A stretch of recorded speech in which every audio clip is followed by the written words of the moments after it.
Hey everyone, welcome to FanFic Canon. Thanks for hitting play. I'm thrilled to bring this fan-made story to life for you.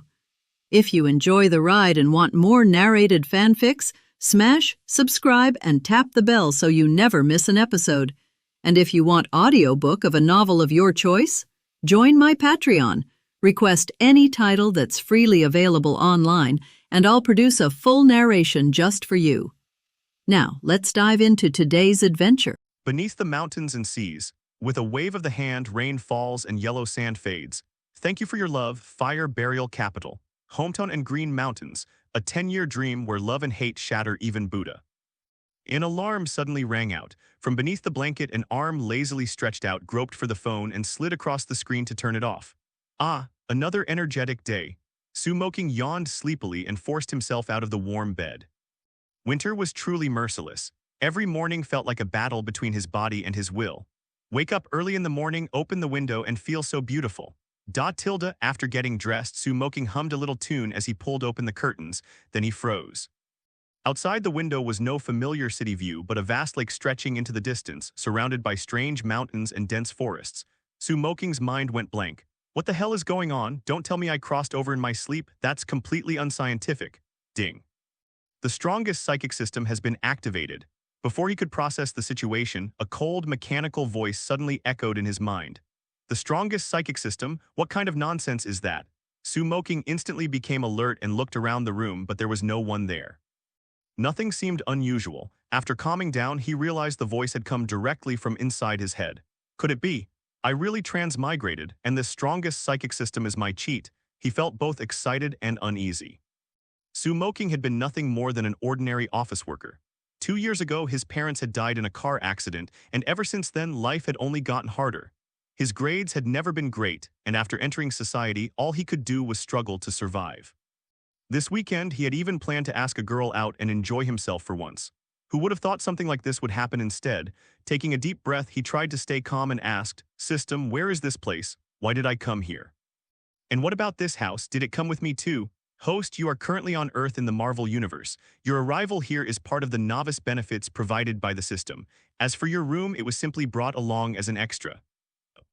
So this is the Marvel Universe, then I can relax. He paused, then his face changed. Wait, you said Marvel Universe? Are you kidding me? Send me back right now. This was Marvel. A world where supervillains were everywhere, aliens were as common as stray dogs, and where some purple sweet potato-looking madman named Thanos could snap his fingers one day and erase half the universe. Moqing liked Marvel movies. That did not mean he wanted to live in Marvel. Sorry. This transmigration is a benefit granted by the system. To return to your original world, you must consume 100 million psychic points. A benefit? I should thank you for ruining my life then. Hearing the system's emotionless reply, Moqing clenched his teeth and forced himself to calm down. Fine, if death comes, then so be it. A man only lives once. Besides, I've got a system now. I'll definitely make something of myself. One day I'll punch Thor, step on Thanos, marry the most beautiful woman, and stand at the peak of life. The more he thought about it, the more excited he became. But in the very next second, the scenery around him shifted. Without warning, Moqing found himself standing in a vast, pitch-black space. System, where am I now? How do I get out? He looked around at the dark, oppressive surroundings, but strangely, he also felt an indescribable sense of control. It was as if this space belonged entirely to him, as though every inch of it was within his awareness. It was a mysterious feeling. This is the host's psychic space, a dimension between existence and non-existence. The host may enter or leave freely with a single thought. I see, then, leave. The moment the thought crossed his mind, Moqing returned to his room. His eyes lit up. This psychic space was a treasure. If used properly, it was basically like the divine dimension abilities from Naruto, a perfect place to hide and avoid danger. That alone was a huge safety net. Enter. With another thought, he returned to the psychic space and asked, "System, do you have some kind of interface panel?" Generating system interface. The mechanical voice sounded again, and a translucent panel appeared before his eyes. Host, Moqing, current psychic points, 0 realm, ordinary early stage psychic creature, none abilities, none ding. Congratulations, host, you have received a beginner gift pack. Would you like to claim it? Moqing's eyes instantly brightened. Claim it. A free gift was a free gift. He needed every bit of help he could get right now. Congratulations, host, you have obtained 1,000 psychic points and 1 psychic beast Godzilla egg. As the system's voice fell, the number of psychic points on the panel jumped to 1,000. At the same time, a giant black egg nearly 2 meters tall appeared in front of him. Moqing stared at it in shock. This is Godzilla's egg, the Monster King Godzilla. Are you sure it won't hatch and kill me? Please rest assured, host. All psychic creatures provided by the system are 100% loyal to the host. Moqing hesitated for a moment before asking, then how do I hatch it? Under normal conditions, Godzilla requires 1 year to hatch. By consuming 800 psychic points, incubation can be completed immediately. Does the host wish to incubate now? Hatch it immediately. 800 psychic points deducted, beginning incubation. As soon as he spoke, a crack appeared in the void above the egg. Purple-blue energy slowly poured into it. While the incubation continued, Moqing seized the chance to question the system further. He learned that the strongest psychic system's main function was to summon non-human creatures from countless worlds to serve as his psychic beasts. Psychic points could be earned by completing tasks or hunting other creatures. As long as he had enough points, he could continue obtaining more psychic beasts through the system. The strength of psychic beasts was divided into several ranks: ordinary, elite, army-breaking, disaster, extinction, universe, and god. Each rank was further divided into early stage, middle stage, and late stage. Most importantly, every time Moqing obtained a psychic beast, he could also extract one of its abilities for himself. Just as the system finished explaining, the crack in the void slowly closed. The giant Godzilla egg began to shake violently. Catcha, catcha. A crack appeared on the shell from the inside. A palm-sized fragment fell off and transparent egg fluid dripped out. Through the gap, Moqing saw a huge beast eye staring back at him. Caksha, caksha. 2 sharp claws suddenly tore through the shell, ripping it apart in just a few strokes. A little Godzilla, nearly the same height as Moqing, emerged from the broken egg. Its body was dark brown, covered in a tough horn-like hide. Egg fluid still dripped from its body. It looked like a small dinosaur, but its presence was already intimidating. The moment it saw Moqing, its eyes lit up. Like a newborn spotting its family, it waddled toward him. Stop right there, Moqing quickly shouted. The little Godzilla stopped at once. Its big round eyes looked at him blankly, almost pitifully, as though it had been wronged. Only then did Moqing let out a sigh of relief. This was still Godzilla after all. Even if it was just a baby, it was huge enough to make anyone nervous. Though he could already feel a strange connection between them and knew the creature would not hurt him, Moqing still couldn't help feeling a little shaken. Taking a breath, he steadied himself and slowly stepped forward. He circled around the little Godzilla, examining it carefully. Even as a juvenile, it was nearly as tall as his own 1.8-meter frame. Its body was thick and powerful, its limbs sturdy, and its tail over a meter long. When it occasionally opened its mouth, rows of sharp teeth flashed inside. It was obviously dangerous. At least Moqing knew one thing for certain: if they fought, he would stand no chance. Yet the little Godzilla tilted its head, clearly not understanding what its master was doing. It simply made soft noises and stood there obediently. Moqing reached out and touched its head. At once information appeared before his eyes. Psychic beast, Godzilla type, universe monster status, juvenile potential, universe level, current level, ordinary middle stage ability, monster physique, other abilities not yet awakened, description: Godzilla possesses an incredibly powerful physique.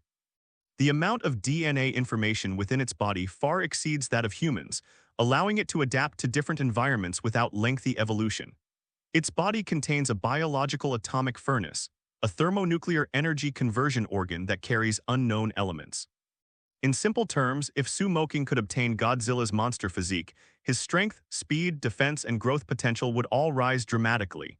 His heart pounded with excitement. If he could truly gain Godzilla's physique and continue growing stronger, then maybe even smashing the Hulk wouldn't be impossible. Does the host wish to extract Godzilla's ability? Extract it. He didn't hesitate for even a second. A beam of light burst from Godzilla's body and enveloped Moqing. At that moment, the connection between man and beast grew even deeper. A warm current surged through his body, flowing into his limbs and bones. At first it felt comfortable, but as more and more energy poured in, the warmth became unbearable. His body felt as though it were about to burst apart. Pain swallowed him whole. His vision went black, and he fainted. He didn't know how much time had passed before he felt something wet brushing against his face. When Moqing opened his eyes, he saw the giant head of the little Godzilla licking him. Startled, he leaped to his feet in one motion. His jump carried him more than 2 meters into the air. When he landed, Moqing stared at his own hands in disbelief. His entire body was overflowing with power. Host Moqing current psychic points, 200 psychic creature, Godzilla ability, Monster Physique level, ordinary mid-stage. After checking the system interface, Moqing returned to the real world. Right now, his body was overflowing with energy, but at the same time, he was starving. There wasn't a single grain of food left in the rented house, so if he wanted to eat, he had no choice but to search outside.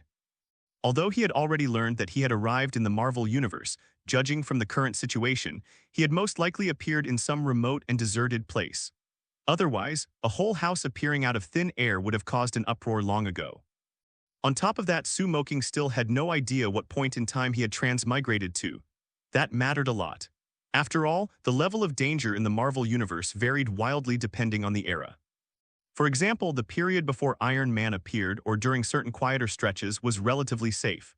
At the very least, the world wasn't facing extinction every other week.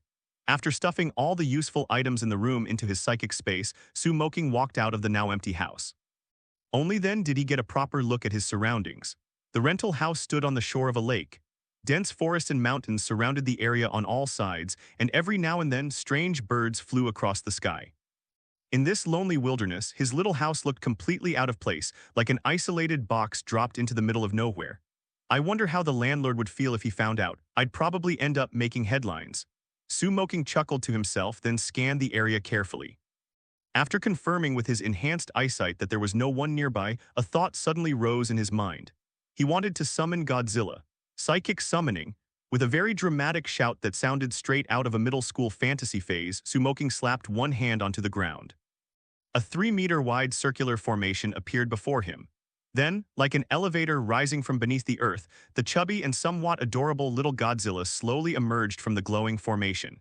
In truth, Moqing could summon his psychic beasts with nothing more than a thought. The reason he had shouted the name out loud was simple. It looked cool. The moment little Godzilla stepped out of the psychic space, it immediately grew alert. It looked around with caution, letting out soft growls as if ready to fight at any second. After testing the summoning effect, Moqing nodded in satisfaction and patted the little fellow on the head. "It's fine, there are no enemies here, go back for now." As soon as the thought crossed his mind, another circular formation appeared beneath little Godzilla's feet, and its body sank into it instantly, disappearing from sight. After sending Godzilla back, Moqing began thinking about where he might be. The scenery around him looked like some ancient virgin forest far from civilization, but he still wasn't sure whether there were people nearby. If someone saw Godzilla, it would definitely bring him a mountain of trouble. But very soon, Moqing realized he had been worrying about the wrong thing. Because the moment he reached the lakeside, the ground suddenly began to tremble. Bang, bang, bang, the vibrations grew stronger and stronger. Then after a few seconds, Moqing saw it. A gigantic gorilla more than 20 meters tall leapt out of the forest, or rather, King Kong. Its massive body was enough to make anyone's scalp go numb. The instant it bounded over Moqing's head, a violent gust of wind swept over him. Boom! King Kong landed in the lake with a thunderous crash. The earth shook violently. Huge waves exploded across the water. And Moqing's rented house was smashed apart on the spot. Damn it! Wasn't this supposed to be the Marvel Universe? Why the hell was there a 20-meter-tall King Kong here? Moqing hurriedly hid behind a large tree, doing his best to shrink himself and avoid being noticed. Luckily, King Kong never even glanced in his direction. To a creature like that, Moqing was less than an ant. In just a few leaps, Kong crossed the hillside on the other side of the lake and disappeared from view. Only after confirming the beast was truly gone did Moqing finally let out a breath of relief. Then he turned to look at the remains of his house. The joy of gaining power vanished instantly. Just a moment ago, after obtaining the Monster Physique, Moqing had felt like he could take on 10 men barehanded. But after seeing King Kong's size, he immediately admitted one thing: that thing was absolutely not someone he could afford to provoke. At the same time, he silently repeated a warning to himself. Steady development, don't get arrogant. Looking at the huge footprints King Kong had left near the lake, Moqing fell into thought. Based on all the movies and novels he had read in the past, he came to a conclusion. There was more than a 90% chance that he was on some mysterious island in the middle of the ocean, and that was very bad news. He wasn't an explorer. He had no wilderness survival skills. In a place this unfamiliar, where unknown monsters could appear at any moment, the chance of dying was not low at all. After thinking for a while, Moqing's mind moved and he summoned little Godzilla again. If a monster like King Kong existed here, then who knew what other terrifying creatures were hiding in the dark? Without Godzilla by his side, Moqing really had no sense of security. Of course, he wasn't stupid enough to summon Godzilla in order to challenge King Kong. Godzilla was powerful, otherwise it would never have earned the title of King of Monsters, but the current little Godzilla was still only a juvenile. If he took it to provoke King Kong now, it probably wouldn't even be enough to fill the giant ape's teeth. Still, after seeing Kong, Moqing's desire to grow stronger became even more intense. Once he calmed himself, he set out with little Godzilla and entered the forest. If he had any other choice, Moqing would never have wanted to take risks, but he had no food. If he didn't move, he would starve sooner or later. So one man and one beast pushed into the dense jungle. Little Godzilla walked in front, clearing the path, while Moqing followed behind. After gaining the monster physique, Moqing's body had changed dramatically. His strength and endurance had increased by leaps and bounds. He could now lift over 200 jin with one hand, something that would have been unimaginable for the half-unhealthy office worker he had been not long ago. Not only that, but he could clearly feel that his body seemed to be absorbing some special energy from the air around him, growing stronger bit by bit every moment. Unfortunately, none of that did anything to ease his hunger. Unlike Moqing, who was still mentally just an ordinary person, Godzilla was a true beast and a born predator. Its instincts and adaptability far surpassed his own. Very quickly, little Godzilla entered hunting mode. It sniffed the air a few times, then let out a low sound and turned toward the north. Moqing had no experience hunting at all, so he pinned all his hopes on the little monster. Whether I get meat or just soup today, it's all up to you. Yeah, tilde little Godzilla seemed to understand. It made a soft noise, sniffed again, and continued forward. After a while, it stopped. Following its line of sight, Moqing spotted a giant deer nearly 3 meters tall grazing in the forest ahead. That should be edible. It doesn't look weak, but we're doing this. Moqing was already too hungry to care whether it was some rare protected species. After checking the surroundings, he motioned for little Godzilla to circle around behind the giant deer while he approached from the front. This was Moqing's first time hunting a large animal, and to make things worse, he had no proper weapons. All he could find were a wooden club as thick as his arm and a 10-kilogram chunk of bluestone. Armed with those, he slowly crept closer. Unfortunately, he had underestimated the giant deer's instincts. The moment he came within 20 meters, it noticed him. Its ears twitched. Then it raised its head, revealing antlers like twisted branches, let out a sharp cry, and bolted. My meat. Seeing the prey about to escape, Moqing immediately hurled the stone in his hand. His strength was impressive, but his aim was terrible. The rock missed completely, not even brushing a strand of fur. Without hesitation, Moqing rushed after it with the wooden club in hand. His current speed was comparable to that of a cheetah, but because he still wasn't used to controlling his new body, he nearly slammed into a tree while chasing the deer instead of catching it. Thankfully, little Godzilla was far more reliable. At the perfect moment, it burst out from the undergrowth, lunged forward, and bit straight into the giant deer's throat. The huge animal crashed to the ground. It struggled and wailed a few times before finally going still. Ding! Congratulations, host, for killing a giant wild deer. Reward 15 psychic points. At the same time the deer died, the system's voice rang out in Moqing's mind. Nice work. Moqing walked over and patted little Godzilla on the head in praise. Now that they had meat, the next question was how to eat it. The jungle was full of danger. Not to mention giant monsters, even an unnoticed bug or a strange patch of grass could be deadly in a place like this. Moqing had neither knowledge nor survival experience, so he wasn't foolish enough to start roasting meat right there in the open. To keep the smell of blood from attracting unknown carnivores, he stored the giant deer in his psychic space, planning to process and roast it there instead. But just as he was gathering firewood, a long, eerie howl rang through the forest. Ow! Then came another and another. Soon the howls echoed from every direction, mixed with the sound of branches snapping and footsteps rustling through the undergrowth. The owners of those voices quickly entered Moqing's field of vision. It was a pack of monsters that looked like a twisted combination of giant wolves and dinosaurs. They walked on powerful hind legs. Their forelimbs were sharp and deadly, built for tearing flesh apart. Their spines jutted outward in rows of spikes and their mouths were filled with savage teeth. Every part of them screamed one thing, predator. Moqing's expression changed slightly. These things, they look like dagger spine jackals, so that means I'm on Skull Island. His eyes narrowed. Actually, after seeing King Kong earlier, he had already suspected it, but now with these creatures appearing before him, he was basically certain. Skull Island. Besides King Kong, the island was full of horrifying creatures like the wings of Icarus, swamp giant squid, terrifying vultures, skeletal lizards, sacred tigers, evil vine monsters, and countless other deadly species. Each of them was a nightmare in its own right. And among them, the dagger-spine jackals were some of the most ferocious. They had the agility of leopards, the bite force of great white sharks, and spines sharp as steel wire running across their bodies. They were violent, brutal, and constantly hungry.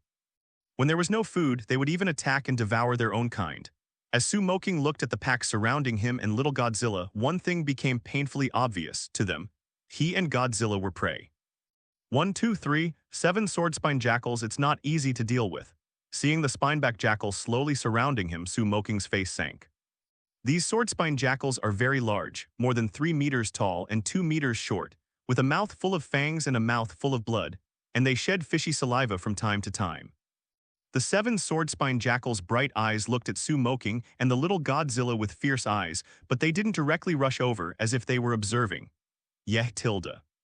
Facing the tall spine jackal, the little Godzilla didn't fret at all and uttered a needless roar as if he didn't accept it. System task: dominate Skull Island. The mission time limit is 1 year. Completion rewards: 5,000 psychic points, 1 random psychic upgrade, psychic space, no penalty for failure. Does the host receive it? At a tense moment, Moqing's mind sounded a system mechanization prompt. Seeing that there is no punishment for failure, Moqing said silently, receive. It is the best to succeed. Even if it fails, there is no loss. There is nothing good about this kind of hesitation. At this moment, several spine jackals couldn't bear it and began to move around. Little Godzilla is not to be outdone and is ready to do it at any time. Go back. After receiving the task, Moqing had a thought to summon the little Godzilla back to the psychic space. And at the same time, he also entered the psychic space. The hero doesn't suffer from the immediate loss, and now he and Godzilla have not grown up yet. If they fight with these spine jackals, one-on-one may be able to fight. Can the opponent go heads up? Moqing didn't think that these vicious, hungry wolves would be sent to the door one by one for him to fight. Moqing and Godzilla have huge amounts of potential, but potential is not strength. There are many wolves at the moment, and the situation is obviously not good for them. If they are still hard, it is death. Wow! Seeing that the prey disappeared out of thin air, the few spineback jackals ran forward to check, sniffed, and looked at the west. In the end, they found nothing. They could only leave with unwillingness to find other prey, and in the psychic space. Moqing used a knife to cut off a hind leg from the giant deer hunted before, then pointed at the giant deer on the ground and said to the little Godzilla, "The rest is yours." The little Godzilla, who was a little depressed because he didn't make a fight, immediately became excited after hearing Moqing's words, shaking his long tail to please, expressing his joy. Godzilla is the king of monsters, but he also needs to eat. Eating can speed up its growth. Psychic space is very safe. Moqing doesn't have to worry about being attacked or attracting any monsters, so he can use a lighter to make a barbecue. Little Godzilla began to eat the carcass of the giant deer. The little Godzilla eats very fast. Before Moqing's meat is cooked, the 400 to 500 caddies of giant deer will be eaten by the little Godzilla.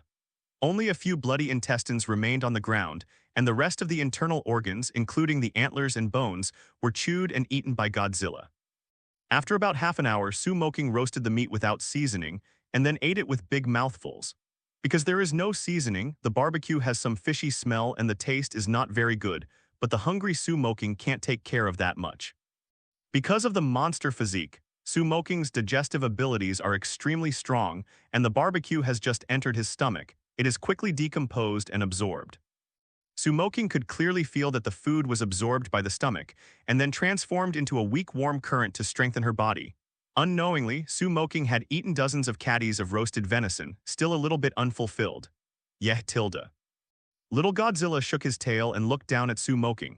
To be precise, it was the thigh bone left in Moqing's hand, looking cute and flattering. Moqing looked up at the little Godzilla for a moment and found the little Godzilla who was about the same height as him. He was already a head tall, his height was close to 2 meters, and his Siamese body was a lap bigger. Passing the leg bones to Godzilla, Moqing said, "The system lists the attributes of Godzilla. Psychic Beast, Godzilla category, Universe Monster status, Juvenile potential, level Universe strength, 9 speed, 6 stamina, 10 spirit, 5 energy, 10 current level, normal ability, Monster Physique, other abilities are not activated." Looking at the attribute list listed by the system, Moqing couldn't help but utterly ate a giant deer, and Godzilla's overall strength increased significantly. This is the other potential of level Universe, terrifying. Then Moqing called up his personal interface and took a look. Host, Moqing. Strength 6 agility, 5 stamina, 7 spirit, 4 energy, 7 current psychic points, 214 psychic creature, Godzilla ability, Monster Physique. They also have Monster Physique, but because of the different energy intake, the attributes of Moqing and Godzilla are instantly pulled away. It can be seen that eating good still has considerable advantages. It seems that I will eat more in the future, Moqing said thoughtfully. At the same time, consider the task of conquering Skull Island. In a year's time, whether it is long or short, Moqing still doesn't know how far he and Godzilla can evolve. But he knew that if he wanted to dominate Skull Island, he had to deal with the two overlords of King Kong and Skeleton Lizard. It's definitely not necessary to kill them, as explained in Psychic System. There are 4 ways to subdue psychic beasts. The first is to get rewards by completing system tasks. Second, redeem through points. Third, inhuman creatures voluntarily sign contracts and become psychic beasts. Fourth, after non-human creatures lose consciousness, they can force a contract to be signed. The level of exchange for psychic beasts is different, and the price is also different. Ordinary-level psychic beasts require psychic points ranging from 10 to 99. Elite-level psychic beasts need to range from 100 to 999. By analogy, the stronger the psychic beast, the higher the psychic points it needs. At present, Moqing also has more than 200 psychic points, which can be exchanged for at most 1 elite-level psychic beast, and it is also the one with lower strength in the elite level. This is obviously unnecessary. Wait, it seems necessary. Moqing flashed an aura and said, "The system, mobilize me a flight psychic beast that can be exchanged for 200 psychic points. Concentration, please wait." After the system prompt sounded for a moment, hundreds of different flightable psychic beasts appeared in Moqing's eyes.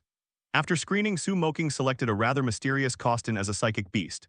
Psychic beast, Costin category, poultry status, mature potential, elite strength 8 speed, 50 stamina, 15 spirit 7. Current level, elite ability. Speed, flight, flutter, eagle eye. There are 300 feather worms and 60, and Shenzhen is the most popular among them. Costin is the highest totem of the Manchu, and the Manchu language Xinkulu means the world's tallest and fastest bird, meaning the god of 10,000 eagles. According to legend, only one sea donkey came out of 100,000 condors. And Costin, who came out of Moqing's psychic, is even more incredible. Its size is huge, and it is comparable to the giant eagle in The Lord of the Rings. The statues in the Legend of Condor heroes are all younger brothers in front of him. It can be used as a flight mount. Moqing nodded in satisfaction and then considered what ability he should extract from Costin. On Costin's attribute interface, there are 3 kinds of abilities: speed, flight, pounce, and eagle eye. Flop first to rule out this ability doesn't have much effect. Then there is speed flight. This ability is very good, but after asking the system, Moqing learned that he wants to integrate the ability of speed flight, and his body will grow a pair of wings. Moqing didn't want to be a birdman, so I chose eagle eyes. Does the host extract the eagle's eye? Extract. Moqing's words fell, and a ray of light burst out from Hai Donking, covering Moqing. This time the light quickly disappeared. Moqing felt that his eyes were like 8-fold mirrors. He could see faraway things clearly. His field of vision became very broad, and he could adjust his near and far vision. After getting used to the new ability, Moqing lay down on Costin's back, ready to practice riding the flight mount in the psychic space. Yeh tilde.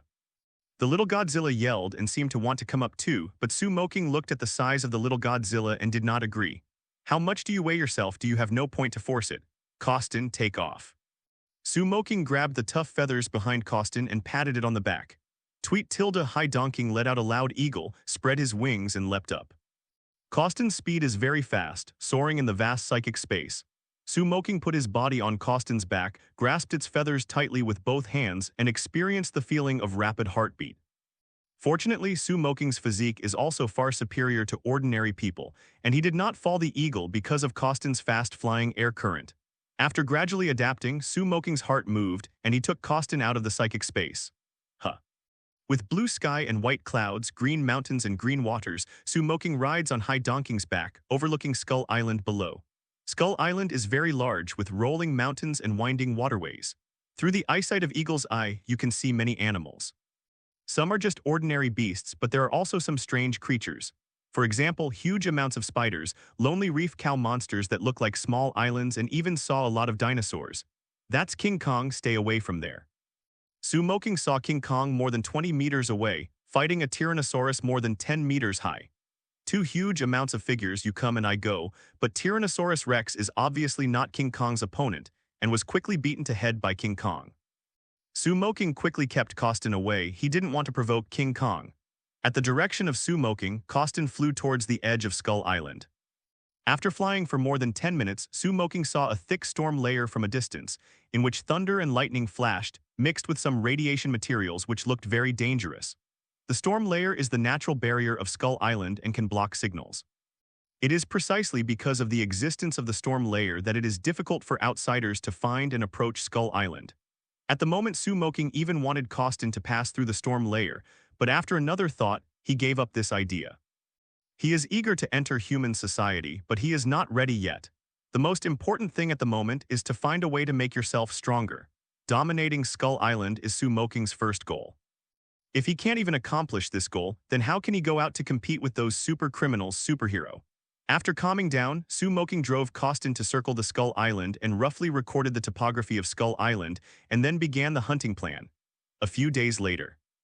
Ding, congratulations to the host for killing the Dagger spine jackal and rewarding 39 psychic points. Ding, congratulations to the host for killing the Dagger spine jackal and reward 46 psychic points. Ding, congratulations to the host for killing the Dagger spine jackal and rewarding 43 psychic points. In a jungle, Moqing and Godzilla, who had grown to more than 5 meters tall, stood in the forest. A dozen corpses of spineback jackals were lying around. For these sword-spine jackals, Moqing had no appetite and let Godzilla eat.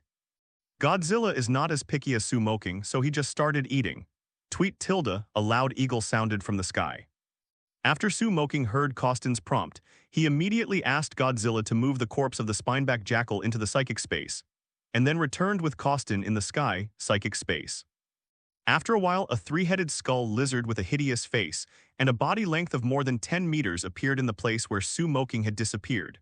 The three-headed skeletal monitor lizard turned around, finding nothing except the blood stains on the ground, and then stepped away. In the psychic space, Moqing checked his personal interface. Host, Moqing current psychic points, 2650 level, early elite psychic creatures, Godzilla Costin ability, Monster Physique Eagle Eye. These days, Moqing and Godzilla have greatly improved their physical fitness through hunting and eating, as well as absorbing the energy scattered in the air. Has now broken through to the elite level. Taking a look at Godzilla, who quickly gnawed at the spine jackal, Moqing called up its attribute list. Psychic Beast, Godzilla category, Universe Monster status, Juvenile potential, Level Universe current level, Mid-elite ability, Monster Physique, other abilities are not activated.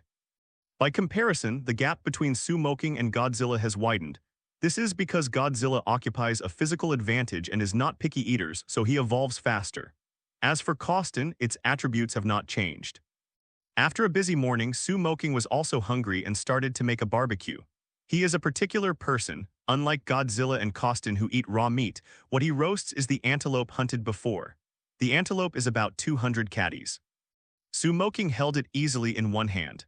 After peeling and removing the internal organs skillfully, he wore it with a wooden stick with a thick arm and put it on a rack and turned it over and roasted it. After a while, the meat was scented. After eating the barbecue, Moqing was thinking about where to go hunting in the afternoon, but a system reminder sounded in his mind. Looking at the latest system tasks, Moqing had some hesitation. Through the system description, Moqing can roughly determine that this mission is the plot of New Predator. He has watched this movie. Although it has a lot of complaints, it is still a good movie. The content of the story is mainly that the mercenary Royce, the protagonist, was thrown into the star ball under unknown circumstances. Soon after he arrived, one after another, people fell from the sky. Royce found 6 soldiers and a surgeon to report to the group to survive. Although they doubted each other, they had to flee together. In the process, they were constantly attacked by unknowns. After fierce battles for survival, they discovered that they were prey on this alien planet. They were brutally hunted by wind and invincible predators. This predator belongs to a new generation, with a larger body and a more advanced preparation. It can hunt and sniff out the prey position at night. Everyone has nowhere to hide in this big hunting ground. The human weapon killer group, who originally carried the one move to kill stunts on the Earth, will have to fight in the sinister alien jungle with invisible ability and move faster. Equipped with a more powerful shoulder ion cannon and an evolutionary version of the ultimate flying falcon. The new variant of Predator, a bloody survival game of hunting and being hunted begins. And the Predator Johnson in the mission should be the old-school iron blood tied up in the movie. If you want to save Johnson, you will definitely meet the Shangshichuling trio. It's the new Jagged trio. However, a predator being a psychic beast looks very attractive. Regardless of the combat effectiveness of the predator, what Moqing values most is the high technology controlled by the iron and blood. Moqing was really moved by the daring and starved to death and then asked, "System, if I receive the mission, will I pass through the world of new predator? After completing the mission, how can I come back?" After the host receives the task, the system will transfer the host across dimensions. In addition, the psychic space can record the space coordinates, ignoring the distance and dimension for psychic summons. Currently, the coordinates of Skull Island have been recorded.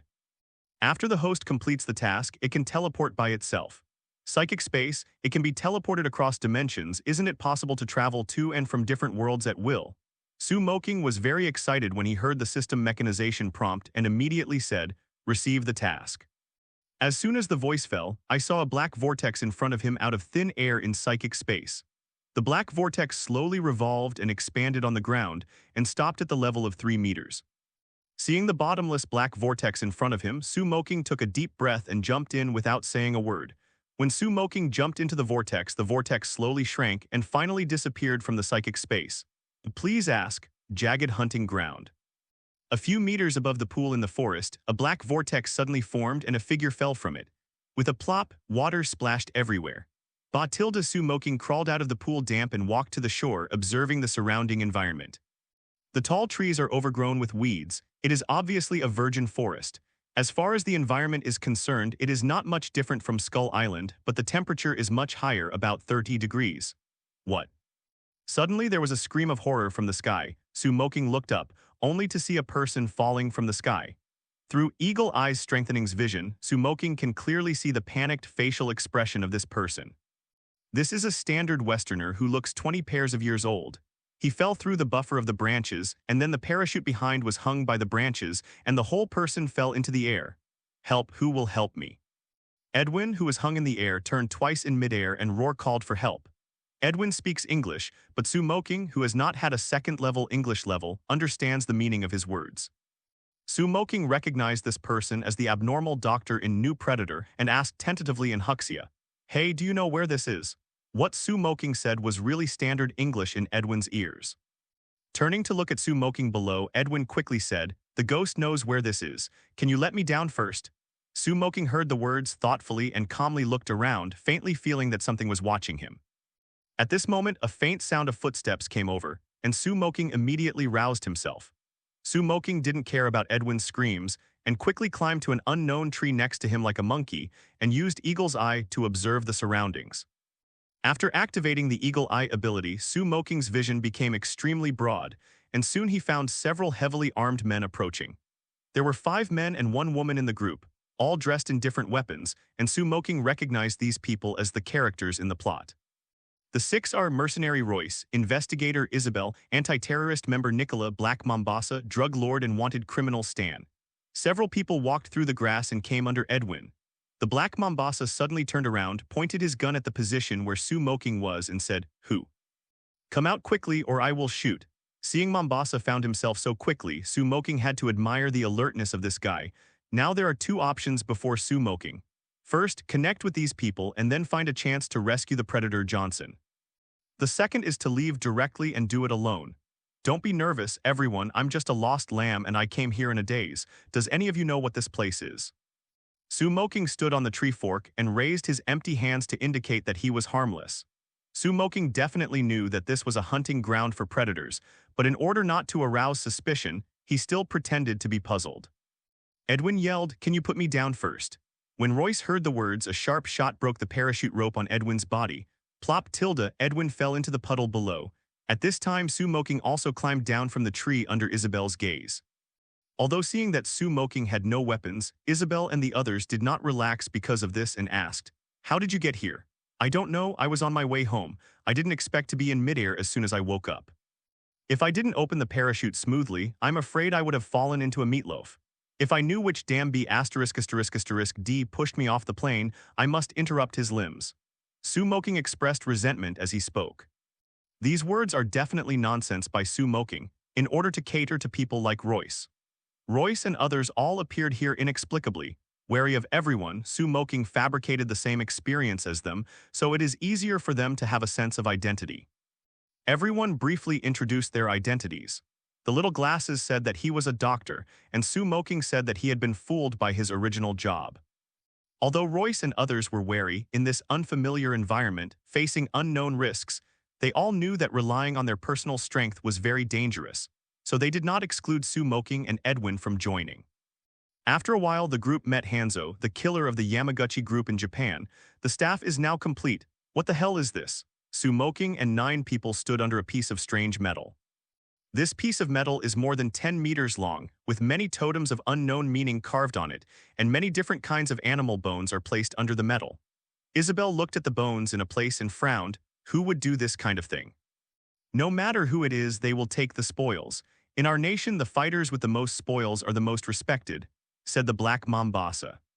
Moqing knew that this was done by the Predator, but he wouldn't say it stupidly. He knew that he had seen the movie. The Predator's equipment can receive sounds from far away, and he may be secretly observing nearby now. If he speaks out, not only will these people doubt him, it is very likely that the Predator will be able to do it in advance. Dressed in a prison uniform, he curled his lips to Stan and said, "Follow him, I just want to get out of here alive." Anti-terrorist member Nicholas thoughtfully, "This is an experiment. The other party may want to see our reaction under pressure. If this is an experiment, then why did you choose us? We don't know each other and we have live ammunition. This is definitely not an experiment." Isabel vetoed while observing the surroundings, ready to face danger at any time. The gangster said, "Maybe it's kidnapping. Where we are, we took the hostage and threw it into the oil barrel. If we don't pay the ransom, we will burn him to death." This is a ruthless person. Stan shook his head and guessed, "I've heard those experimental stories. They are all deceptive. They put medicine in your food and then observe the result next to. We are not drugged. If we take psychotropic drugs, we will be affected by residual drugs, such as loss of mobility, blurred vision, and if this is a behavioral test, then maybe have other purposes. Dr. Edwin's specialty is medicine, so if you analyze it, Stan's guess is rejected." Moqing said, "No matter what the other party's purpose is, the most important question for us now is how do we get out? This is a good question." Royce said, walking towards the hillside. Seeing Royce alone, Isabel frowned and said, "Where are you going?" "Commanding heights," Royce said as he walked. Seeing Royce alone, Isabel emphasized, "We should work as a team." Royce stopped, turned around and said, "Then you should follow me. Keep up." Although Royce is a bit shit, he does have some skills. After all, he is the male lead. Moqing has no intention of revealing his ability for the time being. It is a good choice to follow the protagonist to paddle. The others looked at each other and followed. The group began to move forward on foot. On the way, Moqing watched the Dr. Edwin use his knowledge to rescue Nikolai once and completed the poisoning process, and he became vigilant in his heart. In the original plot, Edwin stabbed the heroine Isabel with a poisoned scalpel, making Isabel paralyzed. Moqing knows the plot, definitely will not be fooled by Edwin Sven's appearance. If necessary, he doesn't mind looking for a chance to kill this pervert. After walking for about an hour, the hot weather made people sweat, coupled with the high level of tension. Royce and others looked a little tired. Isabel looked at Moqing, who was strolling in the courtyard, and wondered, "Aren't you tired?" "I have practiced martial arts and my physical strength is better than ordinary people." Moqing said nonsense seriously and at the same time admired the observation power of these people. Huxia Kung Fu? Isabel was dubious but didn't ask too much. Everyone had a secret. Mountain roads are difficult to navigate and thorns are densely covered. Royce is holding a Nepalese saber to clear the way, and Moqing, Edwin and Stan, who are unarmed, walk in the middle. Among the 9 people, Nicola is the most tired. Whoever lets his weapon be a Gem 134 with a green machine gun body with bullets, and a backpack on his body, he weighs more than 100 kilograms, that is, a fighting nation. If he is an ordinary person, he can't bear it. When they walked up the mountainside, except for Moqing, everyone was out of breath and lacked physical strength, so they took a rest on the wide rock platform in front. The site is empty here, and you can observe the surrounding movement to avoid being attacked by beast. Nikolai, Hanzo, and others are either soldiers or assassins. They are all very vigilant. Even if they are resting, they are watching the surroundings. Edwin and Stan lie directly on the rock to rest. Isabel took out the compass but found that the pointer had been spinning and apparently it had failed. Moqing stepped forward and said, "I think we are in big trouble." "What did you find?" Isabel asked. Royce also leaned over and Moqing looked at the sun in the sky. I found that the sun in the sky hasn't moved much since I came here, or it has moved very slowly. Isabel, what does this mean? It is very likely that we are no longer on the Earth. Moqing gave proper guidance while strengthening his right to speak in the team. In any case, they are still in the same boat now. It is not so easy to deal with the predators. With the help of these people, Moqing will also be much easier. When Isabel heard this, she seemed to have thought of something. You mean that we were kidnapped by aliens? As a member of the FBI, Isabel knows some secrets that ordinary people don't know. The existence of aliens is not a secret to them, and even some information about aliens is stored in the FBI. It's not impossible. Maybe we were selected. Moqing pretended to sigh. Selected. Royce gave Moqing a meaningful look, and the other party's guess coincided with his. However, I was secretly wary of the fact that Royce knew the identities of the others in this temporary team at a glance. Only Edwin and Moqing seemed out of place and couldn't understand the true details. Moqing only guided one side and did not confess to these people. After everyone rested for more than 10 minutes, they continued to set off. Overcome all obstacles and soon saw an iron cage in front of him. The iron cage is about 16 meters high, 2 meters wide, and 3 meters long. It is covered with a parachute cloth and emits a stench. I don't know what's inside. When everyone saw this, they suddenly became vigilant. Royce made a gesture. Hanzo, Isabel, and others slowly surrounded the iron cage with guns. Hanzo took the pistol and walked to the iron cage and carefully opened the parachute cloth. But the inside was empty, with only some weird cockroaches and an unknown yellow-white cortex, which looked very disgusting. Isabel resisted the disgusting smell and stepped forward and observed. Something has been thrown down just like us. Moqing looked at the rotten skin, shook his head and said, "We are different. You said before that we were the chosen ones. What did we choose to do?" Isabel asked Moqing. "I don't know yet, but it's definitely not a good thing." Moqing said, pointing to it. Royce and the others looked up and saw several iron cages also hung among the surrounding trees. Zayat tilde fac squid. Stan and Edwin yelled at them, and everyone's emotions became more tense when they saw this situation. Although it is still unclear what was originally in the iron cage, everyone felt that this was not a place to stay for long. If we were really caught by aliens, how should we leave this ghost place? In order to maintain physical strength, everyone seldom spoke, thinking about things in their hearts, and seemed silent, but after walking for a while, the wanted criminal Stan couldn't help but complain. Moqing glanced at him. The wanted criminal Stan had killed many people, but despite the crimes he committed in the original plot, he was still a man who dared to kill the predator with a knife, and his courage was commendable. Although he died miserably in the end. Hearing Stan's complaint, Moqing said, "I don't know, but since we can get us here, there must be a way to go back, maybe with an alien spacecraft or something." The Black Mombasa murmured, "Come on, even if an alien spacecraft is placed in front of us, will any of us drive it?" By now, everyone is clearly aware that they are already in an alien planet, which is obviously not what human technology can do today. So they all regard aliens as imaginary enemies. There must be a way for the car to reach the mountain, and there will always be a way. Moqing is not very worried. He has psychic space. Even if he can't complete the mission, he can return to the Marvel world by himself as long as he finds a way to survive for 7 days. Royce sighed deeply and waved a somewhat sour arm. Sue is right, we won't drive, but those aliens who caught us will definitely do, and since they have chosen us, they will come sooner or later. Yes, as long as we find the opportunity to contact, we will have the opportunity to grab their spacecraft and force them to take me back to Earth. Saying so, but Royce has no bottom in his heart. If the other party can arrest them without knowing it, it means that the other party has the ability to easily kill them. Others are not stupid, they also know the difficulty, but they have only this way to go. Crack tilde. The Black Mombasa suddenly mentioned that the root of the tree fell, and Stan smiled. "Man, be careful." Moqing noticed that there were many ropes around, remembered something, and shouted, "Be careful, there are traps." As soon as the words fell, it was like a chain reaction. The organs in the surrounding forest were activated, and a tree trunk bound by the rope flew and slammed into it, driven by the rope. Moqing pushed Isabel and Stan down next to him and drew to the side to avoid the impact of the tree trunk. At this time, the mechanism was triggered one after another, and the sharp wooden stakes flew down like a crossbow. The speed of these stakes was not very fast in Moqing's eyes. His strength, speed, and reaction nerves were far beyond ordinary people, and he could easily dodge them. Others are also very agile, and under the threat of death, they have exploded with an astonishing desire to survive. Even the abnormal Dr. Edwin, who is a normal person, evaded the organ without any risk. However, Isabel was not very lucky and was driven by the stab mechanism on the ground and fell into a trap full of sharp wooden stakes. Help, help, Tilda! Isabel grabbed the mud on the edge of the pit and wanted to climb up, but the mud was slippery. It was difficult for her to take advantage of her strength. She could only grab the edge and climb desperately while shouting roar to rescue. Moqing rushed forward at a speed of 8 seconds and 100 meters, grabbed Isabel's arm and lifted it out with one hand. Thanks. Isabel was surprised at Moqing's strength but did not say anything. While thanking him, she took the sniper rifle and quickly observed the surrounding movement to prevent being attacked.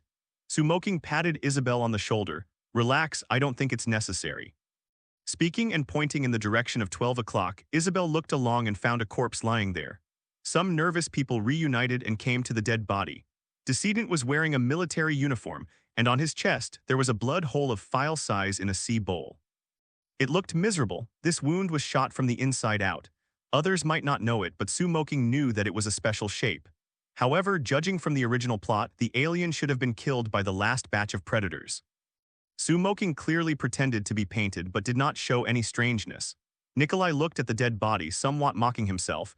We triggered Deadman's trap. Judging from the degree of corruption of the corpse, he was dead 2 weeks ago. Edwin showed his professional knowledge appropriately. Nikolai looked around and analyzed the situation with some unevenness. He occupies the most advantageous position. From here, he can shoot in all directions. He is preparing to fight back. Moqing bent down to ask, took out a notepad from the pocket of Decedent's shirt and glanced back. I wiped it, I didn't understand it. It seems that the system just gave him the ability to communicate with other people. Isabel, because Moqing had rescued her before, had a good impression of her and asked, what's the above? Moqing failed in English and he knew a single letter, so he was stunned by the connection. Fortunately, he remembered most of the plot and calmly said, this man is an American special force. He should have been stationed in Afghanistan. Then why did he set a trap to catch us? Stan asked. Royce glanced at the previous traps and said, these traps are not used to deal with us. The enemy he wants to deal with is bigger than us. Tall? Edwin was puzzled. Royce explained, the trunk is used to suppress the enemy. The first of these traps is the weight of the trunk, which should be 5 times the weight of the prey. Moreover, the height and density of the traps he sets are aimed at large-scale traps. Animals, otherwise we wouldn't be so easy to escape. Taking a deep breath, Royce continued, no matter what the prey was, it avoided these traps and killed him.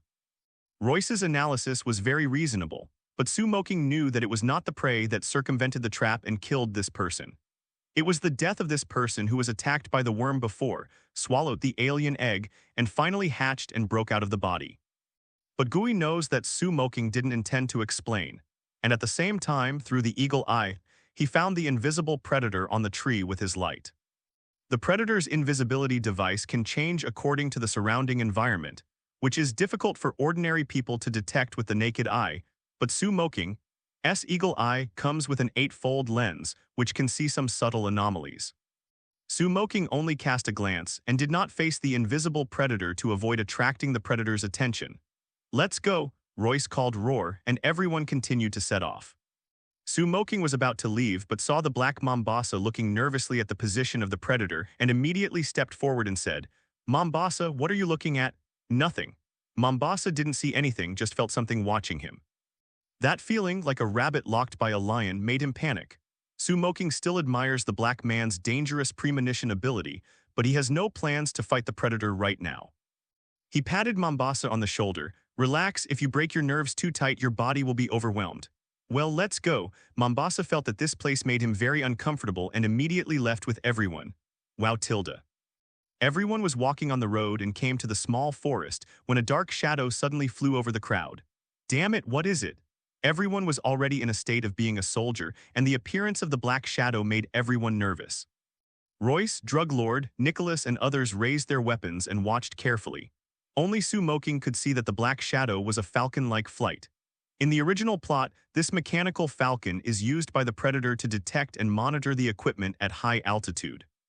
At the same time, Moqing also realized that they were about to usher in an attack by alien dogs. Roar Tilda, sure enough, but after a while there was a strange roar in the distance, and Royce and others instantly pointed their guns in the direction of the strange noise. Roar la la, there was a strange sound in the grass ahead and something seemed to be approaching quickly. Moqing took the pistol given to him by Isabel and stood on guard.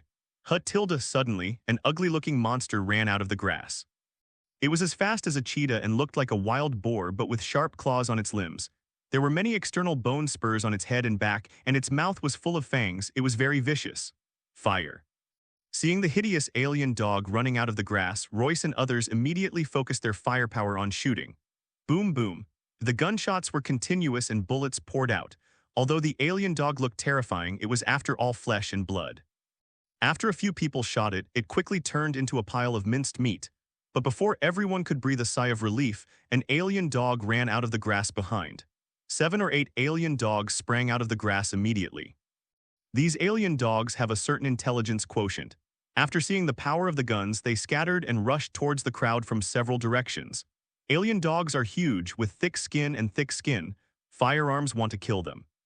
Unless they hit the key, it is very difficult to kill them with one blow. Now that the alien dogs are scattered, it means that everyone must disperse the firepower, which is undoubtedly very dangerous. Because these alien dogs are very fast, it is difficult for ordinary firearms to shoot them in a short time. Once the alien dog is brought close, the size of the alien dog, the fangs and claws, and the sharp external bone spurs, just one collision, you can make a few blood holes in a person. Edwin and Stan took the lead to escape. Both of them, Stan had a knife, and it was useless to stay, so everyone didn't say anything, and each aimed at its own target and shot. Moqing did not shoot at all in the first wave, and only shot with a pistol at the moment. He had the help of eagle eyes. These alien dogs were like targets that were placed close, except that the first 2 shots were missed. In the next 4 shots, he accurately hit the alien dog in the eye. Ding, congratulations to the host for killing the alien dog and reward 11 psychic points. Ding, congratulations to the host for killing the alien dog and reward 10 psychic points. The pistol in Moqing's hand is the MK-22.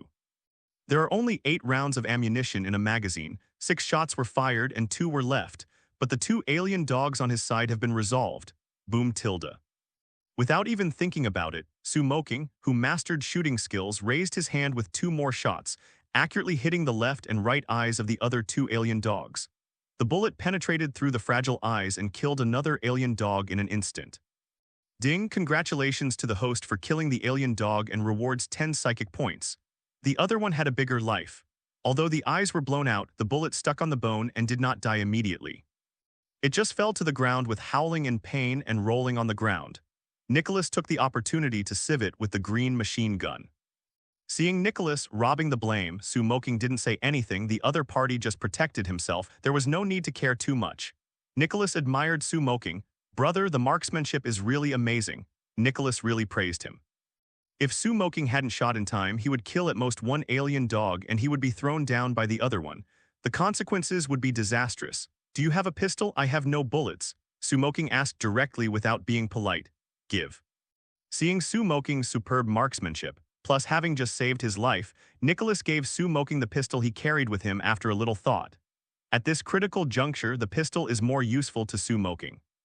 On the other side, the Dr. Edwin was chased by an alien dog, and he was about to be overtaken. Isabel shot and killed the alien dog, saving Edwin's life. Moqing noticed this scene and secretly said it was a pity. Edwin is a complete pervert and villain. It can be said that he is an unfamiliar wolf. No matter how good you are to him, he will not be soft when he stabs a knife. In this case, most people think about reporting to the group, and their guns are consistent with the outside world. But in the original plot, Edwin thought about how to cheat his teammates, and I don't know what his mind thinks. Killed his teammate, can he deal with the predator alone? It can only be said that abnormal thinking is difficult for ordinary people to understand. Bang bang bang tilde. Moqing fired one after another, eagle's eye with free-looking eyesight. He had hundreds of shots and every bullet would definitely hit an alien dog's eye. The system prompts one after another, killing 6 alien dogs in a blink of an eye and assisting others to kill 5. However, in the bushes there are constantly alien dogs rushing out, and in a panic everyone has been scattered to sea. The soft-hearted Isabel ran to rescue Edwin, but when Edwin climbed up the tree she was thrown down by an alien dog. Do not want. Edwin yelled no from the tree, but didn't mean to go and help at all. The eyes behind the glasses even flashed with abnormal excitement. Isabel could not help feeling desperate as she watched the alien dog open its blood basin and rush towards it. At the moment, Moqing rushed over, kicked the alien dog away, then raised his hand and shot it with 2 bangs shots. Ding, congratulations to the host for killing the alien dog and rewarding 12 psychic points. Well enough. Moqing stretched out his hand and pulled Isabel up from the ground. At this time, there was a whistle. After hearing the whistle, the remaining alien dogs began to retreat and disappeared into the grass after a while. Everyone reunited. Roy squatted down to reload and said, "Everyone immediately counts the ammunition and replaces the magazine." Nicholas, Mombasa, Isabel and others all understood the current situation and changed their magazines. Moqing also checked the pistol and there were 2 bullets left. Edwin, who has no weapon, said, "Sorry, I want to ask, what are we? We are being hunted. The previous cages, soldiers and us were all sent here for some reason." Royce installed the magazine, took a breath and then said, "This planet is a large hunting ground and we are the prey. They let the dogs come here just to drive us away, just like we hunt wild boars and wild deer. They let the dogs disperse us, then watch us secretly and test our ability." Isabel looked at the dead alien dog not far away and then asked Royce, "How did you know?" "Because it's me, I will do that." Royce said and got up ready to leave. Moqing said, "We have 1 person missing." Hanzo, Nicholas and others heard the words and looked at each other, only to find that the gangster drug lord was not among them. Help tilde, help tilde. Just as everyone was guessing, the drug lord's cry for help rang. The group of people rushed over and found the drug lord with his back to the crowd, kneeling in the grass. Help tilde. Hearing the drug lord's rescue by roar, Isabel couldn't help but want to come forward to rescue him but was pulled by Moqing. "Wait, this may be a trap." With that said, Moqing picked up a stone from the ground and threw it into the grass. Choke. Seeing that the stone hadn't fallen to the ground, 2 metal blades suddenly ejected from the grass, breaking the stone in an instant. "If you change to be a human, I'm afraid the lower body will be directly cut off." The Black Mombasa thought of something and said to himself, "First let a person be injured, then tortured him, let him call for help, and then set up traps to catch all the rescuers. I have used this trick before." Obviously, the people who caught them know their methods well. This is not good news. Stan glanced at the drug lord. "Let's go, this guy is dead, we can't save it. Let's go." Royce weighed the pros and cons and was not prepared to take risks. "I bang tilde." Isabel wanted to say something else. Moqing raised his hand with a pistol and exploded the drug lord's head with 1 shot. This is the first time that Moqing shot and killed someone. No, maybe not, because he didn't hear the system prompt, which means that the drug lord is dead long ago. Isabel said slightly angrily, "What are you doing?" "I just ended his pain." Moqing found that the drug lord had died a long time ago, but he didn't explain it, just made up a reason. Then she stepped away. Isabel looked at the headshot of the drug lord, but heard the voice of the drug lord remembering again. "Help tilde, trekking in the jungle is very boring." Under Royce's suggestion, everyone followed the footprints of the alien dog, ready to take the initiative to figure out the details of the opponent. Otherwise, they have been passive and they won't be able to hold on for long. Moqing knew that Royce was planning to use other people as bait, but he did the same. Although his family knows his own affairs, his physical fitness is far superior to ordinary people. But when it comes to combat awareness and experience, compared to these fighters and killers, he is inferior. Being with these people can ensure his own safety.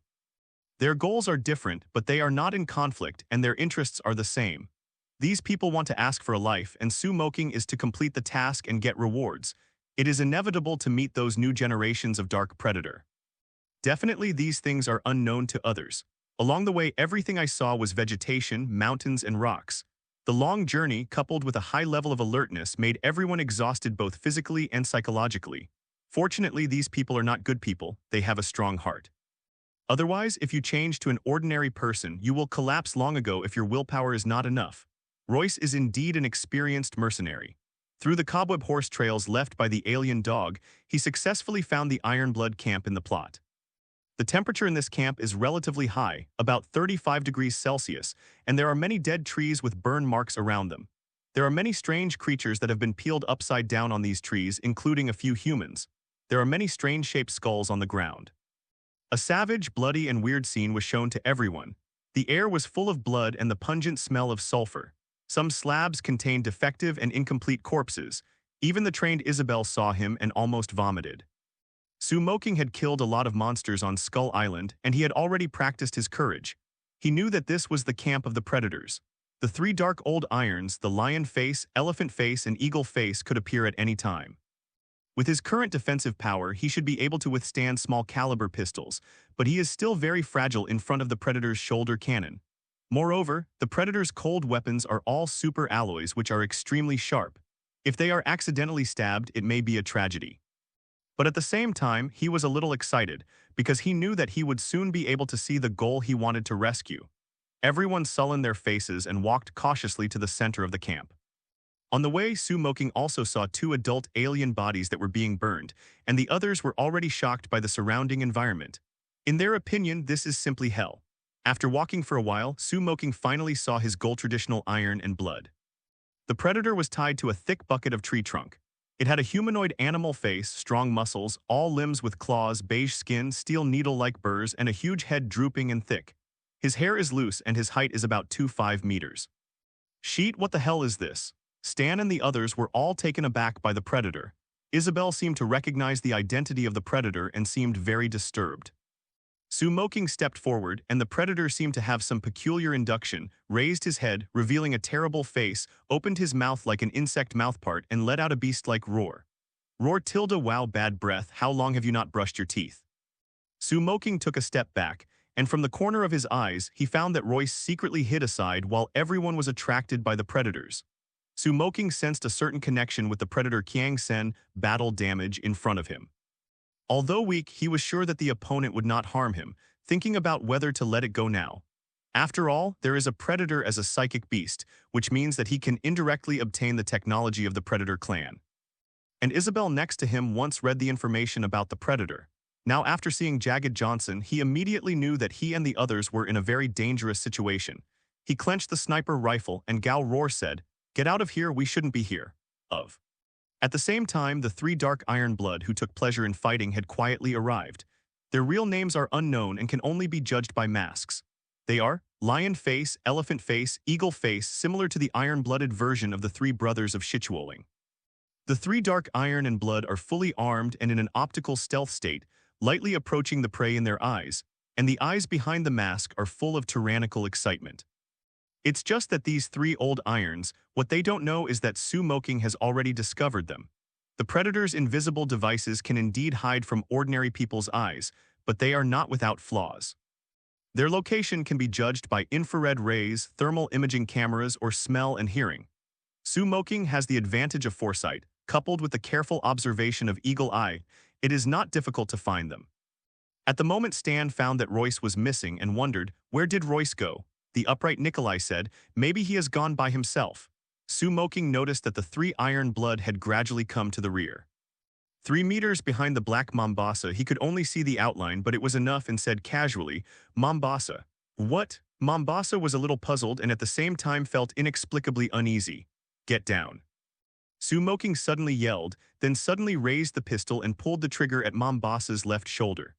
Bang tilde, before the gunshot sounded, Mombasa had already reacted, lying on the right side, which was also a kind of tacit understanding between comrades in arms. When Mombasa was lying down, a transparent spear was pierced from where he was before, and a blood stain was drawn on the left shoulder of Mombasa's shoulder. And the bullet shot by Moqing rubbed the edge of the transparent spear and hit the unprotected abdomen of the iron-blooded eagle, bringing up a fluorescent blood flower. Roar tilde. The eagle face can't help but hurt Roar. The power of the pistol is limited, and it did not cause fatal damage. Boom boom. At this time the others hadn't reacted yet. Royce, who had been ambushing beforehand, rushed out, and he took the AA-12 automatic shotgun and fired frantically at the position of the three dark old irons, directly stunned the three old irons. Because the wounds of the eagle face are easy to be found, Royce takes care of it. The AA-12 shotgun is very powerful even for the Predator. It is also very lethal. Roar tilde eagle face was shot by Moqing first and then shot by Royce 3 times.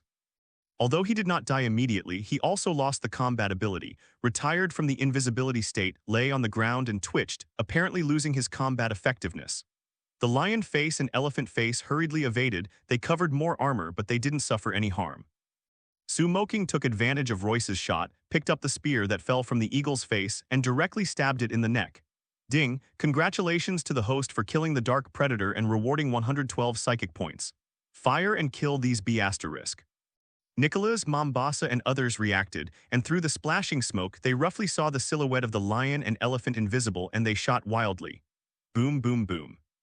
The bullet roar screamed. The lion face and elephant face ran and dodged. Their armor has a strong defense, but there are some places that are not covered by the armor. If they are hit, it will still cause them damage.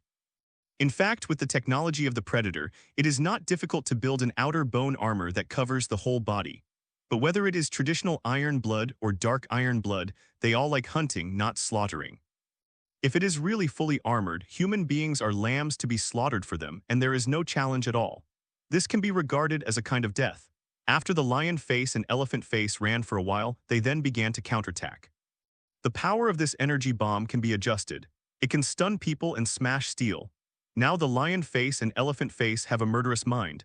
They no longer have a playful mentality, and naturally they will not keep their hands.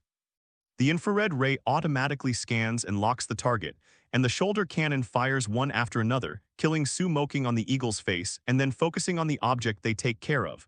The Predator is a very technologically advanced race in this universe. It loves hunting. It is fun to use close combat to destroy opponents and get the first level of the enemy. Sometimes they force the spine of the prey, often from one planet to another, and enjoy it. Whether it is traditional iron blood or dark iron blood, they all regard fighting as the highest glory. Killing the stronger the enemy and obtaining their heads and skins as trophies is their favorite thing to do.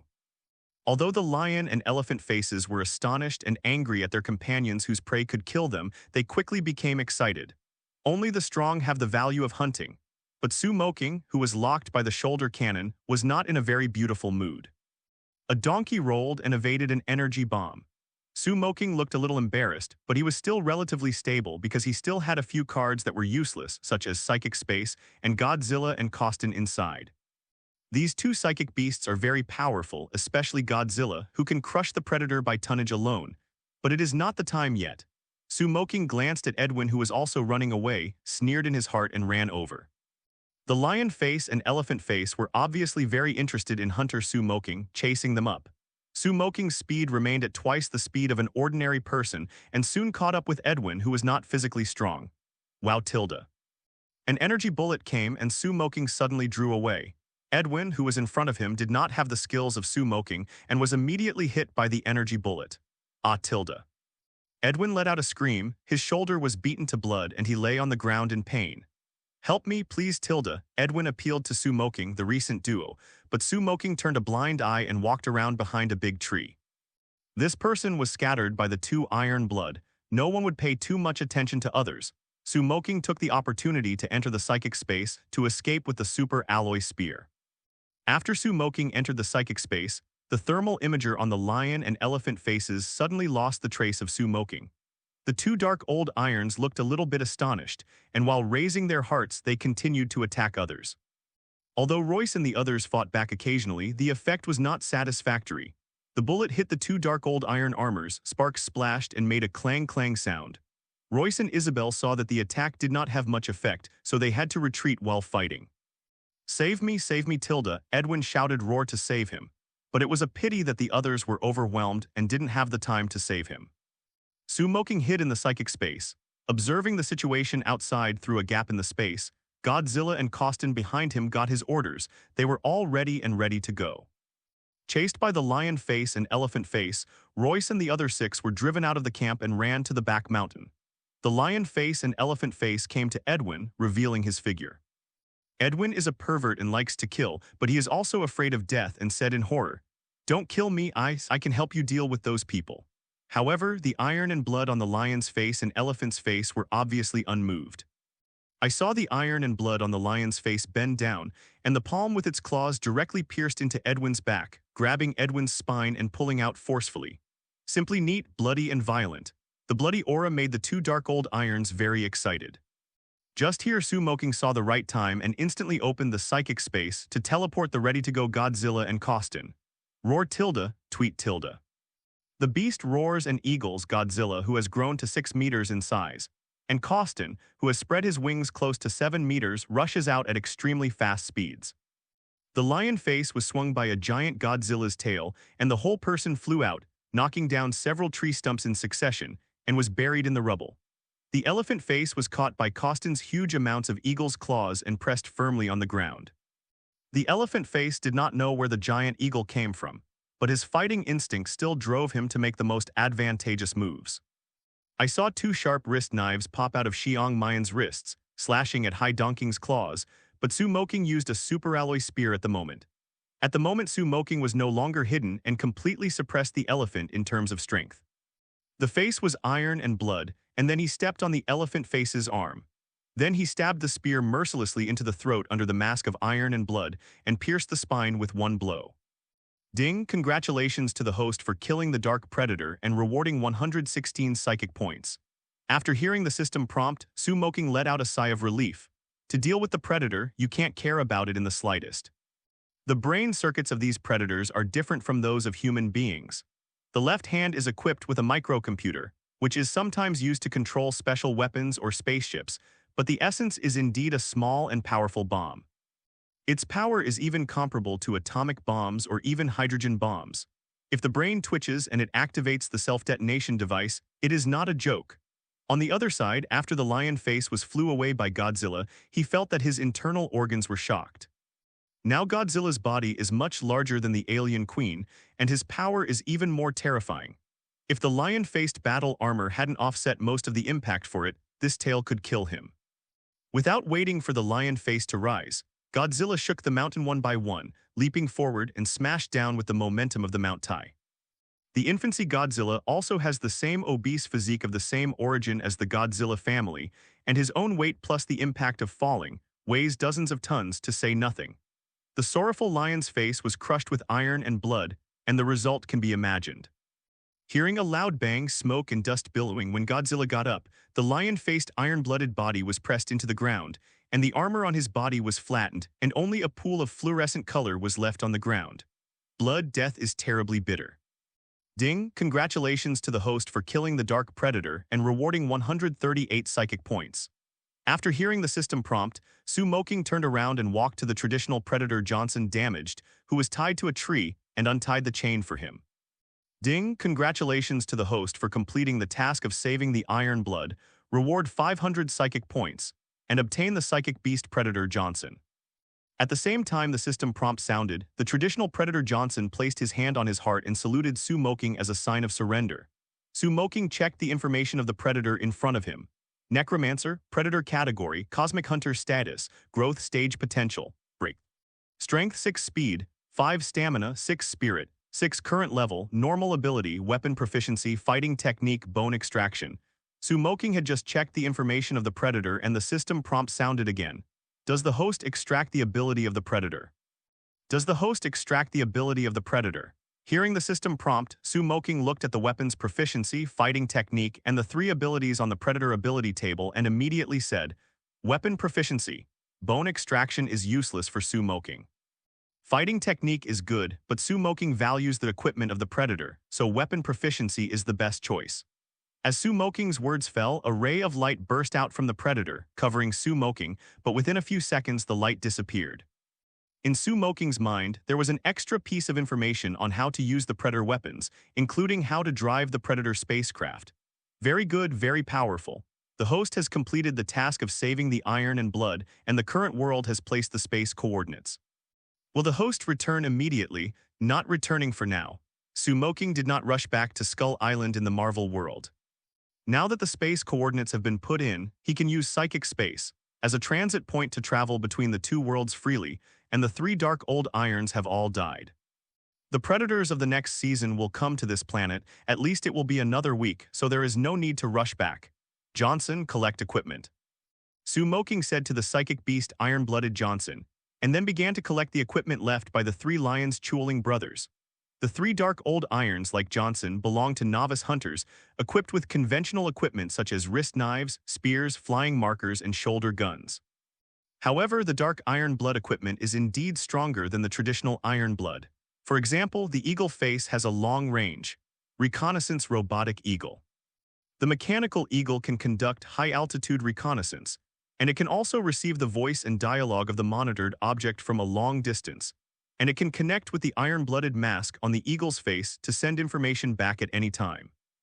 If necessary, it can also be equipped with weapons for aerial strikes. At the moment camp, only Moqing and his psychic beasts, Royce and others have run away. Moqing came to the dead eagle face, unplugged its armor and equipment, wiped the blood stains, and then skillfully installed it on himself.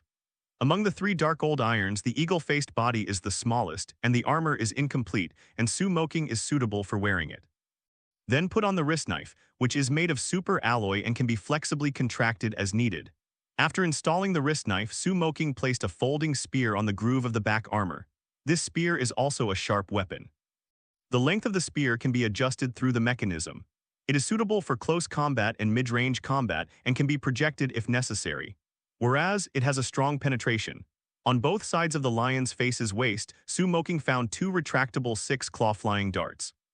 According to the information in weapon proficiency, Moqing knew that these flying darts were hard and corrosion-resistant, with glove-like fingers in the middle. Live can also be used for close combat, good things put away. Moqing used to be on Skull Island before, using a simple basis, but now seeing the iron-blooded equipment, he is naturally greedy. The lion face was squashed by Godzilla, and the armor on his body was also distorted shape-shifting, and there were few good equipment left. After searching for it, I found a double-edged dagger on the side of its calf. The hollow of the dagger has dig marks on both sides. It is corrosion-resistant and can be used for skinning processing of special shapes. Moqing accepted it unceremoniously. In contrast, the preparations on the eagle face and elephant face are relatively intact. After wearing the armor and cold weapons, Moqing took off the mask of the eagle face. The mask is relatively high-tech. It can provide a variety of spectral scans and magnified images. It has perspective, light sensitivity, infrared detection, and alien life form detection. Measure and other functions. There is an infrared automatic aiming device on the right side of the eye, which can record and translate the language of other species. It is a powerful tool for tracking prey and understanding opponents. Wearing the mask, Moqing felt that there was some peculiar smell inside, and the mask was relatively large, which was not suitable for him, so he took it off and installed a plasma cannon and a microcomputer. The shoulder cannon is a powerful thermal weapon fixed on the shoulder. It is automatically tracked by the mask's infrared rays. Its power can be large or small. It can be fired continuously to deal with large-scale enemies or heavy armored troops. It can quickly accumulate energy and then emit it instantly. Removable, even if the bracket is destroyed, it can still be used as a plasma pistol, but it needs to be charged. Once the energy is exhausted, it will be useless. The microcomputer installed on the left arm has a complicated structure. Moqing only knows how to use it. It can control most of the thermal weapons and high-tech equipment on his body, such as controlling spectral scanning, stealth systems, etc., and can also be used for biological analysis. The microcomputer is equipped with a laser projector, which can analyze relevant information and is essentially a miniature bomb. After being fully equipped, Moqing felt like changing shotguns for cannons. It's this bio-buyer cool, schwang schwang schwang schwang. Now it's for him to fight King Kong, and Moqing is confident. On the other side, Jagged Johnson is also neatly dressed. Johnson, you return to the Jagged Mother Star now. Find a way to make me a suitable armor and prepare some powerful weapons. If you are ready, find a chance to channel me. Moqing gave an order to Johnson. Channeling is two-way. Moqing can channel Jagged Johnson to his world, and Jagged Johnson can also channel back to his world, but this requires Moqing's will. Yes, master.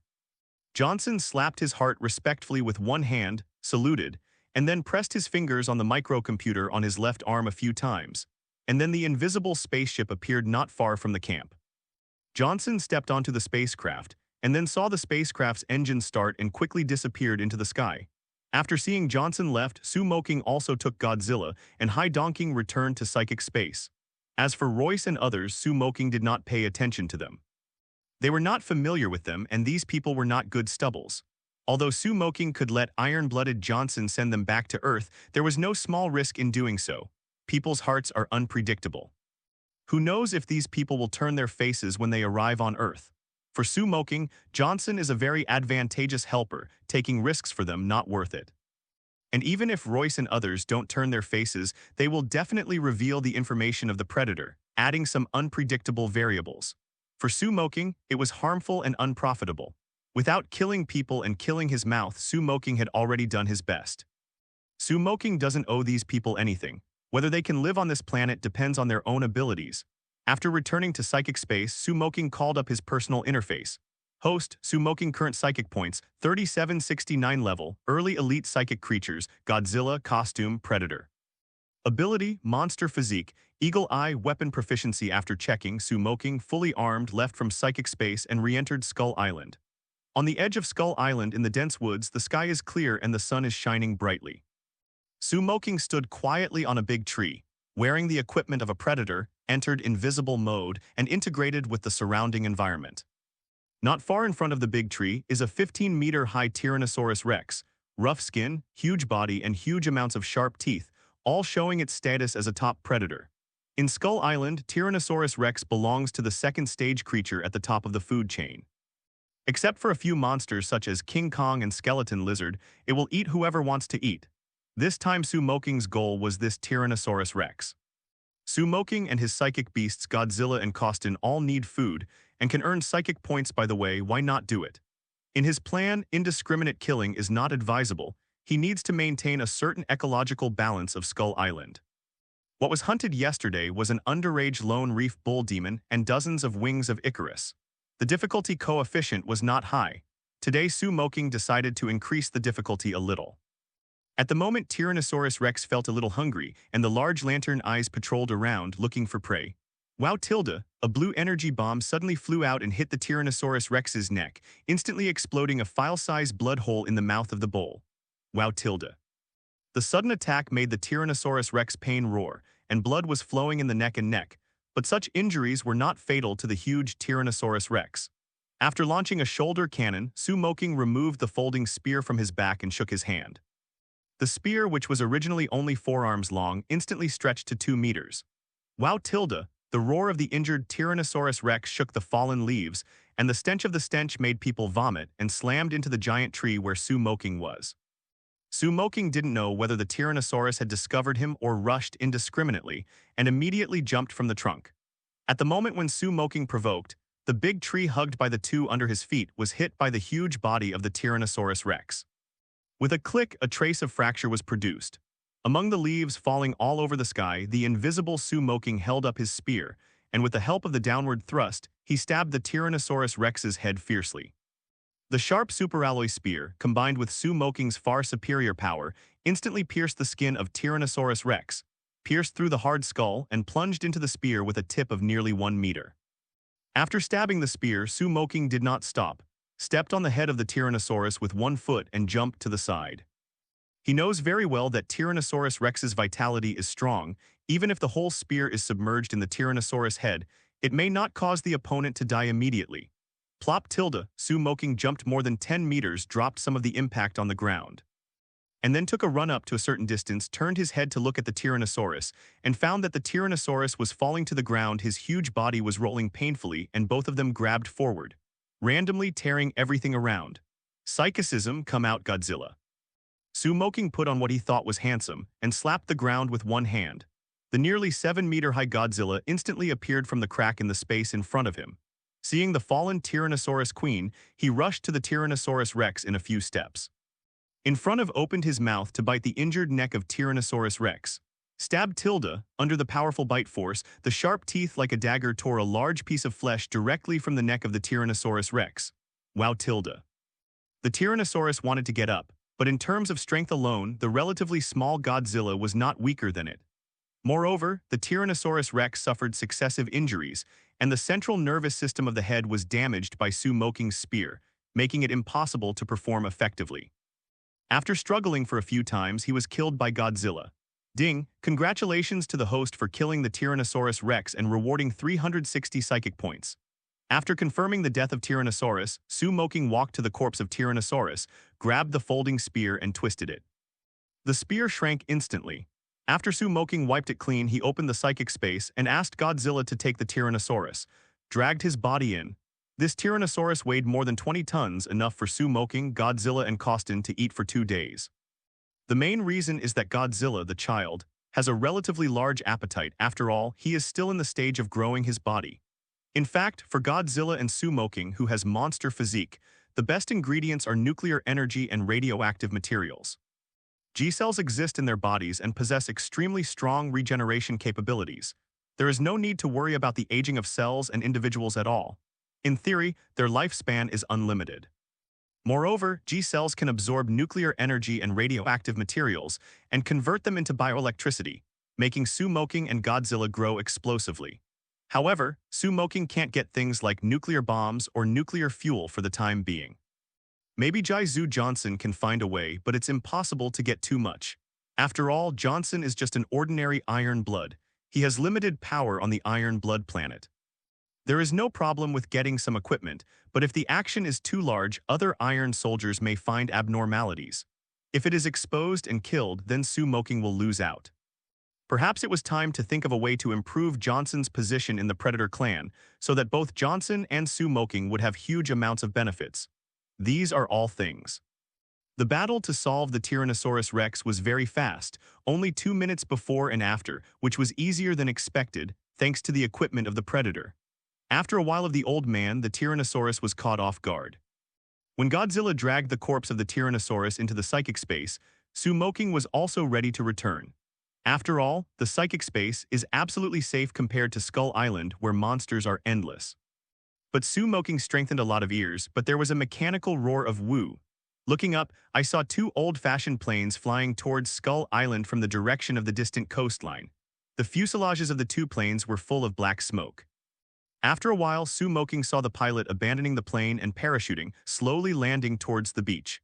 This kind of old-fashioned airplane should be from the Second World War. Is this scene from the beginning of King Kong Skull Island? Moqing thought for a while. He remembered the general plot of King Kong Skull Island, but the names of the characters in it did not have much impression. After thinking about it, Moqing decided to step forward to take a look at the situation and casually confirm the time period in this world.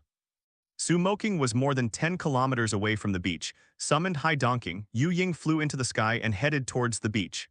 All the way hurriedly, but in a short moment, Costin flew over the beach, over the South Pacific. Flightman Mark Hank was driving a P-47 Thunder fighter, chasing a Japanese Type 0 fighter. But during the battle, his fighter was hit, and he parachuted helplessly and landed on an unknown desert island. Looking up, the Japanese fighter that was hit by him also began to fall, but the opponent's pilot also parachuted down. Mark immediately untied the parachute and then ran over, only to see an imperialist Japanese flightman just climbed out from under the parachute and immediately took out a pistol and fired. Boom, boom. Mark fired 6 shots in a row, but maybe it was because of nervousness, or the shooting technique was so stinky that he didn't even hit the opponent with a single shot. The Japanese flightman Gunpei Kazuko had already closed his eyes and waited for his death. Who knew that the opponent didn't even hit him at a distance of 50 meters, and he immediately smiled after the disaster. You are dead. Gunping took out the safety buckle of the parachute, coquettishly took out the pistol and aimed at the Yankee in front of him and pulled the trigger. Bang tilde also missed. Mark recovered, turned around and ran. Junping caught up with him regardless and shot as he ran, but the magazine was empty and he could not hit Mark. Both of them had no bullets in their pistols, but Gunpei had a katana and a short knife on his waist, so he had the advantage. Mark was empty-handed but didn't want to play empty-handed, so he was chased and ran away. The two chased, gradually approaching the jungle on the edge of the beach. Tweet tilde suddenly, a loud eagle sounded, and then the shadow of huge amounts of flashed by, bringing a gust of wind. Oh my god, what the hell? How can there be such huge amounts of eagle in this world? Mark and Junping Yiguang saw a great eagle flying by about 7 meters with wings spread over their heads, and they were shocked in their hearts. Go down. Moqing stood on High Donking's back, looked at the 2 people below and gave orders to High Donking. Costin whirled in the air, then dived down. God, there are people on this giant eagle's back. Mark watched the giant eagle fly back, and there was an Eastern man in strange clothes standing on his back with his mask off. He couldn't believe his eyes. Gunpei Kazuko was also very nervous, holding katana tightly. Costin was close to the ground. The 2-meter-long eagle wings flapped, flying sand and rocks, and the sand on the beach was blown up, making Mark and Junping Yiguang to cover their mouth, nose, and eyes with their hands. After High Donking landed, Moqing, wearing the armor of the predator, jumped from the eagle's back and landed in front of the 2. Follow me if you don't want to die. Moqing spoke Huaxia, but when Mark and Junping heard it, they automatically translated it into English and Japanese. The plane of the 2 crashed just now, and there was a lot of noise. It was easy to attract King Kong or the skeleton monitor lizard. Mark and Gunping waved their hands, slapped the gravel on their bodies, and then looked at the heavily armed Moqing and the giant eagle behind. They were not sure they could do it before. They looked at each other. The moment before, they were facing each other. The two reached a tacit understanding in an instant. Mark asked, "Who are you and where are you?" Moqing, "This is Skull Island. There is no time to explain. Get in the car. No, it's the Eagle Claw." As Moqing spoke, he felt a slight vibration on the ground, and the frequency of the vibration was getting higher and higher. Obviously, a behemoth was approaching. Mark and Gunping Yiguang did not immediately believe Moqing, but at the moment they seemed to have no other choice and cautiously followed. Moqing asked them to hug Costin's eagle claws and then jumped on Costin's back, letting Costin take off. Tweet tilde. With a kick on Costin's feet, a flap of huge amounts of wings flying with the three of them. Although Mark and Gunpei Yiguang were flight crews, they took off in such a situation for the first time. They both clung to Costin's eagle for fear of falling. When Costin rose to an altitude of 300 meters, Moqing stood condescendingly and saw King Kong, which had grown to a height of 30 meters, more than 20 miles away. King Kong is a cosmic monster, now in its infancy and growing very fast. Moqing remembered that monsters such as Godzilla and Ghidorah also appeared in the Easter eggs of King Kong's Skull Island. The United States even formulated an Emperor plan for this purpose, but these are many years later. At the moment Moqing drove high donking, leading Mark and Gunping around King Kong, heading towards a high mountain, ready to ask about the situation outside. The other side. As the Asgardian of Skull Island, King Kong's personality is not bad, at least for general herbivores. King Kong generally does not attack actively. King Kong is an omnivorous animal and meat and vegetables are not taboo, but King Kong generally does not attack meek animals.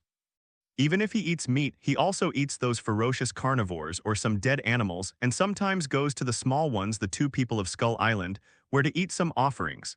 It's a protection fee. Today King Kong was patrolling its territory, but when he heard a sound from a distance, accompanied by heavy smoke, he immediately decided to take a look. The wisdom of King Kong is equivalent to that of a human being 5 or 6 years old.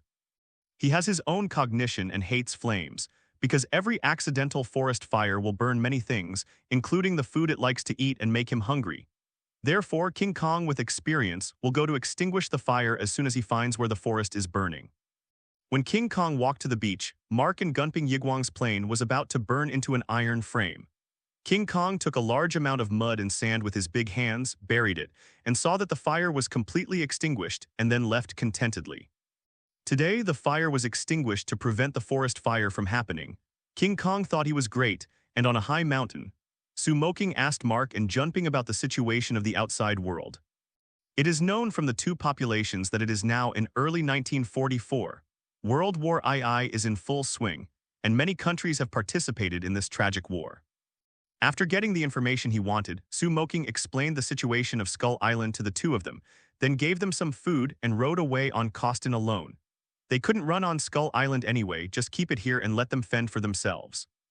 According to Marvel's plot, in 1944, World War II was drawing to a close.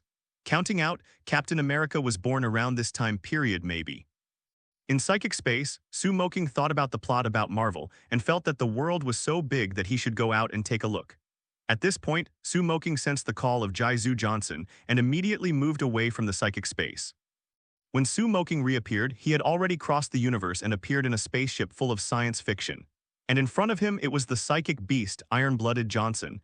Next to it is a cool black armor tailored for Moqing, Jagged Star.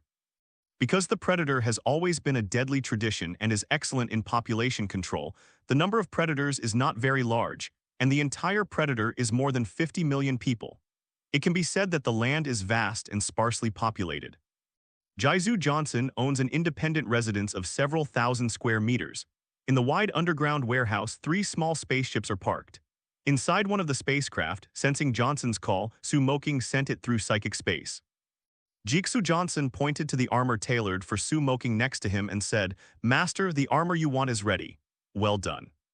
Moqing looked at the cool black armor placed on the metal table, very satisfied, and was about to take off the original iron-blooded armor and replace it with a new armor. After wearing a special black helmet, it is almost like a future warrior. This armor is a full-body armor, which can cover the entire body and is also very wearable. In addition to the original equipment, it is also equipped with 2 plasma hand cannons and 5 bomb-flying darts. After Su Moqing was dressed neatly, Johnson took out a few boxes from the cabinet next to him and respectfully said, "Master, this is the regular clothes prepared for you according to your request. I have all the information in my control. Please check it out." "Very good." Su Moqing briefly checked and then asked Johnson to put the things back. After restoring things, Johnson Hui reported, "Master, because I brought back the head of the fallen person, the elephant face Iron Blood, the elders of the clan gave me special approval. Let me spend 2 days in advance for the coming-of-age ceremony." Su Moqing nodded when he heard the words. "That's fine. If you run into trouble, call me in time." After the predator passes the coming-of-age ceremony, he can obtain higher privileges, and what he will do in the future is much more convenient. After thinking about it, Su Moqing said again, "By the way, if you have time to pay attention to nuclear fuel, you can get some of the best." "Understand." Johnson said respectfully, "So be it." As Su Moqing said, Johnson withdrew from the small spacecraft. After a while, Su Moqing disappeared into the basement together with the small spaceship just now. Please recommend the United States, New York City. A small invisible spaceship landed on the shore of a sparsely populated lake. Putting the spaceship into the psychic space and putting on a leather coat, Su Moqing swaggered towards the center of New York. Walking on the slab-paved street, Su Moqing watched the surrounding environment. New York City in the 1940s had a unique sense of age. In this era, the status of Huaxia people is not high. Su Moqing's typical Oriental face, coupled with the bright leather coat prepared for him by iron-blooded Johnson, seems to some people to be a moving fat sheep. Su Moqing quickly noticed a few unkind eyes. With a smile on the corner of his mouth after walking for a while, he picked a remote alley and walked in. After a while, 3 tall Americans followed. "What about people?" "I saw him come in just now. How come I disappeared in a blink of an eye?" "Damn it!" The words of the 3 fell and then one of them fainted suddenly. "Kelly, what are you?" The man who spoke, before he finished speaking, he felt a strong knock on the back of his head and then fainted. The remaining man named Wit felt wrong and immediately wanted to run, but just after taking 2 steps, he was knocked out by the invisible Su Moqing. After knocking out the 3 of them, Su Moqing took off his helmet and exited from invisibility. Then, in the pockets of the 3 of them, he received $60 in bills. After clapping his hands, Su Moqing walked out of the alley and bought some snacks from a street stall to change his taste. New York City is very big, and Su Moqing doesn't know exactly where Captain America is, so he decided to find Howard Stark, the father of Iron Man Tony. Howard Stark is a young rich man, arms dealer, talented scientist, and playboy. Every identity attracts attention. Su Moqing asked someone casually and learned some news about Howard. Time flies by. At night, tomorrow's World Expo. After having dinner, Su Moqing, after paying $10 for the ticket, walked into the expo, walked around for half a circle, and found the booth of the Stark Group. A lot of people gathered around the at-the-moment booth. Su Moqing squeezed to the front and saw a red car on the booth. In front of the car, 5 sexy girls with hot bodies stood. It seems that the profession of car model has emerged in this era. Most of the men around are watching cars or beautiful women, but I don't know. At this moment, 2 men and 2 women squeezed in behind Su Moqing. Su Moqing glanced back and immediately understood the identities of the 2 men. The thin and short is Steve Rogers, the future captain of the United States. The friend in military uniform next to him is Steve's good friend Bucky Barnes, who will be the Winter Soldier in the future. Su Moqing did not go up to strike up a conversation, but turned to look at the booth. "Ladies and gentlemen, I would like to invite Mr. Howard to appear." With the roar of a blonde girl, a mustache wearing a suit and walking with wind walked onto the booth. After Howard came to the stage, he first kissed the blonde, then wiped his mouth with a paper towel coquettishly, and then picked up the microphone. "Ladies and gentlemen, I want to tell you, as long as it's too short of you in 2016, your car will no longer have to touch the ground." When Howard spoke, several beautiful assistants took away the tires of the car from the booth. With the gravity reversal technology developed by Stark, everything is possible. Howard activated the anti-gravity device in people's surprised eyes. I saw the cars on the booth gradually floated up, and the crowd below seemed very surprised when they saw it, and then sent warm applause and joy roar. Howard smiled triumphantly, and suddenly the anti-gravity device of the car flashed a bright electric spark, and then it fell down. Howard, who is only 3 seconds handsome, was a little embarrassed, so he said humorously, "I said it will be a few years later, right?" Although this show was not a success, the car did float up against gravity. Although it was only a few seconds, it surprised the people in the audience and once again gave Howard Stark a warm applause. After a while, the crowd gradually dispersed, and Steve and his friend Bucky left with their female companions to the U.S. Soldier Recruitment Center in the exhibition.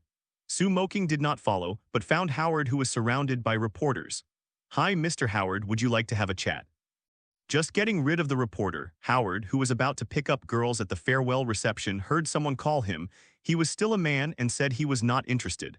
However, after seeing a drawing that Moqing took out, he suddenly changed his mind. "Where did you get this thing?" Howard looked at the blueprint of the anti-gravity engine and asked eagerly. This drawing records part of the formula for the anti-gravity engine of the Predator spacecraft, but it is not comprehensive, but even so it is much more perfect than what Howard has studied. Seeing Howard took the bait, Moqing smiled and said, "Mr. Howard, I think we can sit down and have a drink and then talk slowly." A farewell meeting for the recruits who are about to enter the battlefield. Moqing and Howard sat at the table and Howard said anxiously, "Say, what do you want?" "It's very simple. First, get me a legal identity in the United States." Moqing said lightly. Howard said, "This is okay, what else?" "In this era, the United States has many overseas Huxia who have illegally migrated. It is very simple for Howard to obtain a legal identity. Second, I want 10% of Stark Group's shares." Moqing stated the second condition. When Howard heard this, he seemed a little hesitant. Stark Group is his painstaking effort. 10% of the shares are worth hundreds of millions at the current market value. Although the anti-gravity engine is a cross-age technology, he believes that as long as he is given time, he himself can also be studied. However, once this technology falls into the hands of competitors, it will cause considerable losses to the Stark Group. After thinking about it again and again, Stark nodded and said, "Yes, but you have no shareholder decision-making power." "No problem." Moqing nodded and agreed. The reason for wanting the shares of Stark Group is just a foothold. He now has the cutting-edge technology of the Predator, which is hundreds of years ahead of this era, not counting the black technology, and it is not impossible to set up a company by himself. However, when he first arrived, he is still unclear about many rules, and it will take some time to adapt before he can integrate into this society. The Stark Group is just a springboard for him. Howard just made a phone call and solved the problem of Moqing's identity. However, it will take a few days to get the Stark Group's share transfer agreement. The cooperation between the two parties was a pleasant one. In the end, Moqing handed over the complete anti-gravity engine drawing to Howard, but he advanced some money in advance and bought an independent villa in Queens. On the third day, night, Moqing lay on the bed on the second floor of the villa, dazed, feeling a faint noise coming from downstairs. Getting up from the bed, Moqing went straight downstairs and walked in the direction of the sound. "When I came to the kitchen, I saw a little girl with blue skin and brown hair. Moqing was stunned. "Isn't this my cousin Mystique?" "Ah, Tilda." Little Mystique was holding the bread, and when he looked back at Moqing, he was shocked, and then he made a vicious hiss, as if he wanted to scare Moqing. Mystique's appearance is different from ordinary people. If he is an ordinary person, he might think that he saw a ghost. In the Middle Ages, he might even be burned to death by the devil. But in Moqing's eyes, it was a little cute. Seeing Moqing unmoved, little Mystique said, "Aren't you afraid of me?" "Why should I be afraid?" Moqing smiled. After staying in Skull Island for a while and seeing the horrible face of the Predator, Moqing now looks at Godzilla and feels beautiful, not to mention the little Mystique who has an alternative beauty. He smiled and said, "Little guy, my name is Moqing. What's your name?" "My name is Raven." Raven said nervously. "Gyurulu." Suddenly, there was a rumbling noise in his stomach, and Raven's little face was a little hot, but it was not noticeable because of his skin. "It looks like you are hungry. You can eat this thing as you like without stealing it." Moqing pointed to the food piled up in the kitchen, looking very generous. Raven's ability is very good and it looks attractive, and it is an object worth training. Really. When Raven heard the words, a bright smile appeared on her face. For her, being able to eat and eat is a lot of happiness. "Definitely, in fact, you don't have to steal anymore. I can give you enough food and let you go to school." Moqing nodded. Raven is a child. Seeing that Moqing didn't reject her but wanted to adopt her, she smiled and felt that she was lucky. Moqing is also in a good mood. If you adopt Mystique today, you will be able to reap a big cousin in the future. And Mystique's potential is very high. He remembers that Sentinel in X-Men. Reversing the future is because of Mystique's DNA. He can change the shapeshifting state at will and crush other mutants. On the other hand, Mystique also has this kind of ability, which not only can change the shape, but also includes copying mutants' DNA to obtain the other party's super ability. If this ability can be fully developed, it is definitely a heaven-defying ability. After Little Raven was full, Moqing asked her to rest in the guest room next to her. The next day, after breakfast, Moqing took Raven, who became a normal person, to buy a few fitting clothes and then went through the enrollment procedures for her. The rich is the uncle. This set works everywhere at home and abroad, at least for ordinary people. At the moment, Moqing did not plan on Captain America's plot development. After getting the shares of Stark Group, Moqing hired several maids to take care of the villa and take care of Raven by the way, while driving a small spacecraft to Daxia for a trip. The Huaxia of this world is very close to the history of Moqing's original world. In 1944, Daxia was full of wars. Facing the ferocious invasion and abuse of the island nation, the people of Daxia were living in dire straits. Every day, many innocent people died in the flames of war. Without seeing the war in person, it is hard to imagine how cruel it is. When Moqing drove an invisible small spacecraft through a village, a group of devils were slaughtering the village, regardless of men, women, old or young. These devils were not let go, and some young women were ruined by these inferior animals. Moqing was so angry that he parked the spaceship outside the village and jumped off the spaceship wearing a battle armor tailored for him by Johnson. With a few taps of his finger on the microcomputer, Moqing entered the invisible mode and quickly rushed into the village. At the moment the village had been lit, the fire was burning the houses, some devils laughed unscrupulously, and some women screamed. Moqing took off the folding spear behind him, turned it around, stretched the spear, and then directly pierced the back of a mustache devil, stabbed it out of the front chest, and the shoulder gun automatically aimed at the other devil. Destroy it in one shot. Ding, congratulations on killing Japanese Taro Ono, reward 2 psychic points. Ding, congratulations on killing the Japanese Watanabe River, reward 2 psychic points. Moqing killed 2 people in a row without any discomfort. It felt like killing a beast. Enemy attack. Where is the enemy? The other devils also noticed the situation, but they couldn't see Moqing's appearance. Moqing drew out the spear and threw it at the nearest devils, who was over 15 meters high. The spear pierced the devil's head and nailed it directly to the wall, and then moved body shape. Shoulder cannon fired from time to time. Every blow can kill a devil. Ding, congratulations to the host for killing Gyro Hirata and rewarding 2 psychic points. Ding, congratulations to the host for killing Taudi Village 1 and rewarding 1 psychic point. Ding, congratulations to the host for killing Inao Yuta and reward 2 psychic points. A series of system prompts sounded one after another. This was an overwhelming massacre, but the target of the massacre became the devil who burned, killed, and looted. 10 minutes later, dozens of devils in the village were all killed by Moqing. Among them, several devils pretended to be dead, trying to fool Moqing, but unfortunately under the thermal imaging scan and system prompts. Want to pretend to be dead and escaped? It doesn't exist. Moqing went up and made a cut, ending their sinful life. At the moment, the fire in the village had spread, and the thermal vision of Moqing's helmet was disturbed, so Moqing switched the viewing angle to normal mode. I looked around and found that there were only a few villagers still alive in the village. After saving them from the burning house, Moqing left behind some living things and walked into a state of invisibility and stopped outside the village. Spaceship. In this land, scenes like this happen every day. To be honest, Moqing couldn't manage, so he could only give the other party some help if he could.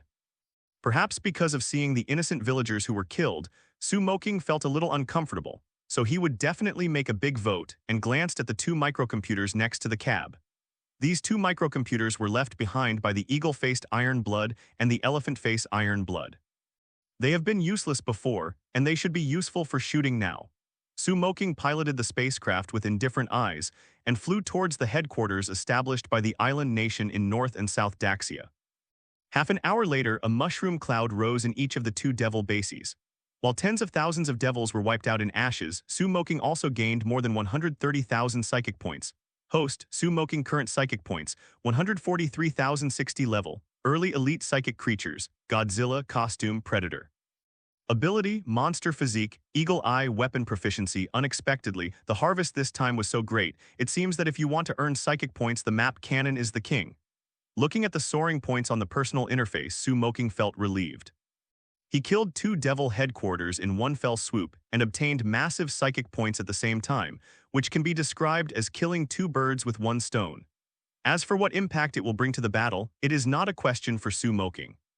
With more than 100,000 psychic points, he can already redeem a disaster-level psychic beast, and what Moqing wants to exchange for a psychic beast. Here to explain again, the levels of psychic beasts are divided into 7 levels: ordinary, elite, army breaking, disaster, world destruction, universe, and god. The higher the level, the larger the span, and it is generally regarded as a regular creature, such as lions, tigers, rabbits, and dogs. Elites are relatively powerful, such as adult aliens and low-level monsters. In the early stage of breaking the army, it can fight against an ancient force of 1,000 soldiers, and in the late stage of breaking the army, it can fight against 10,000 people. In the early stage of the disaster, an ancient small country can be destroyed, and in the later stage of the disaster, a large country can be destroyed. As for the extinction of the world, the universe, and the gods, the span is even greater, and every small level is different. The exchange of psychic beasts is based on the potential of psychic beasts and the existing actual combat abilities. For example, Godzilla, even if it is only in its infancy, has only normal combat power. But because of the potential of Yaoyu Cosmos level, there are a lot of psychic points that can be exchanged. Definitely, they can also be directly exchanged for powerful psychic beasts, but their potential has reached the peak, and there is not much room for improvement. Unless there is any special opportunity, it is difficult to go further. Both have their own advantages and disadvantages. How to choose depends on Moqing's ideas. At the moment, Moqing turned on the autopilot mode and headed to the land of Bashu, which was his original hometown of the world. Although this world is different, Moqing still wants to see it, which is a wish. And I entered the psychic space and said to the system, mobilize me a psychic beast that can be exchanged for 140,000 psychic points. When Moqing's words fell, many powerful psychic beasts appeared in his eyes, including some potential juvenile psychic beasts. To exchange for a normal-level psychic beast, you need psychic points ranging from 10 to 99. Elite psychic beasts require 99 to 999 psychic points. To break an army-level psychic beast, 1,000 to 49,000 psychic points are required. The disaster-level psychic beasts need 50,000 to 49 million. The higher you go, the stronger the psychic beast, the greater the potential, and the more psychic points you need. Disaster-level psychic beasts have the power to destroy the country, such as the nine-tailed monster fox, the western dragon, the Pacific rim monster, and so on. After choosing among them, Moqing selected a 3-headed hell dog in the growth stage. Does the host confirm to exchange the 3-headed hell dog? Confirm. As Moqing's words fell, 140,000 psychic points on his personal interface were instantly deducted. At the same time, a void crack occurred in the psychic space, and a giant dog more than 3 meters high and full of flames appeared in front of Moqing's eyes. This giant dog has 3 vicious heads, each with a big mouth full of fangs, faintly visible flames, and looks very mighty. Psychic Beast, Hell's 3-headed dog category, magic status, growth stage potential, disaster level, current level, mid-breaking army ability, Hellfire, change body shape, devour soul, fast regeneration. Just as Moqing checked the attributes of the Hell 3-headed dog, the system prompt sounded again. Congratulations to the host for acquiring the 3-headed Hell dog, please choose an ability. Moqing glanced at the attribute list of Hell's 3-headed dog, and quick regeneration was the first to be ruled out because he already possessed Monster Physique and originally possessed powerful self-healing ability. Next is Eat Soul, he is not a soul eater again. Changing the body shape, it seems to be interesting. Through the introduction of the system, this ability can become larger or smaller according to your physical fitness.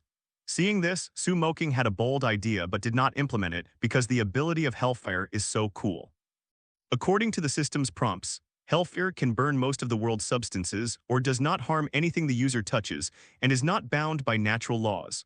Water and vacuum environment cannot have any effect on Hellfire.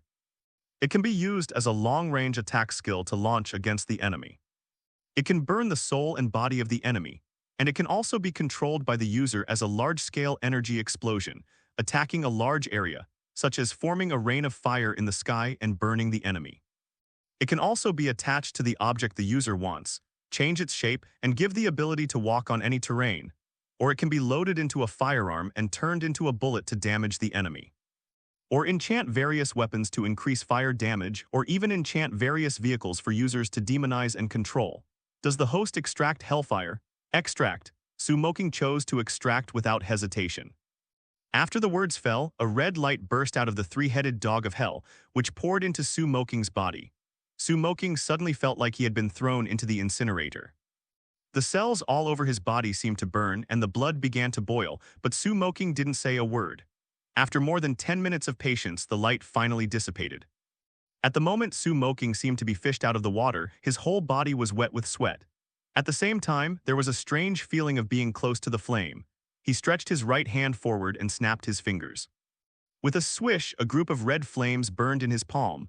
However, Moqing did not feel the pain of being burned by the flame, as if the flame was part of his body. This is Hellfire. Under the control of Moqing's mind, Hellfire constantly changes its form, a beast form, a human form, and it can also be transformed into a variety of weapons. As long as the imagination and mental power are enough, Moqing can change the Hellfire become whatever you want to be. After some experiments, Moqing took out a super alloy long knife and attached Hellfire to the knife. The long knife was instantly dyed with red flames, like an enchanted weapon becoming sharper and stronger. The lethality. Moqing suddenly remembered the appearance of Ghost Rider and muttered, "Perhaps I should get a Harley motorcycle or enchant it directly on Godzilla. Hellfire Godzilla, it seems not bad." Putting away the Hellfire, Moqing patted the lowered head of the three-headed dog in the hell. "Look at your 3 heads, and I will call you a junior in the future. The people over there are Godzilla, Honglian, and Hai Donking. Zaya-Oyu, you will be partners in the future, so get along well, you know." The 3-headed hell dog looked at Godzilla and Costin, and the 3 dogheads yelled wantly twice, which was regarded as a beckoning roar.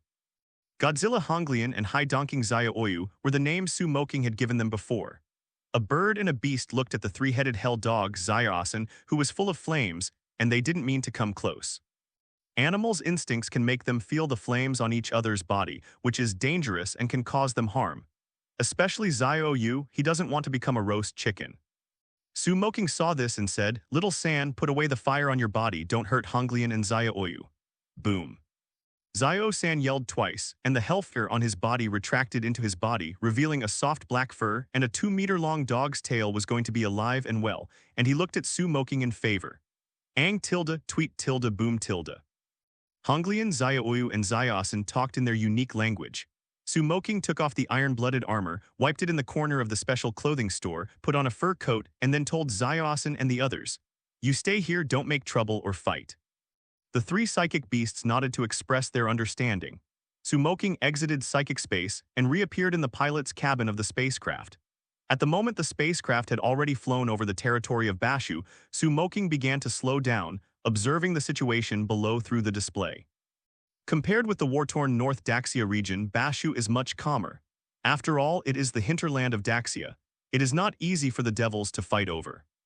When the spacecraft passed a mountain forest, through the display, Moqing saw that there was someone bullying the girl in broad daylight.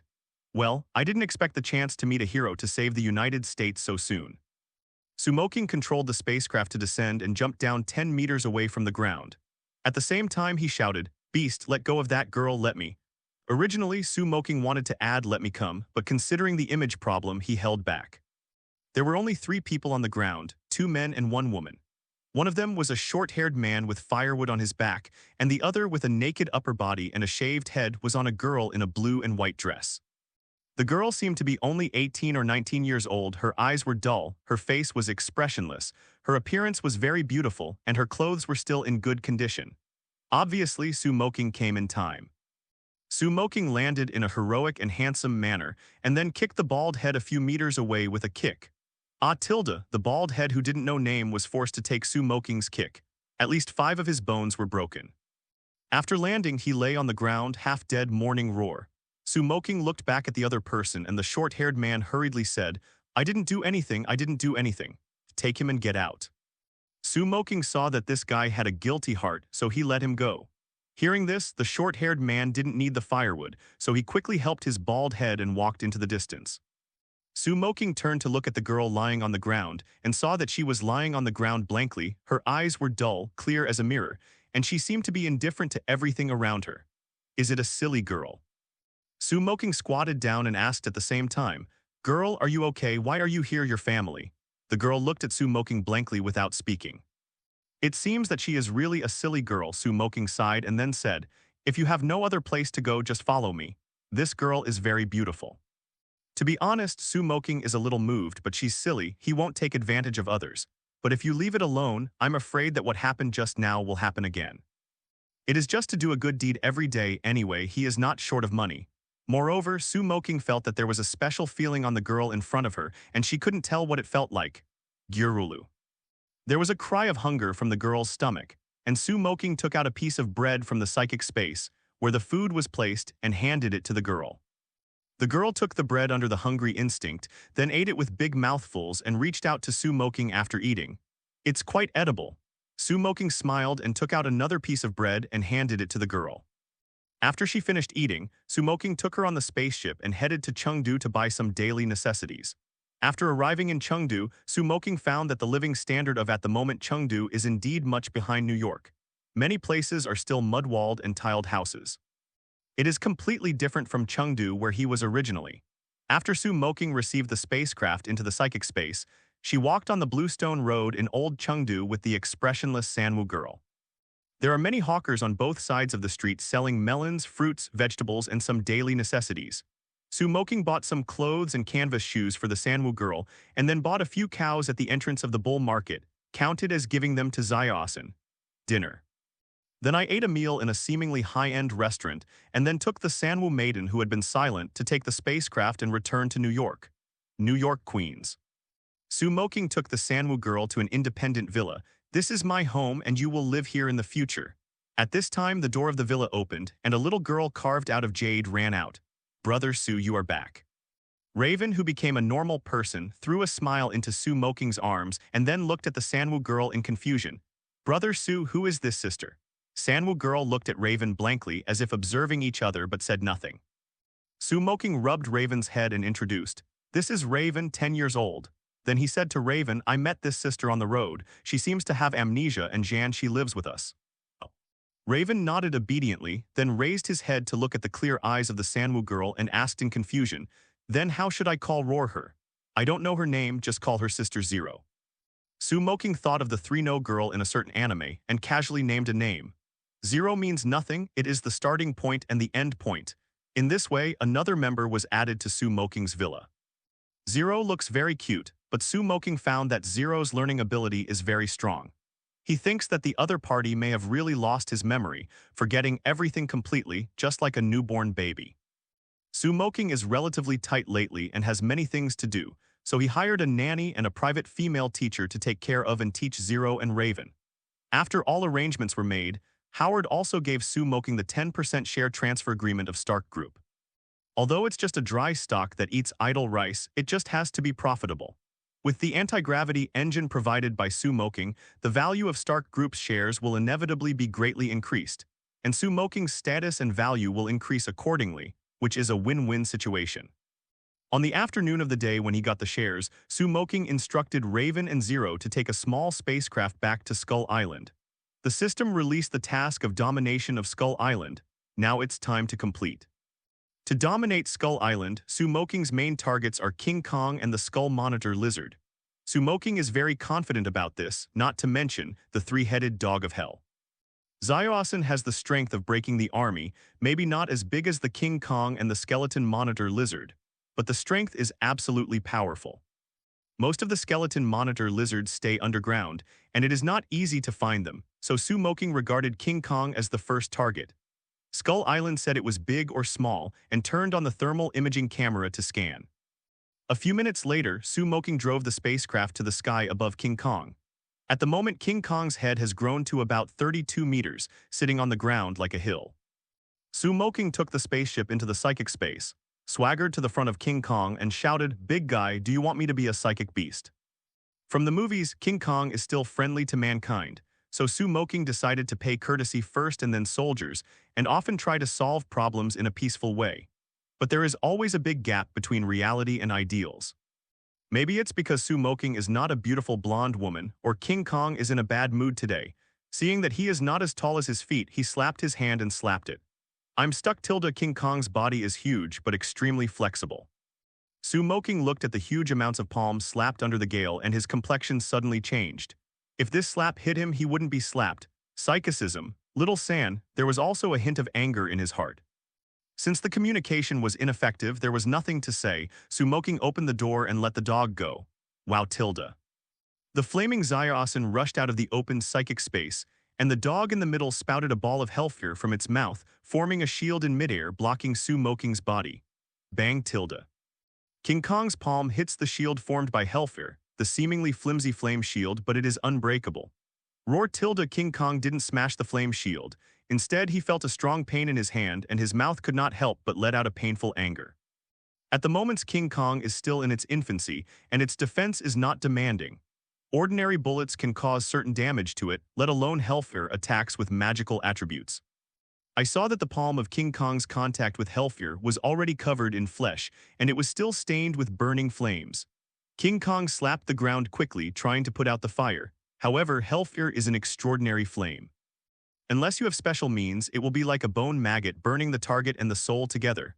Roar tilde. King Kong had never encountered such a strange flame. He didn't know what to do. He rolled and slapped on the ground. Many trees were crushed by King Kong. However, King Kong did not extinguish the hellfire, but made the fire bigger. Moqing saw this and said to the three-headed dog in hell, "Little sand is enough, take the hellfire back." In Moqing's view, King Kong is a good psychic beast, and if it can be subdued, it is naturally best. Boom tilde. Zio-san yelled twice, opened his mouth and sucked. The hellfire instantly floated up, and Zio-san sucked it back into his mouth. The flame went out and Moqing said to King Kong, who was lying on the ground, "Give you another chance either to become my psychic beast, or burn you to death." King Kong slowly stood up, looking condescendingly at Moqing and Zio-san with a trace of fear in his eyes. Hearing Moqing's words, it seemed to understand it didn't know what a psychic beast was, but it didn't feel like a good thing. But the weird flame just now made it feel the breath of death, and for a while he didn't dare to deal with the two small things now. Roar tilde. King Kong roared and then bang bang bang slapped his chest. Just when Moqing thought King Kong was going desperately, the gorilla turned his head and ran towards the forest behind. Every step was 20 to 30 meters away. The speed is faster than a sports car. Ran. Sumo stunned and immediately jumped to Zio-san's broad back. The hellfire on the dog's back that could burn the soul did not affect him in the slightest. "Little San, chase me." Moqing slapped Zio-san's back and the three-headed hell dog ran on all fours.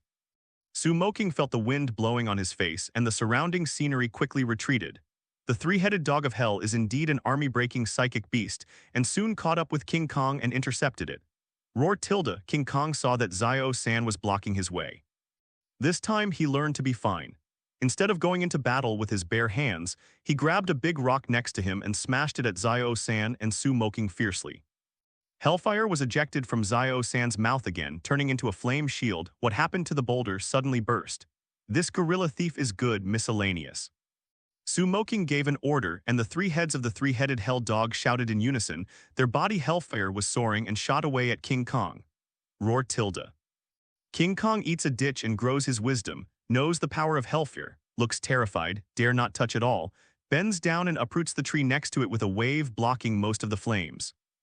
Hellfire, but if there is spirituality under the control of Zio-san, it looks like a rain of fire falling, scattered on King Kong's body without money, burning King Kong's hard fur. His body was covered by hellfire. King Kong wailed in pain and rolled all over the floor. During this time, he tried to attack Zio-san and Moqing, but both were blocked by Zio-san with a flame shield. Moqing can also hellfire, but neither power nor quantity can compare to the junior third. Under the burning of hellfire, King Kong finally fell unwillingly. Moqing asked Zio-san to withdraw hellfire. King Kong was already dying and his hair was almost burned out with scorched black smoke. Only his undulating body showed that it hadn't died yet. Moqing rode Zio-san and jumped onto a big rock, staring at King Kong. Roar tilde. King Kong opened his mouth and let out a hoarse roar, but his voice was no longer loud and weak, and his bloodshot eyes were full of unyielding. There is a great vibe that King Kong will never be a slave. Why you are not convinced yet, are you? While Moqing spoke, Zio-san's three dog heads looked at the ground a few hundred meters away and suddenly let out a roar. Bang tilde. At the same time, the ground being watched by Zio-san suddenly shook, and a splash of mud suddenly collapsed and flew 3 feet high, and then the ground began to collapse, revealing a big hole of about 20 meters. A big hole was formed. 3 10-meter-high, hideous-looking skeleton monitor lizards sprang from the ground. The skeleton monitor lizard is a huge amount of carnivorous creatures in Skull Island, and it is also an old enemy of King Kong. It will prey on all prey. They generally live underground and have no basic awe of other kinds of creatures. They are generally 3 to 30 meters tall and vary from 10 to 60 meters in length. There is a hard exoskeleton on the head, almost no skin or flesh, eyes with a dark green light like a ghost fire in a skull, two strong and powerful long legs with sharp claws and a thick long tail. With their bodies, their open blood basins and mouths, they obviously have a strong bite force. Sizzle. The three skeletal monitor lizards looked around and found King Kong, Zayaosan, and Moqing, screamed, scattered, and rushed over.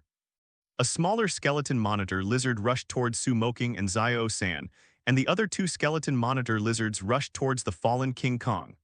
Obviously, in their opinion, it is more important to kill King Kong, the enemy. I haven't gone to you yet, but you have delivered it to the door yourself. Moqing took out the plasma hand cannon on his leg and pulled the trigger at the rushing skull monitor lizard. The blue plasma energy bomb hit the skull monitor's head almost instantly. However, the exoskeleton covering the head of the skeletal monitor lizard is extremely hard. Although the ion cannon smashed its skull into a large piece, it is not fatal compared to the size of the skeletal monitor lizard. Wow. The skeleton monitor lizard that was hit suffered pain, issued an angry roar, and suddenly jumped in the direction of Moqing. When he was in the air, he opened his mouth in the blood basin, intending to swallow Moqing and Zayaosan in one bite. But at this moment, Moqing took out the folding spear covered with Hellfire and threw it out suddenly. With fiery flames and impact, the spear shot directly into the skull monitor lizard's mouth, pierced the tongue and throat, inserted into the body, and burned from the inside out. The skeleton monitor lizard screamed and fell from the air. Zayaosan jumped up and patted the skull monitor lizard's head with a dog's paw. Crack. Although Zayaosan's body is a few sizes smaller than the skeleton monitor lizard, his power is far beyond the opponent. Under one claw, he directly smashed the skull monitor lizard's skull, his brain burst, and then opened his mouth and sucked, swallowing the skull monitor lizard's soul. Ding! Congratulations to the host for killing the skeleton monitor lizard and rewards 430 psychic points. Roar. On the other side, the weak and feeble King Kong was attacked by two skeleton monitor lizards. Although he tried to fight back, he was injured by Zayaosan before and he was powerless. Obviously, the skeleton monitor lizard wanted to take the advantage of King Kong's disease to kill it and bite it frantically. King Kong resisted with his arms, and his fragile skin was burnt to black by Hellfire. It was dripping with blood and looked extremely miserable. Moqing was planning to accept King Kong as a psychic technique, so Zayaosan rushed over and pointed the charged plasma hand cannon at the other skull monitor lizard.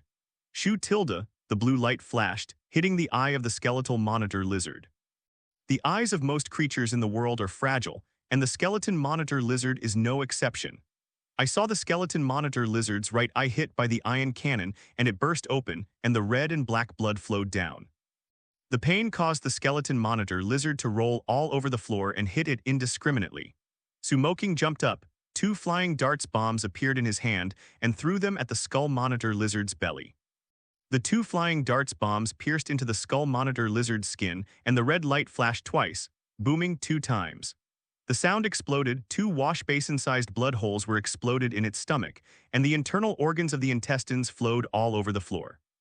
Ding! Congratulations to the host for killing the skeleton monitor lizard and rewards 510 psychic points. Ding! Congratulations to the host for killing the skeleton monitor lizard and rewards 530 psychic points. When Moqing solved the skeleton monitor lizard, Zayaosan also killed the other one. He ran over and sucked at the skeleton monitor lizard that Moqing had exploded. The soul of the skeleton monitor lizard was swallowed by it. After Moqing had the ability of Hellfire, he could also see the spirit body, but he was not against Zayaosan's devouring soul. For the three-headed hell dog, the soul is the best food, and the more souls it consumes, the stronger it is, the faster its strength will grow. Moreover, by devouring the souls of other creatures, the three-headed hell dog can extract part of the memory from the soul of the other party. This ability is very good, maybe it will be of great use anytime.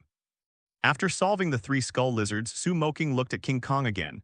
Maybe it was because Moqing and Zayaosan killed the skeleton lizard, or maybe King Kong was really scared. This time King Kong was silent, but looked at Moqing pitifully. It's good to be this way. Moqing saw the meaning of King Kong's soft clothes, stepped forward and touched the head of King Kong's house, communicated with the system, and then a light was injected into King Kong's body, forming a contract with King Kong. After conquering King Kong, Moqing checked the list of King Kong's attributes. Psychic Beast, King Kong category, universe monster status, juvenile potential, world-destroying level, current level, early stage of breaking the army ability, monster physique, other abilities are not activated. Taking a look at the list of King Kong's attributes, Moqing said, I won't extract it yet. Now King Kong only has one basic ability of monster physique, and Moqing already has Godzilla's monster physique. There is no need to repeat it. It is more cost-effective to wait for King Kong to develop other abilities after extracting it. You will be called Xiaokong from now on, and now I will send you to the psychic space to rest. Moqing gave King Kong a name and then placed it in the psychic space to rest. Guren Xiaoyu, this is your new partner, get along well in the future. Moqing instructed Honglian Xiaoyu uttered, and then asked Xiao-san to go down the tunnel dug by the skeleton monitor lizard and destroy all the skeleton monitor lizards. Moqing didn't think of the skeleton monitor as a psychic beast. This thing is too ugly and affects his image. Moreover, ability is not outstanding and there is not much merit. Hearing Moqing's command, Xiao-san rushed into the hole with a whoop.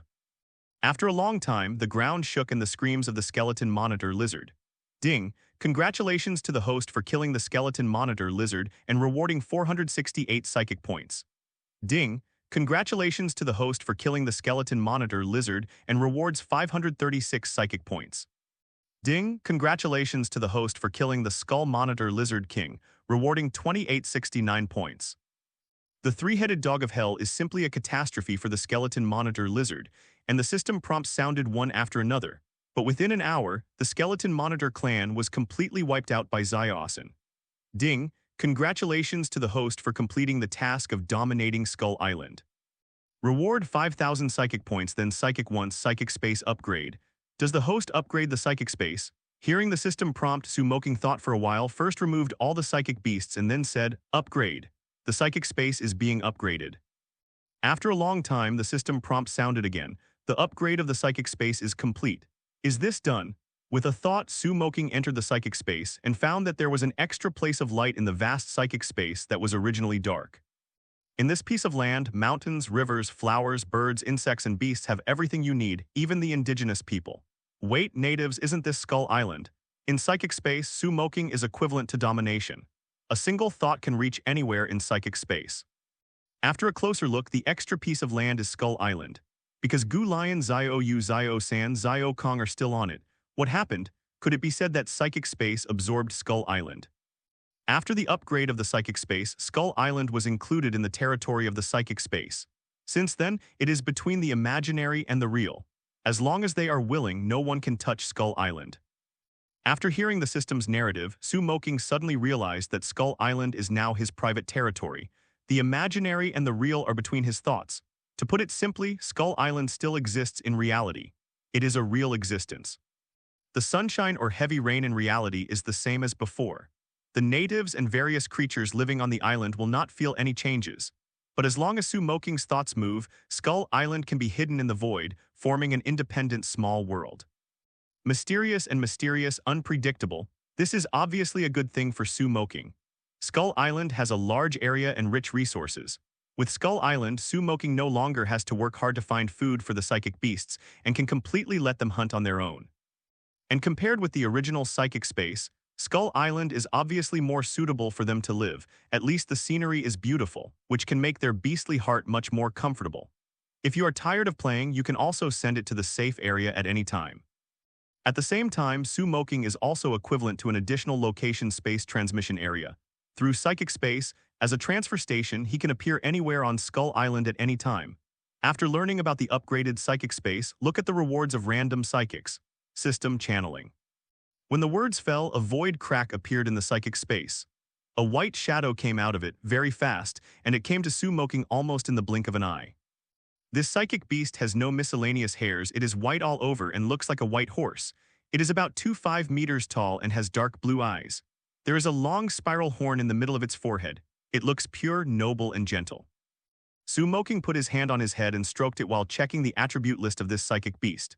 Psychic beast. Unicorn category, light system warcraft status, mature potential, disaster current level, mid-breaking army ability, light magic, healing ability, detoxification, flight description.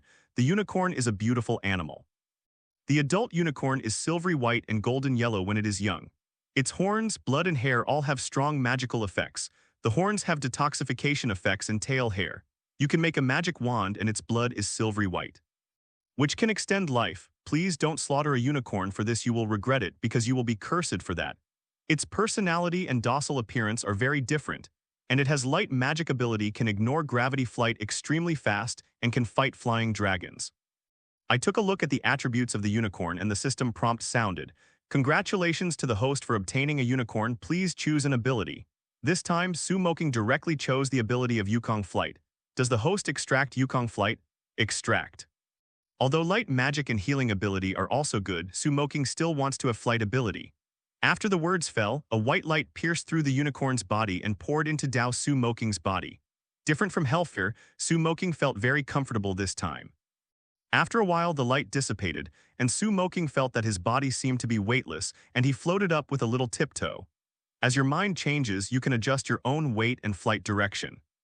After adapting for a while, Moqing can control the ability of Yukong Flight as he pleases. Moqing landed on the ground, and today was considered a bumper harvest. Not only did he dominate Skull Island, he also got 2 powerful psychic beasts, and he was in a beautiful mood. Host, Moqing current psychic points, 13-14 level, late elite psychic creature, Godzilla, Costin Predator, Hell 3-headed dog, King Kong, Unicorn. Ability, Monster Physique, Eagle Eye, Weapon Proficiency, Hellfire, Flight. After checking the personal interface, Moqing, who was refreshed, took the Unicorn Xiaobai to Skull Island, and rounded with the psychic beasts such as Honglian. At the same time, let the Unicorn use its healing ability to heal King Kong Xiaokong's injuries. The United States, New York. After more than 10 days of recuperation in the villa, the Super Soldier Project finally began. Not many people knew about this plan, and Moqing only learned about it from Howard's mouth. On the day of Captain America's birth, half a fascinating Moqing definitely wanted to join in the fun, but I can't go clearly. After all, as a Huxia, there are still many inconveniences in the United States. Even if you get a green card, you will still be discriminated against. This is a major environmental factor and cannot be changed in a short period of time. On the same day, Moqing put on the iron-blooded battle suit, and after a few taps on the microcomputer, he entered the invisible mode, then squatted, quietly following Howard's car in front of a seemingly ordinary shop. Is it here? After seeing Howard enter, Moqing waited quietly on the roof opposite the shop. Not long after, Stephen Carter's agent also drove to this shop. Ding dong tilde, the doorbell rang crisply, and Steve, who walked into the store, looked around curiously, only to see that the store looked normal. At this moment, a seemingly kind old lady walked out of the inner room. Just listen to the old lady graciously saying, "It's great weather today." Steve didn't know, so without much talk, the Carter agent next to him smiled and said, "Yes, but I always carry an umbrella." The old lady smiled when she heard the words, then walked to the counter and pressed a button under the counter. Obviously, they were exchanging some kind of secret signal just now, which is also a trend in this era. It has almost the same meaning as heavenly kings cover earth tigers and river monsters in Pagoda Town in this period of Daxia.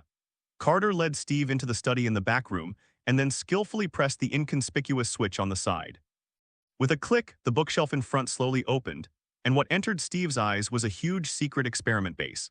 Entering inside, the hidden door behind you closed automatically, and you could see many of the United States soldiers walking back and forth in military uniforms all around. Across the promenade, Steve saw Howard, who was busy. When Howard saw Steve's arrival, he smiled and said, "Man, are you ready? Next is the moment to witness the miracle." "My pleasure." Steve smiled slightly and followed Howard to the laboratory below. The old doctor. Erkins told Steve to drag off his shirt and lay on a device. After seeing Steve lying down, Dr. Erkins asked Howard, "Mr. Stark, how are you preparing?" "It's ready, but it may black out the city." Howard said, looking at Steve, who was a little nervous, and smiled, "Everything will be fine, don't be nervous." "I'm very good." Steve nodded, indicating that he was fine. Erkins glanced at Agent Carter. "Lady, can you go to rest next to you?" "Good, doctor." Agent Carter walked to the room on the upper floor of the laboratory and watched the experiment below. After Dr. Erkins took the microphone and said some testimonials, he asked his assistant to manipulate the instrument and inject super soldier serum into Steve. After the injection, Howard turned on the light of life instrument, and as the gears turned, Steve was wrapped in a device similar to a sealed box. Howard turned a roulette wheel, and there was a dazzling white light in the device Steve was in. When the light of life reached 70%, Steve's painful scream came from within. When Dr. Erkins heard the sound, he immediately told Howard to turn off the instrument, but Steve stopped it and said he could do it. As the light of life continued to rise, when it reached 100%, sparks were emitted from the surrounding instruments, and the device Steve was on slowly opened. At the moment, the Steve inside is like a different person. The original thin and short body has become a tall and muscular man who is even better than Bala's transformation of the little magic fairy. Marvelous. It worked, the United States hail. Seeing Steve's appearance, the people around who came to visit all expressed joy roar. Dr. Erkins and Howard helped Steve out of the device, sweaty and weak. I did it, Steve gasped and laughed. For someone with a short stature, it is absolutely deceptive to say that he doesn't care about his height. Steve's mentality is very good, but sometimes he can't help but feel inferior and unconfident. Now he feels great. Although his body is still a little weak, he can feel that his physical strength is recovering quickly, which is an unprecedented feeling. Dr. Erkins supported Steve, also very happy, and smiled. Yes, we succeeded. Some of the United States congressmen who came to participate all smiled, but they were extremely happy and sad. A Hydra agent suddenly detonated the bomb. With a bang, the explosion shattered the glass in the second-floor room. The Hydra agent took advantage of the chaos and took the only remaining super soldier serum, and then fired 2 shots at Dr. Erkins. Moqing outside heard the sound of an explosion from the shop, and did not rush in, but continued to wait. After a while, the Hydra agent who got the super soldier serum hurriedly ran out and shot and killed the old woman who was visiting the shop. Immediately afterwards, Steve and Carter agent who had successfully metamorphosis rushed out, trying to catch the Hydra agent.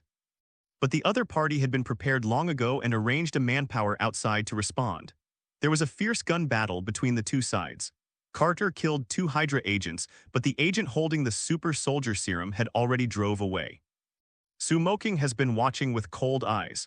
There were too many people just now, and he was not easy to intervene.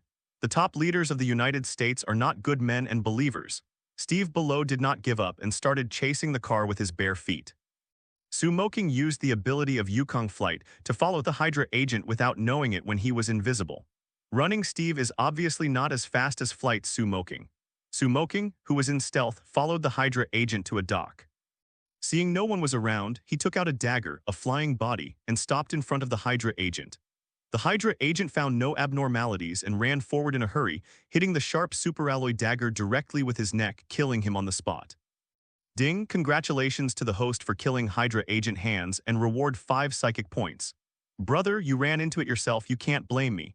Moqing drew out the dagger indifferently and then found the perfect super soldier serum from the opponent.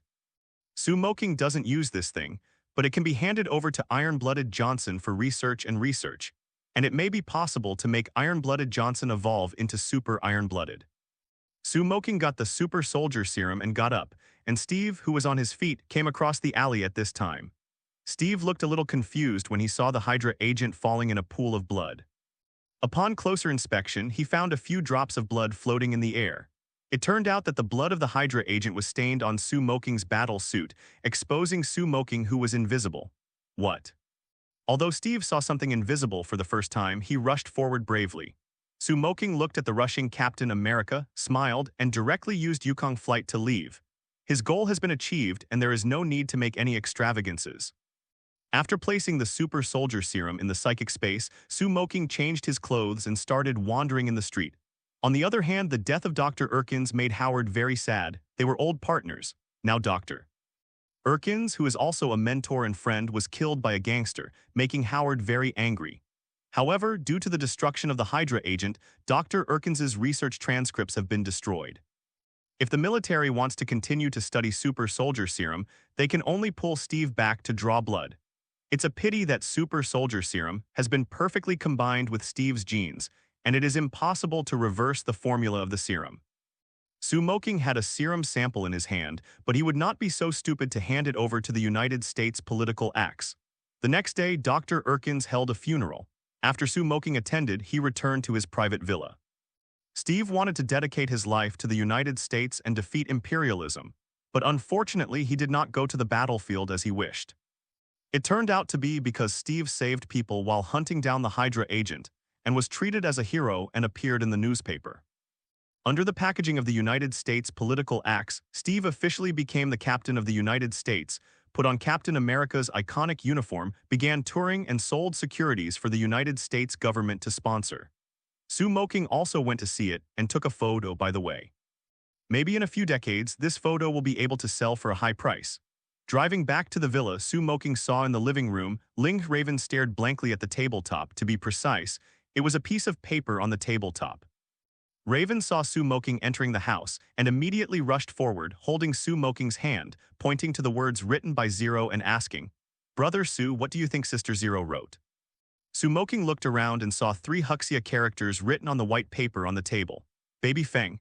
Well, I only remember the name. I seem to be called Baby Feng. Ling Duanmeng said. Moqing's mouth twitched slightly. Wouldn't it be so coincidental? Then carefully look at the Zero. Black and straight, naturally dull, full-bodied, pure eyes, amnesia, and the place and time period when Zero was found. A series of situations are exactly the same as Bao Beifeng in under one person. But how can anime characters appear in Marvel world? Could it be that this world has changed, or that they are originally related? Speaking of, the congenital aliens in Under One Man are indeed similar to mutant situation, and in Daxia in Marvel world, there are also some mysterious powers such as spear game and the like. If Ling is really Bao Beifeng and brought her to the United States by himself, wouldn't the plot of Under One be completely messed up? Not to mention whether Gaowazi and his village will be wiped out by bandits. At least Gaowazi will not be a stranger if he has not learned how to practice qi, and his destiny will be completely changed. Many thoughts flashed through Moqing's mind, then he touched Feng Beiabao's soft hair and asked, "Do you remember anything?" "Remember?" Bao Beiabao recalled it but felt his mind was blank and then felt a needle sticking in his head, holding his head painfully shrinking on the sofa. My head hurts." "Zero, what's the matter with you? Don't think about it if you don't remember it." Moqing hurriedly helped Baby Feng and Raven jump down.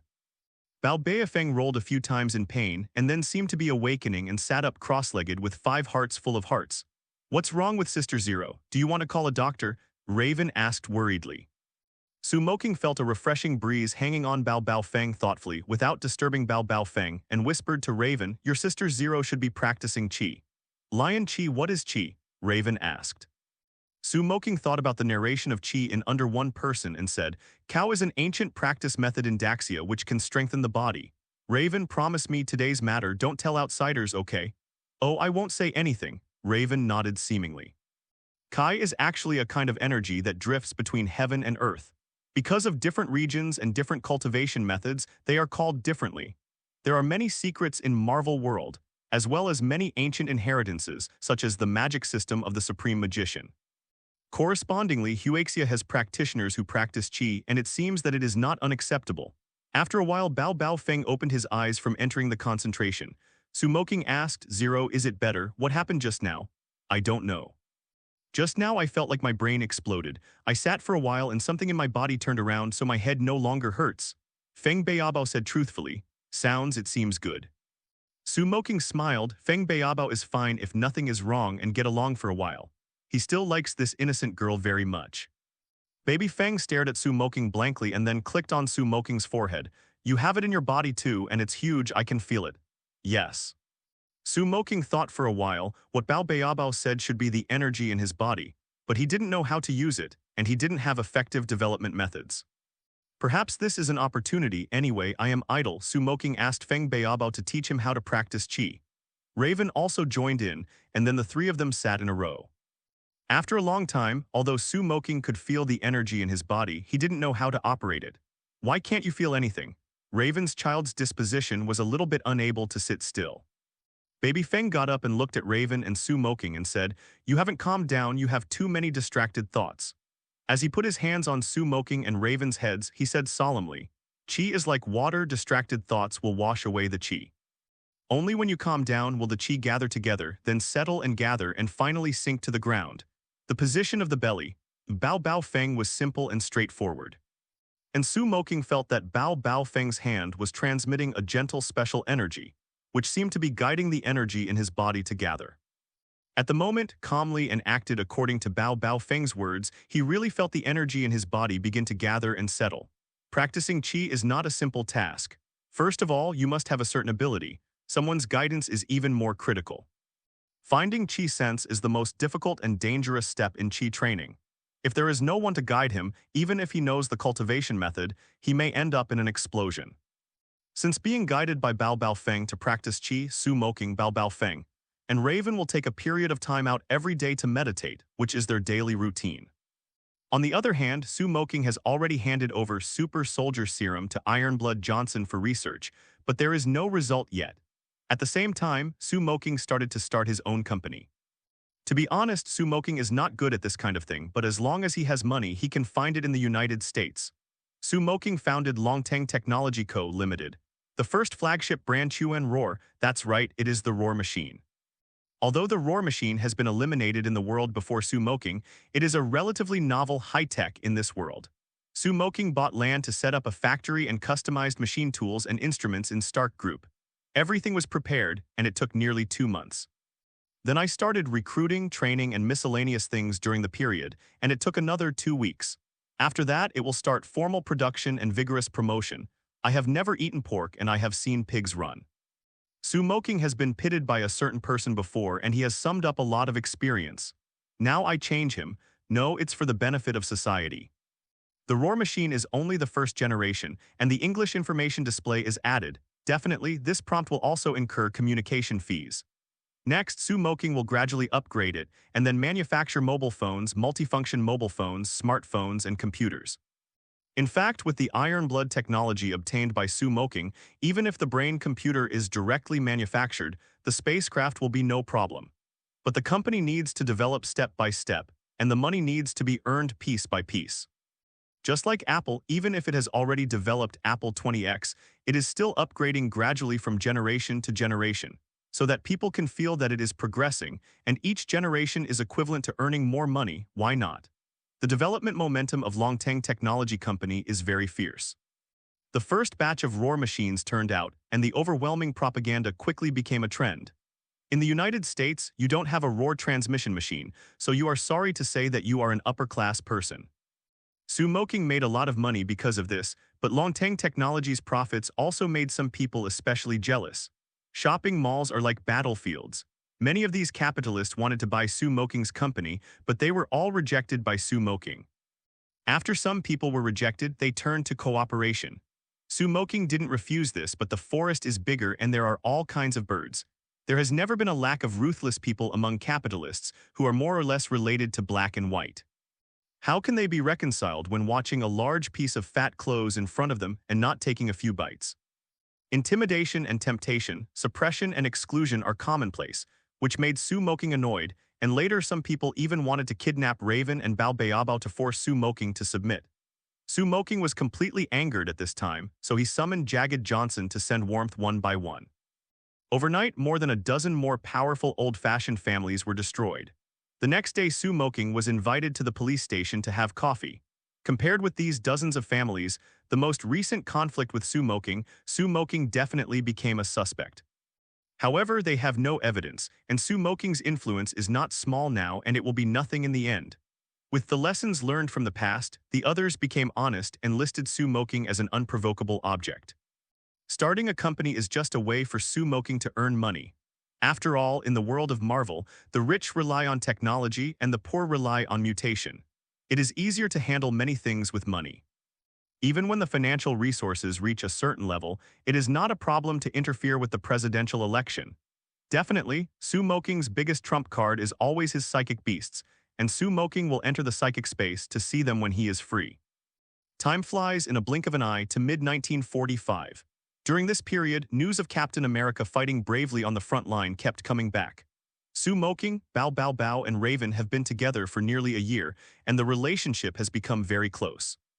Because Su Moqing has a monster physique in his body, his vitality is extended indefinitely. In theory, he will not grow old and can even live forever. Because of his special physique, Bao Baofeng has not changed at all, only Raven has grown taller. Perhaps in a short period of time, other people could not see the abnormality of Su Moqing and Feng Baobao. But after more than 10 or 20 years, the appearance of the two of them has not changed, which will inevitably attract some people's attention. For this, Su Moqing is not very worried. During this time, through the nuclear fuel provided by Jagged Johnson, Su Moqing's strength has increased a lot. Host, Moqing current psychic points, 5500 level, mid-breaking army psychic creatures, Godzilla costume predator, hell three-headed dog, King Kong unicorn. Ability, Monster Physique, Eagle Eye weapon proficiency, Hellfire, flight. Now that Moqing's strength can be achieved by one person, he can completely brush a regiment of a regular army aside from black technology and mysterious power. At the same time, his psychic beasts have also grown a lot. The Red Lotus has grown to 30 meters, and the King Kong is also 40 meters. Both cosmic monsters have reached the middle stage of the army, and it may not be long before they can break through to the latter stage of the army and enter the growth stage. Jagged Johnson also cracked the Super Warrior Serum and successfully injected it to evolve into an elite Iron Blood. Only one step away, he can become an Iron Blood Elder. After the strength of Jagged Johnson increased, his status on the Predator Star also increased, becoming the leader of hundreds of predators. Recently, Moqing has been considering whether to contract more predators to come to visit. Most vulgar lives are similar. I have long been accustomed to wandering and not dignified. Let the people come and go and take care of themselves. Time is waning and I'm full of wind and frost. Who expects me to be amazing and long, carrying treasures and choosing oblivion for me? Want me to stay in the world and stumble? The sky and the earth are vast, all are far away. Moqing was sitting on the sofa humming Renmeluzii. At this time, Feng Beiabo, who had finished washing, walked out of the bathroom wearing a white shirt and shorts, like a lotus on the water. Beautiful face, plump European style, tall figure, fair skin, no need to dress up, make people feel beautiful and moving. Moqing felt a little warm in his body and immediately raised Erlang's legs, pressing down on the root of evil and subconsciously touched his nose. Well, fortunately it didn't bleed. What did you sing just now? It sounds so good. Bao Bao Bao didn't mean to avoid suspicion, sitting carelessly next to Moqing, with a faint fragrance radiating from her body. Seeing the unguarded girl who was close at hand, Moqing couldn't hold her back, as if two villains were constantly fighting in her mind. A bewitched push to push. One persuaded Moqing to be kind. The beauty is on the side, happy together, who can bear it? Mo was fresh and bloody and his turbulent heart couldn't help being moved. At this moment, little Raven ran out of the bathroom. Don't get me wrong, at the moment Raven is covered with blue scaly skin, not to mention that Raven is now a peaceful princess, and it's not worth seeing. When there are no outsiders, Raven is most relaxed and he doesn't hide anything, showing his true self. Moqing and Feng Beiabo have already taken it off. Brother Su, Raven ran to the living room, then swooped into Moqing's arms, and then turned around to reach Moqing's lap. Well, Brother Su, what's hiding in your pants against me? Raven seemed to feel a little uncomfortable, sitting on Moqing's leg and twisting it twice. This. Moqing felt a little embarrassed, put Raven next to him, and was about to change the subject when the old landline rang. Jingle bell. Moqing stepped forward and picked up the phone. Howard's slightly sad voice came from inside. I know, I will go tomorrow. Okay, that's it, see you tomorrow. After hanging up, Moqing returned to the sofa and sat down. Baby Feng's hair was loose and she asked dumbly, what's the matter? Steve lost contact, it's been more than a week. Howard, they think he is dead and they are going to hold a memorial service asking me to attend tomorrow. Moqing recounted what Howard said before. Moqing knew that Captain America was not dead, but was buried under the glacier and would be dug out in 70 years. But Moqing didn't mention this matter to anyone, including Bao Bao Bao and Raven. It's not that Moqing didn't trust the two of them, but that there are some things the less people know, the better. After all, there are many people in this world who can read the thoughts of others, such as White Queen Emma, professors, and so on. The necessary concealment is a kind of protection for them. Early the next morning, Moqing wore black suits and trousers, together with Bao Bei Feng and Raven, who wore black Gothic dresses, to the morning service of Captain America. The cemetery of Captain America is in the Martyrs Cemetery. On the Captain America's crown mound, there is a national flag of the United States.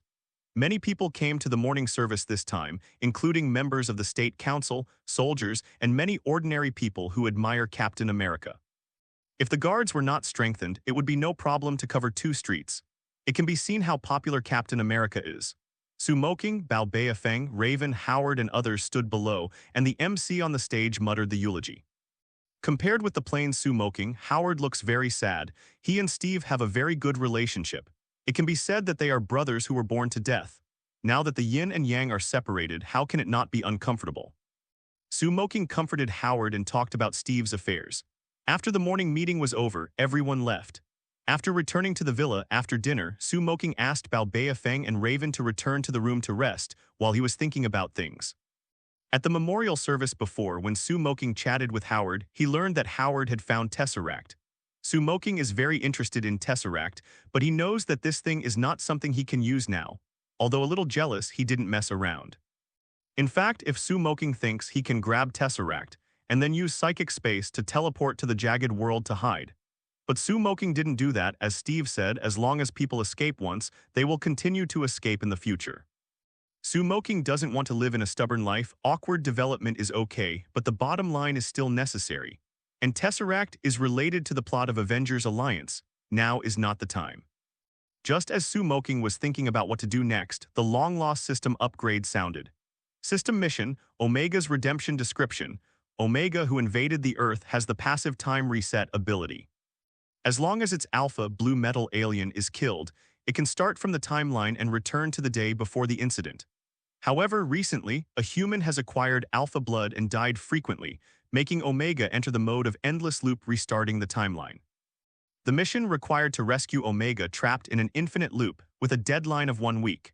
Completion reward, 1,000 psychic points. Omega's allegiance, no penalty for failure whether the host receives it. Looking at the system task, Moqing thought for a while and found that the task narrated the plot of Edge of Tomorrow. Since his mental power has improved, Moqing's memory has become very good, his head is comparable to a computer, and he can recite all the novels and movies he has read before. Edge of Tomorrow is about a cruel and global war broke out. Terrifying alien life attacked the Earth, and the protagonist, Major William Cage, was pitted into the army and forced to step onto the battlefield, although there has never been any actual combat experience. But he just relied on the protagonist's halo to kill a blue metal alien and gained extraordinary ability. Whenever he died, he would wake up again the day before the mission and go to the battlefield again. This allowed William Cage to die in missions time and time again, and to the battlefield time and time again, allowing him to obtain a lot of practical experience and intelligence. Later, William Cage fought side by side with the Special Forces female soldier Rita Volataski. Each time the two of them joined forces, there were more opportunities for victory, and Cage became the only hope of victory. Recalling the plot roughly, Moqing clarified his thoughts. 1,000 psychic points are nothing. Omega's allegiance is incredible. According to the situation in the movie, Omega holds the ability of time reset. The power of time, even the gods, may not be controllable. It can be said that with this ability, Moqing can also go to Dormammu to negotiate terms. However, Omega is an alien creature that has invaded the Earth. To complete this task, it is tantamount to being an enemy of all mankind in the marginal world of tomorrow. Either counsel or do it. After thinking about it for a while, Moqing left a note and entered the psychic space. After putting on the iron and blood armor, Moqing said silently, "Receive the task." The words fell and a black whirlpool appeared in front of her eyes. Moqing had the experience of the last time and jumped straight down. Tomorrow's Edge world. The Normandy landing war concerning all mankind has started again. Why do you want to say it again? That is because Lieutenant William Cage has participated in the same battle more than 20 times. Will die once every day. If there is any difference, it is that the way he died is different every time. The cycle of death again and again has almost made him collapse. Previous. Next, before aliens invaded the Earth, William Cage was an executive of an advertising agency. But after the outbreak of the global war, many soldiers died and European countries such as France and Germany fell one after another. Hundreds of millions of people died. In order to deal with the cruel war, new decree was issued all over the country, and every adult man needed it. Unconditional military service. William Cage was timid and hesitated to go to the front line, so he applied for a civilian job. Later, he gave various sensational speeches with a single mouth. I don't know how many passionate young people came to the battlefield. Cage was promoted step by step because of his excellent performance, and was even promoted to a propaganda officer with the rank of major. In the subsequent Battle of Verdun, mankind won the first victory since the 5-year war, destroying the most enemies with the smallest casualties and the lowest losses. This also allows mankind to see the hope of defeating alien mimicry and aliens, and the whole world is boiling over. The United Nations took advantage of the heat and decided to organize the Normandy landing in an attempt to completely wipe out all mimicry. On the day before the war, Cage received an order from Washington to travel all the way from the United States to Europe to do an exclusive interview with General Brigham, the commander of the Joint Defense Force. Unexpectedly, General Brigham offered to let Cage go to the battlefield in person, take pictures of soldiers fighting bravely, and report the war live. "I believe you a ghost, the old man is so bad." Cage felt that this was very cheating. He had originally chosen a civilian job because he was afraid of death. As soon as he heard he was about to go to the battlefield, he immediately stopped doing it. In order not to be on the battlefield, Cage threatened the opponent by slandering Brigham's reputation in the report, but he was self-defeating without thinking. He was charged with deserter by Brigham and was sent to the barracks to join the war. This is actually no different from murder. General Brigham knew that an officer like Cage, who had no combat experience, would definitely not survive for a minute in the face of mimicry aliens, but he was still trying to breathe out Cage to death. It can be seen that the senior official can really suppress dead men. Fortunately, Cage had the protagonist's halo and was forced to escort to the battlefield the next day, accidentally killing a huge blue mimicry, thus gaining the ability to restart time after death. After many deaths, Cage made many changes, but no matter whether it was a fight or a flight, it was impossible to escape in the end. It wasn't until he met Rita, the female warrior Verdun angel, that Cage gradually figured out the situation. It turns out that Rita once had the same experience as him, but later lost the ability of time reset. Under Rita's recommendation, Cage got to know Dr. Carter and learned from Dr. Carter about the connection between mimic alien Alpha and Omega. According to Dr. Carter's analysis, Omega is the perfect product of biological evolution. Coming from an alien and attacking the Earth, one of the strongest ability possessed is time reset. This time reset ability often performs time reset when Alpha dies so as to predict the future ability. The Alpha killed by Cage is a passive reset. When Alpha dies, Omega will reset the time for 1 day to return the time to the previous day. This process is passive and Omega cannot control it. Cage got Alpha's blood accidentally, so he became an Alpha and also became the trigger for Omega's reset. The only way to win the war is to kill the Omega that can be time reset. Otherwise, no matter what they do, it will be useless. In order to achieve this goal, Cage has been on the battlefield more than 20 times, constantly improving his combat ability in endless reincarnation. But there are too many mimicry aliens on the battlefield. They are completely human slaughterhouses. He and Rita, the only person who believes that he will be killed for more than 10 minutes at most, and then restart. Returning to the previous day, it seems that he has entered an infinite the endless loop. London Louvre. The original flowery city, but now there are only ruined walls, and the inflow of groundwater has turned the underground space of the Louvre into a deep lake. In the dark space, a black vortex suddenly formed in midair. Moqing fell from the whirlpool but did not fall into the pool below. Instead, he violated the force of gravity, wandered through the void, and stood on the edge of the corridor. Looking around, it was dark and humid, and it seemed to be in a certain building. Suddenly, a mimicry alien sprang out of the water and attacked Moqing. This was the first time that Moqing watched this alien creature up close. The appearance of the mimicry alien is very strange, like a tentacle monster formed by the twisting of countless black tree roots. Each of its tentacles has sharp spikes, and the epidermis is covered with a thin layer of metal. With its powerful movement ability, it moves faster than a cheetah. The mimicry and alien tentacles can shrink around the body with movement to form a streamlined body, which allows it to change direction at will during the advancing process, and can use the tentacles around the body to make various high-speed lateral movements and rolls. Such actions. In addition, in the original plot, the mimicry aliens can eject particle balls comparable to heavy artillery, and their comprehensive strength is an elite-level monster. The power of the mimicry alien is not weak. The sharp tentacles can even tear the car, but Moqing's hands are harder than steel, and the strength is even more terrifying.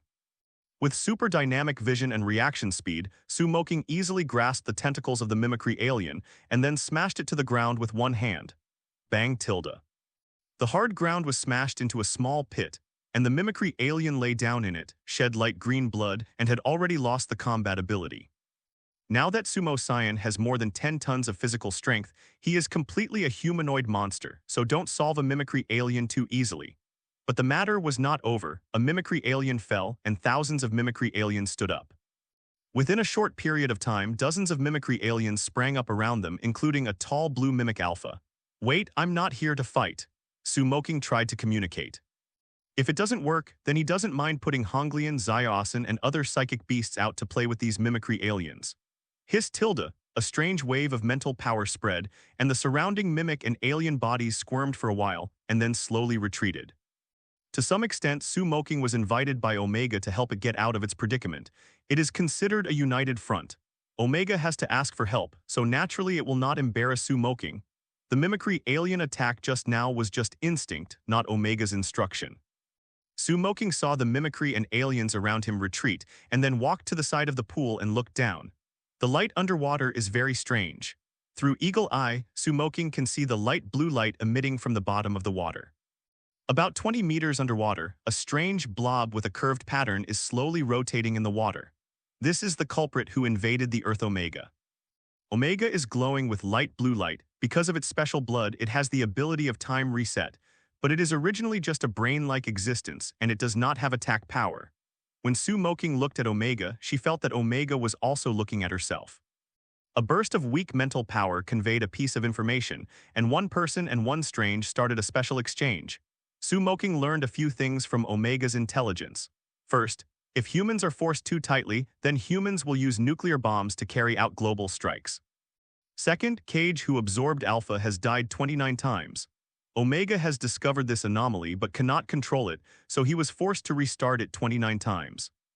Third, Omega has set up an illusion, inducing the opponent to go to the reservoir, preparing to recapture the blood of Alpha, but so far, Cage has not rushed out of the beach. Fourth, Omega can't control the mimicry aliens that are too far away. After a certain distance, these mimicry aliens will act by instinct. The general direction of command can be done, but it can't be accurately controlled, which makes it difficult for Omega to release water. In summary, Omega has an overwhelming advantage.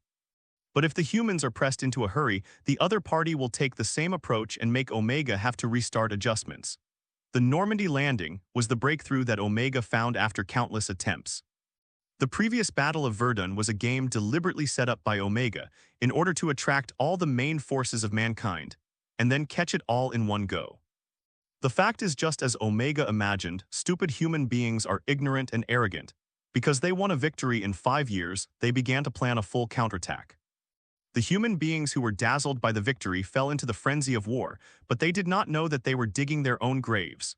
Originally, everything was under Omega's control, but Omega has made a habitual mistake, that is, sending Alpha to the front. If there is a way, you will be successful, and if you fail, you will also be Ziohe. Alpha's existence is actually to gather intelligence. Only when Alpha is on the battlefield can Omega know the specific situation of the front line and make the most powerful choice for himself. If the game fails, read the file and restart. If it is beneficial, continue to play. But I never expected that I would meet Atang brother, and then it would be a tragedy. Constantly forced to restart one after another, Omega was so depressed that he vomited blood.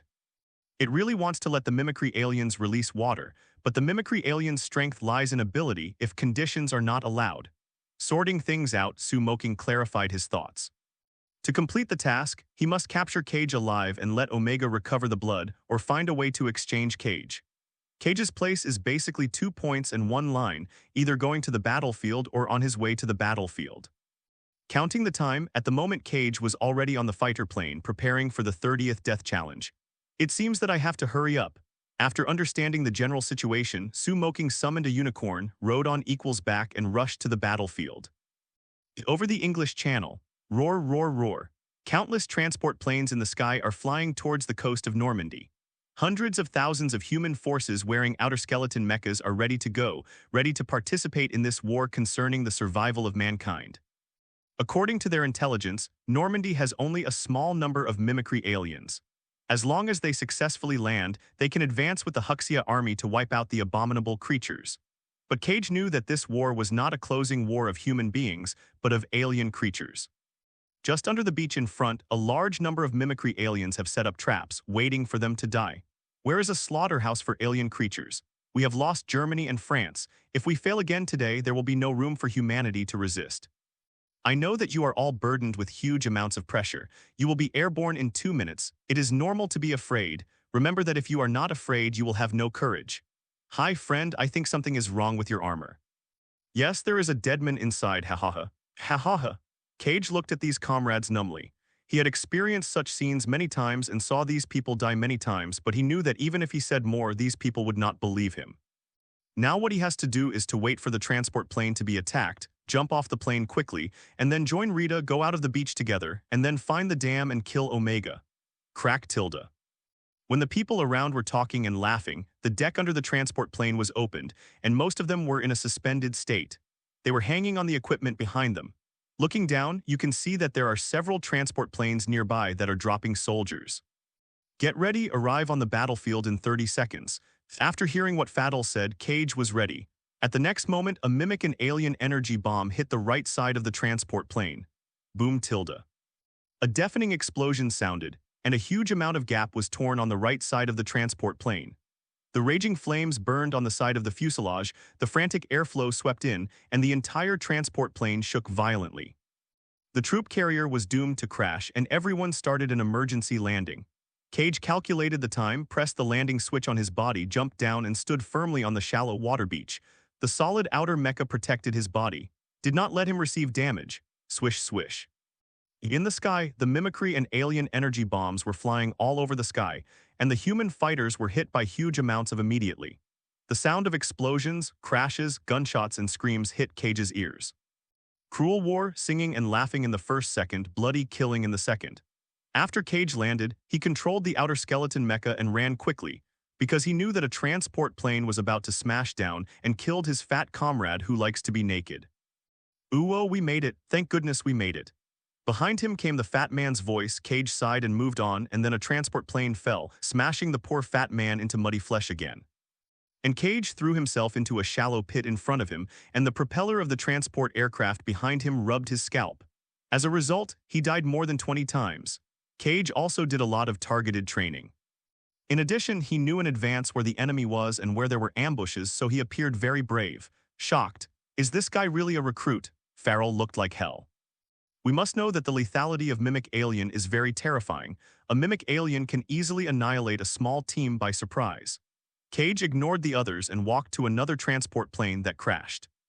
At this time, Rita had just stepped out of the transport plane, carrying a machete, and hacked to death a Mimic Alien in twos, then turned around and bombarded another Mimic Alien who was about to make a sneak attack. A series of actions were clean and neat. Let's go. Today our goal is to persist for as many minutes as possible. Cage and Rita numbly walked through the crowd, surrounded by fierce battles.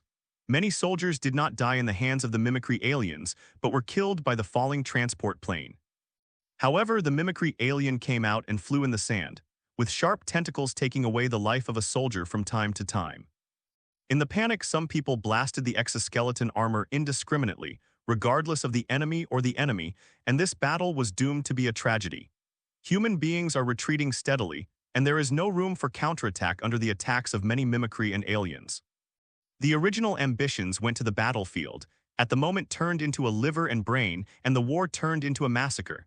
It's not too much to describe all this in the words "deserve it." Relying on quantity to fill the quality, the army who has just trained for a few weeks at random puts all its troops into the decisive battlefield before clarifying the situation. The high-level army is conceited and ugly and still does not forget the human beings in danger. Intrigue me. Corruption has eroded this army. From top to bottom, no one is spared. Generals abuse their powers. Soldiers are ignorant. This is a war doomed to fail. But even so, Cage has to fight. He can only fight even if the chance is slim. He will kill Omega. Quickly reloaded ammunition, Cage shot frantically at a rushing mimic alien. After many deaths, Cage, who was once incompetent and timid, was gone forever and was replaced by the cruel and cold Shura. War is poison. It can turn an innocent, ordinary person into a demon. Because in the war there is no mercy, only life and death. Rita, at 9 o'clock on the left. Cage reminded that the female soldier Rita shot at the 9 o'clock direction without hesitation. As soon as the bullet was shot, a mimicry alien came out of the sand. Boom, boom, it was greeted by a metal storm. In a blink of an eye, the mimicry and alien body was beaten to pieces. Rita was sweating profusely, loading the magazine, and asked, "What's next?" "I don't know, we only got here before, and the remaining step counts as one step." Cage said helplessly.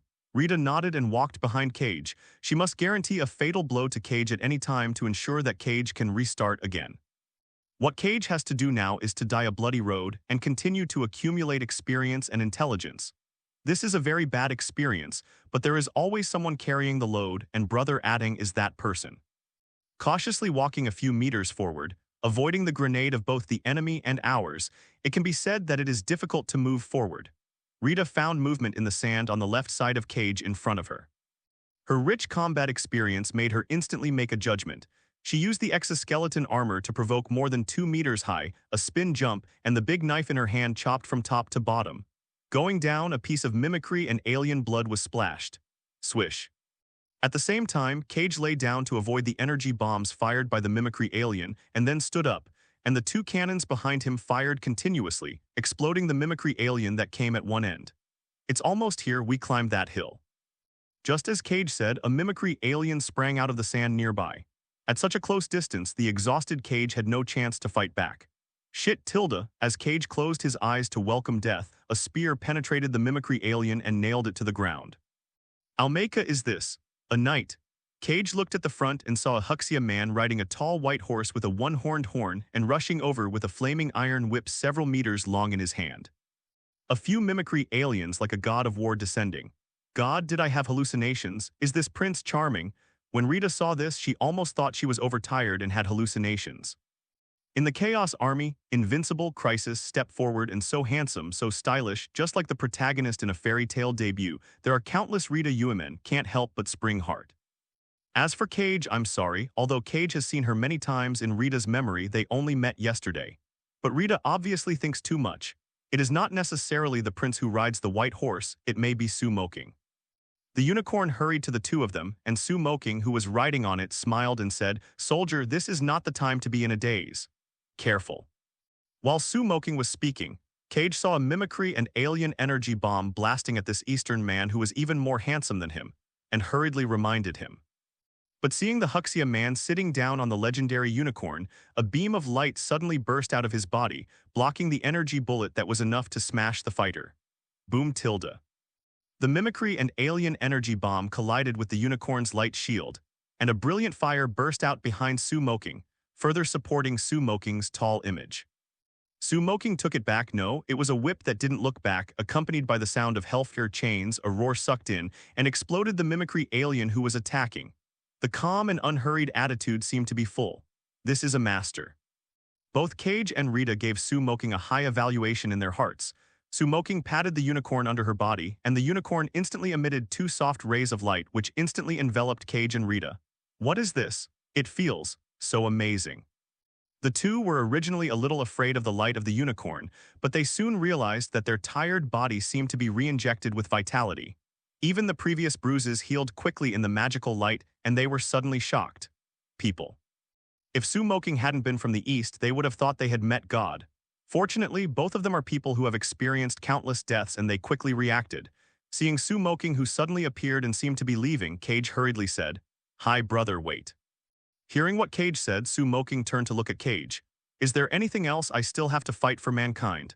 You may not believe it, but please believe me, I have a way to end this damn war, but I need your help." Cage felt that the other party might not believe him, but decided to take a gamble. After all, the strength shown by Su Moqing is extraordinary. If he can get help from the other party, his chances of winning against Omega will be greatly increased. Su Moqing looked at Cage and Rita, then nodded and said seriously, "Your eyes are different. It seems that you are people who have experienced reincarnation. I believe you once. What should I do?" Really great. Cage and Rita were very happy. At a moment of desperation, getting help from a powerful person was nothing short of joy. Boom boom. Boom tilde, the sound of guns and guns continued, and the sound of fighting resounded through the sky. At every moment, many human soldiers and mimicry aliens died. Ding, congratulations to the host for killing Mimic Alien and rewarding 390 psychic points. Ding, congratulations to the host for killing Mimic Alien and rewarding 393 psychic points. Ding, congratulations to the host for killing Mimic Alien and rewarding 420 psychic points. Su Moqing took the lead, brandishing a spear and an iron chain and sprinting blood from the beach. Cage and Rita controlled the exoskeleton armor and followed Su Moqing closely. Under Su Moqing's care, the 2 finally walked out of the beach like a slaughterhouse without any risk. Climbing the hills all the way, there was no mimicry alien in the middle. The 3 of them looked condescendingly at the deserted town ahead, and Su Moqing said, "If you have any plan, it's better to hurry up. Our battle armor doesn't have much electricity. We need transportation to go deep inland." Cage sat on the ground and gasped while checking his preparations. Rita looked at Moqing riding on a unicorn and said, "By the way, my name is Rita. He is Cage. I haven't had time to ask your name before." "Are you riding a unicorn?" Moqing, a Huxia native, "It is my partner Xiaobai, the only unicorn in this world." Moqing replied in a calm tone, "Can I touch it? Women like beautiful things." A legendary creature like a unicorn is like a holy and beautiful incarnation. Even Rita, a female man, can't help but love it. Moqing said lightly, "It only likes people with a pure heart, but you can try it." Hearing the words, Rita tried to reach out and touch the unicorn, but Xiaobai glared disgustedly and turned her head to avoid Rita's hand. Rita retracted her hand in embarrassment, feeling a little disappointed. Isn't her heart pure enough?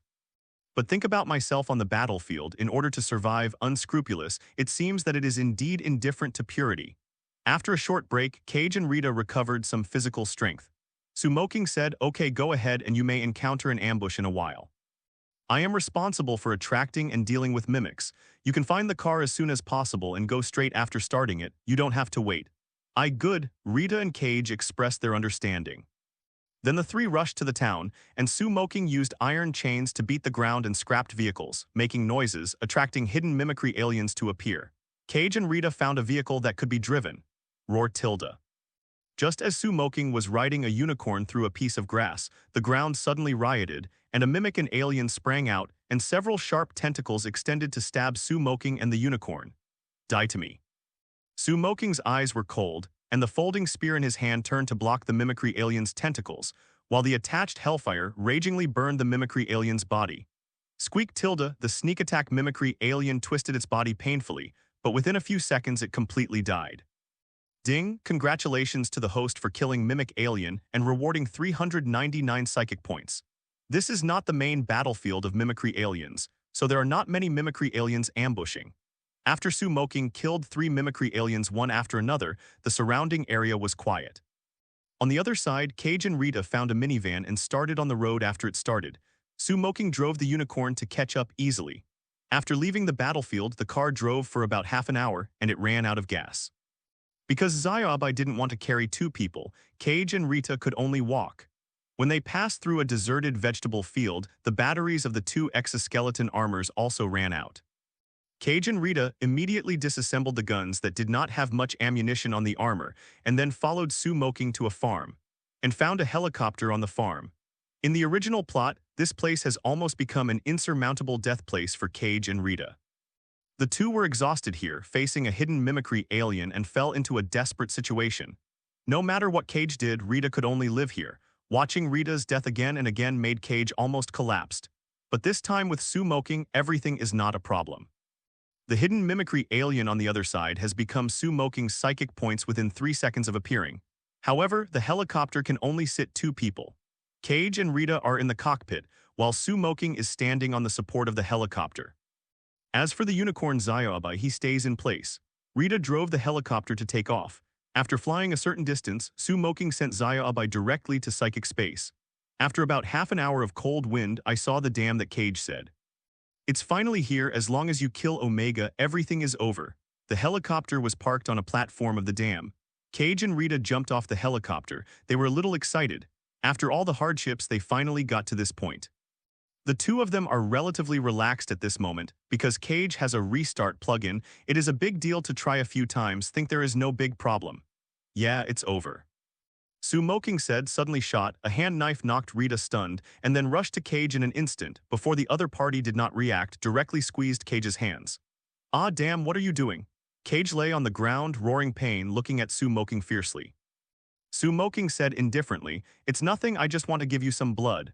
**hole, you have the ability to kill me, you son of a b*********. Cage was shocked when he heard the bleeding, cursing, hoping to provoke him. "Kill you, then you can restart the time." Moqing said playfully. Along the way, he was looking for a chance to defeat the enemy with one blow. However, Cage and Rita had some faint defenses against him. It was not until the 2 came to the dam just now, and their minds were relaxed, that Moqing suddenly shot at the most sure opportunity. Cage has Alpha's blood, and as soon as he dies, the timeline will restart back to the day before. It is easy for Moqing to kill him, but to subdue him, neither allow Cage to commit suicide, nor allow him to be killed by Rita, the operation is a lot of trouble. Fortunately, everything is stable now. Cage looked at Moqing in horror. "How do you know?" Well, then something seemed to come to mind. You want my blood to get the ability of time reset. You were calculating us from the beginning. You can say that. While Moqing spoke, he pierced the folding spear in his hand, and the tip of the spear moved through Cage's thigh artery, instantly dripping with blood. Ah. Zayat, damn it, even if I bleed to death, you can't get the time reset ability. Next time I must kill you. Cage howled in pain, his face was hideous, and his body gradually weakened with the loss of blood. Unfortunately, you have no chance. Moqing said coldly, and a blue alpha crawled out from under the dam. As Alpha approached, the blue blood in Cage began to boil, and the blood flowing out emitted a little blue light drifting towards Alpha. Do not. Cage felt that the magical power in his body was disappearing, and he fell into despair. He knew that if he was dying this time, he was really dead, among the snow-capped uninhabited mountains. Cage was dying on the platform of the dam. When the special energy in Cage's blood was absorbed by Alpha Arithmetic, the system prompt sounded. Congratulations to the host for completing Omega's salvation, rewarding 1,000 psychic points and obtaining the psychic beast Omega. After hearing the system prompt, Moqing glanced at Cage, Rita, and Alpha and immediately turned on psychic space to collect Alpha inside. Alpha is different from other mimics and belongs to the direct branch of Omega. Neither IQ nor ability is comparable to general mimics. This action was led by Moqing, and Alpha was in charge of the attack. Under Omega's instructions, Alpha cooperated very well.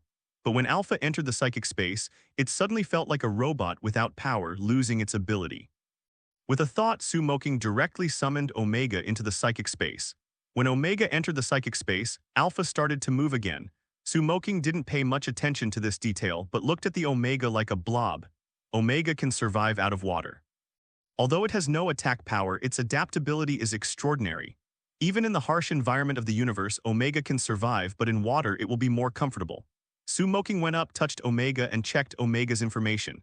Psychic Beast, Omega category, alien life in the universe. Status mature potential, destroy the world strength, 10 speed, 1 stamina, 500 spirit, 5,000 energy, 1 million current level, disaster ability, time reset, gestation of mimicry aliens, control of mimicry aliens, life connection. Does the host extract Omega's ability? Reset the extraction time, Moqing said without hesitation. Yaodao is that space is king and time is king. Regardless of the world, the power of time is a tall existence. With the ability of time reset, you are basically invincible. As Moqing's words fell, a blue light burst out of Omega, covering Moqing. 10 minutes later, the blue light dissipated, and Moqing felt a sense of mystery in his heart. This is the ability that controls time. It feels really good. After Moqing got the ability of time reset, because of the spiritual power far beyond ordinary people, he could more clearly feel the energy contained in his blood that could reverse time. And some corresponding information has been obtained. Simply put, time reset can be divided into two types. First, when Omega's extension Alpha dies, it can be reset passively, and it can only be reset to the day before. Second, it can be controlled autonomously, and there are no restrictions. It can be reset 1 minute ago or many days ago, but the longer the reset time, the more energy it consumes. Moqing's current energy can only be reset for a few minutes at most. From the point of view of Omega's attributes, this guy is seriously biased. The general bosses are all boastful and stubborn. However, Omega added all the skill points to the time reset, resulting in almost no combat effectiveness. Otherwise, in the original plot, even if Brother Tom has the protagonist's halo, it is impossible to win. For the psychic beasts with special abilities like Omega and Alpha, this is included. But with low combat power, Moqing will naturally not let them go to the battlefield so as to avoid being picked up by others and creating variables on the way. It is better to raise them in captivity. After placing Omega and an Alpha in a relatively safe water area on Skull Island, Moqing let King Kong, Godzilla, and other psychic beasts take care of them. The host has completed Omega's redemption mission, and the world has already placed space coordinates. Will the host return immediately? When the system prompt sounded, there was another space channel mark in psychic space. Moqing thought for a while and said, "I won't return for now." He also wanted to see the follow-up situation of this world. After all, as a human, he still didn't want the mimicry and alien to drive humans to extinction. But when Moqing returned to the world of Edge of Tomorrow, he walked around and found a problem. That is, all the mimicry and aliens in this world have lost their combat ability and become the target of being slaughtered. It turns out that the neurons of these mimics are all dominated by Omega. When Omega is taken into the psychic space, This signal is isolated, making these mimics lose their ability. Originally on the battlefield, desperate human soldiers suddenly got stuck when they found the terrifying mimicry aliens. Although they didn't know what was going on, they naturally wouldn't miss the opportunity and started shooting wildly. Then the frontline reporters spread the great news all over the country, how brave human soldiers are, how can upper-level officers be wise and martial. All in all, it's a mess and everyone is celebrating. Moqing smiled at this, picked up some exoskeleton armor and returned to the psychic space, and then returned to the Marvel world. Moqing returned to the room before dawn, collected the letter on the table and fell asleep beautifully. In the next period of time, relatively calm, and the Second World War ended, the United States began to vigorously develop technology and people's livelihood. And Moqing's Longtang technology has also begun to enter a rising period, and the discovery is extremely rapid. Not only the electronics industry, but also catering, real estate, banking, clothing, automobiles, and other industries have begun to get involved. Everyone is ahead of others, becoming a leading company, accumulating a lot of assets, and even being called Su Bancheng by some good people. This means that in a city, half of the corporate stores are owned by Moqing. This is a peaceful and happy time. Moqing has already established a relationship with Bao Baofeng, and Raven also has a daughter next door. When Raven was at least 18, Moqing couldn't help but stretched out a big pig's hoof to him, making him his second woman. In this regard, Bao Baofeng, who is naturally stupefied, didn't feel anything but was a little lucky because Moqing's ability is too strong. Even if she has strong resilience, she can't stand it. It's good to have someone help her share the burden. Time flies and it will soon arrive in 1962. In the blink of an eye, more than 10 years have passed. During the second time, the system was very calm and no tasks were released, and Moqing's psychic beasts have more or less changed. Among them, Xiaokong King Kong and Honglian Godzilla have changed the most. They are more than 60 meters high and both have entered the growth stage. The second skill, Gulian's second skill, is atomic breath, and Xiaokong's second skill is gravity field. Gravity field, it can control gravity. It is a good ability, whether it is used for training, confrontation, or suppression. It is very good, so Moqing extracted this ability. Host, Moqing's strength, 16,209 agility, 10,563 stamina, 14,500 spirit, 7,568 energy, 15,800 current psychic points, 100,861. Psychic creatures, Godzilla costume, Predator, Hell, three-headed dog, King Kong, unicorn, Omega ability. Monster Physique, Eagle Eye, Weapon Mastery, Hellfire, Royal Flight, Time Reset, Gravity Field. The information on the personal interface symbolizes that Moqing's strength is more than 10 times stronger than that of more than 10 years ago. If converted to the level of a psychic beast, it is now at the early stage of disaster level. There are verdant trees and beautiful scenery in the courtyard of Longtingzhuang. Boil a pot of rivers and mountains, and the smoke will become thinner by the day, twisting a place in the spring. The time is staggered, condensing a piece of vicissitudes of life into the gilt cup. Glance at the autumn waves and say goodbye and drink the years on your back, sweeping 1,000 forests, charming, unworldly. A cloud of chaos is scaring birds and the end of the world hates. Moqing stretched lazily, chanting the verses he had heard before, and then took a sip from Lafite next to him, enjoying a good life. And in the private pool not far in front, the graceful Raven, dressed in a sexy black swimsuit, is swimming back and forth in the water. It's lunch. Bao Baofeng, dressed in a small black suit with a peach-like face, walked slowly. Over the past 10 years, she hasn't left a trace on her body. She still looks cute and cute. Understood. Moqing nodded, got up from the leather chair and picked up the towel on the side. From the outside, Moqing's appearance has not changed. People who don't know will think that he is a handsome guy in his early 20s, but he looks more mature and stable than before, and he has an aura of no anger and prestige.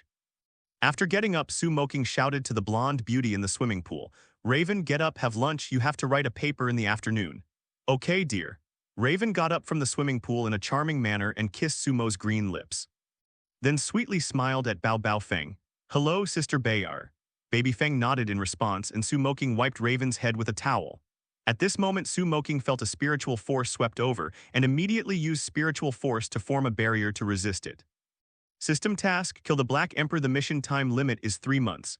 Completion rewards: 10,000 psychic points, 1 random psychic, no penalty for failure. Does the host receive it? Just after blocking the inexplicable mental power, Moqing heard the long-lost system prompt.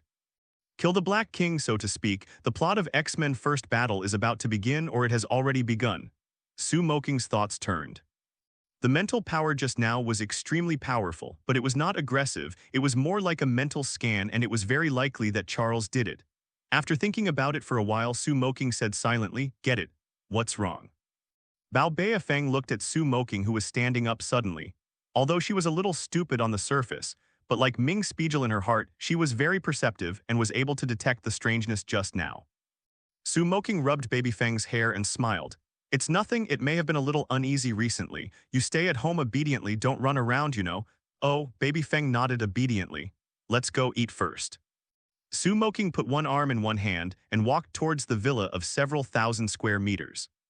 After a hearty lunch, Su Moqing got the 2 mental power necklaces from Jiazhu Johnson and gave them to Raven and Bao Bao Bao, and then left alone on the cool Harley motorcycle. Recently, the relationship between the United States and the Soviet Union has been very tense. Later, the United States deployed a fleet in Turkey, and the missile range was close to the Soviet Union's homeland. This move caused Mauzi to blow up the hair directly. The Bear Clan is never afraid to fight. The Mauzi directly sent a fleet to confront the United States fleet in Turkey. Both sides were very angry, but because both sides had nuclear weapons, they were more restrained. Because they all know that once they fight, they are likely to die together. The relationship between the two parties is very delicate. At this moment, an ambitious man appeared. His name was Sebastian Shaw. Sebastian Shaw is a mutant. During World War II, he used to be known as Klaus Schmidt and became a scientist in Daxia. During this period, Zio discovered that Eric Laneshear, later Magneto, had the potential to control metals in his teenage years. In order to stimulate Eric's potential, Zio shot and killed Eric's mother, causing Eric to explode magnetic force in an angry situation. Later, Eric escaped, and Zio founded the Hellfire Club and gathered a small group of mutants, Cyclone, Red Devil, White Queen, to make waves. Zio's nickname is Black Emperor. He is an extreme racist, and he believes that mutant is the future of mankind. In order for mutant to rule the world, Zio and his accomplices instigated the Soviet Union and the United States to engage in hostile relations in an attempt to provoke a nuclear war. In the process, it was discovered by the CIA agent Mora Marktag. In order to deal with mutant, who has a special ability, Mora found Charles, who has a deep understanding of genetics. Charles Francis Xavier was born in a wealthy family in New York, the United States. He graduated from Harvard University at the age of 16 and also went to Oxford University and Columbia University. He has gained a lot in genetics, biophysics, psychology, etc. PhD. Although he is young, he is indeed an authority figure in genetics, and he also has a hidden identity, that is, mutant with telepathy and mind control ability. In order to prevent the outbreak of the war and to better understand the kind, Charles decided to help Mora. Later, while following Zio, Charles met Eric, a good friend who had been with him for a lifetime, the CIA's secret research and development base. Among the equipment that looked like a giant golf ball, young Charles and Eric, as well as Hank, El Salvador, Darwin, Moira, and others walked out of it. Mora wondered, "Charles, what happened just now?" The other party seems to be a mind controller, but I feel that the other's mental power is very violent, like an ancient beast. I think we may be in trouble, Charles said with some worry. Eric didn't take it seriously. "We are all the same kind. I think each other will be happy to be our partner." "I hope so," Charles sighed, then looked at Mora. "Have you been able to find out about Zio's movements recently?" Mora said, "According to intelligence, Zio is meeting with the Soviet defense minister." "Really? What are you waiting for? Let's kill him." Eric's eyes flashed with deep hatred and killing intent. If anyone in this world wants to kill Zio, it is Eric. After hearing the news from Black Emperor Zio, Eric was impatiently ready to pay a visit and kill him casually. Charles knew that Eric alone would not be able to settle Zio. As a good friend of the quilt, Charles would naturally not let Eric take the risk alone. Mora also received the above order to resolve the dispute at any cost. When Eric and Charles were more mature and stable, Mutant and Moira left behind. Hank, Alex, Darwin, El Salvador, Sean, and other young mutants, no one cares about them, and young and frivolous, they can't help but feel a little stray. But things are so coincidental. Eric and Charles went to the Soviet military refuge to find the Black Emperor Zio. Black Emperor Zio came to the secret research and development base of the CIA in the United States at this stall, ready to abduct some of his men. Since knowing the existence of mutant, the political acts of the United States has also divided into two factions. One group advocated that these freaks should be arrested for dissection and study. The other group feels that they should live in harmony. Roar, who opposes mutant, has the highest voice. After all, selfishness is the nature of human beings. Once they find an existence that threatens oneself, the first thing they think of is to act first and destroy them completely before they can be at ease. It's just that the existence of Black Emperor Zio has made the senior officials feel a great threat, so I haven't done anything for the time being. In other words, they want to fight poison with poison and let mutant kill each other so they can take advantage of the fisherman's profit. I didn't know the circus was coming. Hi baby, fly one for me. No, then Hank, how about show me big feet? Two CIA agents stood outside the window and said to Hank inside, Salvador mockingly, in the eyes of these people, these mutants are freaks and aliens, and they don't even treat each other as adults. Hank felt very upset when he heard this. This kind of salting on the wound and building his own happiness on the pain of others is really disgusting. Hank stepped forward and drew down the curtains so he could not see it at all. Walking back to the sofa and sitting there, Hank said to Salvador, don't mind, these people have bad brains. I can handle idiots. In fact, I have dealt with this kind of people my whole life, but I really hate their look at monsters, Salvador said angrily. Not every ability of mutant is as tall as Magneto and Professor X. Some mutants' bodies have changed, which is different from ordinary people. Although this change may make them better survive in nature, in human society, they have been discriminated against and even killed as monsters. Since Salvador's awakening mutant gene, her back has grown 2 pairs of wings like dragonflies, giving him the flight ability that many people dream of, but life is completely ruined. Even her biological parents drove her away as a freak, leaving her to fend for herself. Darwin and others wanted to enlighten El Salvador, but before they spoke, they heard screams one after another. What? Help! Monsters, they are demons. Under the night, people were falling from the sky and fell to their deaths. The surrounding CIA personnel reacted quickly.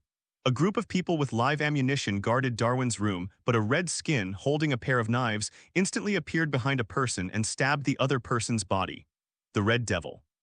One of the oldest mutants who has lived for thousands of years possesses the super ability of teleport and immortal. It can be regarded as a Tier 3 mutant. Dealing with a group of ordinary soldiers, it is a total slaughter. I saw the Red Devil's figure flickering and appearing. Every time he teleported, or stabbed to death, or grabbed a person, teleported to a high altitude and threw it down to death. But within a minute, more than a dozen outstanding agents die in the hands of the Red Devil. On the other side, huge amounts of tornadoes raged, and countless CIA agents were swept up into flight. Darwin, Hank, Alex, and other young people who have seen such a bloody scene were scared and panicked and fled in panic. Surrounded by the Red Devil and the rapids that can control the airflow, he dare not act rashly. At this time, the voice of a surviving agent came from outside the door and only listened to the other party panicking. Wait, don't kill me, you want mutant, they are inside, please let us ordinary people, we didn't. Crack tilde. There was a sound of cracking bones, the detective's voice stopped abruptly, and the door opened. A middle-aged man wearing a suit and a helmet with a mental energy barrier walked in from the door. Black Emperor Shaw looked like he was in his 40s, and he said with a smile on his face, Good evening, introduce myself, my name is Sebastian Shaw, I am not here to hurt you because we are the same kind. Zio is quite good at talking to mutant and slowly said, When human beings discover our existence and know our ability, we are all facing a choice, whether to be enslaved by them, to be locked in a laboratory for autopsy, or to use our ability. Revolt. You choose the 2 paths yourself, but I want to remind you that if you choose to fight for those humans who hate you and discriminate against you, then you are against us. Black Emperor Zio's words were a bit provocative, with guns and sticks and threats, but from mutant's standpoint they were not entirely wrong. No one likes to be squeezed out, discriminated against, and even less willing to be a guinea pig on the operating table. The existence of mutant does threaten human society. It is undeniable that whenever a new species appears, it is an impact on the old species. This road is nothing more than 3 forks, human beings on the left are replaced, mutants on the right are destroyed, and harmonious coexistence in the middle. However, non-self races must have different hearts. There are many gaps between different races. What's more, mutant is born with many abilities beyond humans. Envy and fear will evolve into hatred. Excellent ability will make people arrogant. It is easier said than done if you want to live together in peace. Darwin, Hank, and others had their own ideas. Although they felt that Zio had something to say, they did not act. El Salvador had had enough of being discriminated against and walked to Zio's side. Seeing Salvador follow Zio out of the room, the black guy Darwin whispered a few words to the Ravager Alex next to him and then said to Zio, Wait, I will join you too. A good choice, what is your ability? Zio asked with a smile. Darwin said, "My ability is to adapt to the environment. Can I follow you? Definitely, welcome to join our team." With a polite smile on Zio's face, he waved Darwin to his side. Darwin, El Salvador Shaw, and Torrent held the Red Devil's hand and prepared to use the Red Devil's hand to teleport away. At this moment, Darwin suddenly shouted, "Alex." As he spoke, Darwin was covered with a layer of hard armor, and he hugged Salvador and protected him under him. Alex, who was on the right time, burst out from his body with several red laser beams that directed towards Zio, the Red Devil, and Torrent. Darwin and Alex's plan is very good. If you change to a regular mutant, you may be caught off guard. It's a pity that they don't know the ability of Black Emperor Zio. Alex's laser beam hits the front of Black Emperor Zio and is directly absorbed by Black Emperor Zio without even scratching the clothes. It's a noble sentiment to protect your friends, and it feels good. Zio absorbed the laser beam with the same smile on his face, but his tone was a little more angry. He is very tolerant of mutant, but the premise is that the other party does not block his way. Darwin saw this and immediately punched Zio, but felt that the opponent's strength was so great that he was easily caught by Zio. "Your ability is adaptation. How about trying this?" As Zio spoke, he condensed the previously absorbed laser beam into a grape file size and thrust it into Darwin's mouth. Ooh, ooh, ooh, ooh, ooh, ooh. A locomotive roared like a roar of thunder from far and near, and a locomotive with burning flames leapt down from the roof. Sitting on the locomotive was a man wearing a black leather jacket and a helmet. Bang tilde, the locomotive landed, brought a long string of flames, appeared cool and pulled the wind, and instantly attracted the attention of Hank, Zio, and others. Moqing turned over from the locomotive and walked towards Zio step by step, step by step. "What is the ability to bully children? How about playing with me? What is the ability to bully children? How about playing with me?" Moqing stepped on Hellfire, uttered provocative words, and came to a few meters in front of Black Emperor Zio, the Black King. Zio casually threw the black guy Alpha aside, looking up and down at Moqing with a kind smirk on his face, and said with interest, "Your ability looks very strong. You are interested in joining us together. Create a glorious future for mutant." "To be honest, I don't hate nuclear radiation, but I hate you," Moqing said firmly with strong self-confidence. He has Monster Physique, which can absorb nuclear radiation and become stronger, but whether it is for the smooth development of the plot or for system tasks or Moqing's heart, Black Emperor Zio is the object that must be eliminated. As for the other party regarding himself as mutant, Moqing did not explain. Black Emperor Zio felt Moqing's killing intent and couldn't help feeling an inexplicable pressure. The person in front of you is completely different from those rookies just now. Black Emperor Zio narrowed his eyes and said with a smile, "It seems that you are determined to fight against me, or kill you." Moqing's voice came from the helmet, and the cold and murderous air made the air seem to be more dignified. "Court death." The Red Devil gave a cold cry and instantly used the teleporting ability and appeared behind Moqing with a swish, with the long knife in his hand facing Moqing's back waist. "Careful." When Hank and the others saw the Red Devil suddenly appearing behind Moqing, they all reminded them, but Moqing's reaction speed surpassed their voices. Over the past 10 years, Moqing has not been in vain. Whenever he has free time, he will practice against his own psychic beasts, and his combat experience is very sophisticated. At the moment when the Red Devil disappeared, Moqing predicted in advance that the old yin of the Red Devil would stab a knife in the back, so he staggered 3 feet and raised his hand as a slap. Smack. Moqing's speed was extremely fast, and he avoided the moment blade appeared. The Red Devil only felt a flower in front of him, and then a strong pain came from his face. Ah tilde. Moqing slapped the Red Devil's old face with his slap, instantly shape-shifting his face, and his whole body was fanned up, rotating and hitting a wall on one side. After landing, the Red Devil was holding him and was almost drawn in pain. The broken neck screamed. This is still the result of Moqing's mercy, otherwise with his current strength it would not be difficult to slap the opponent's head with one slap.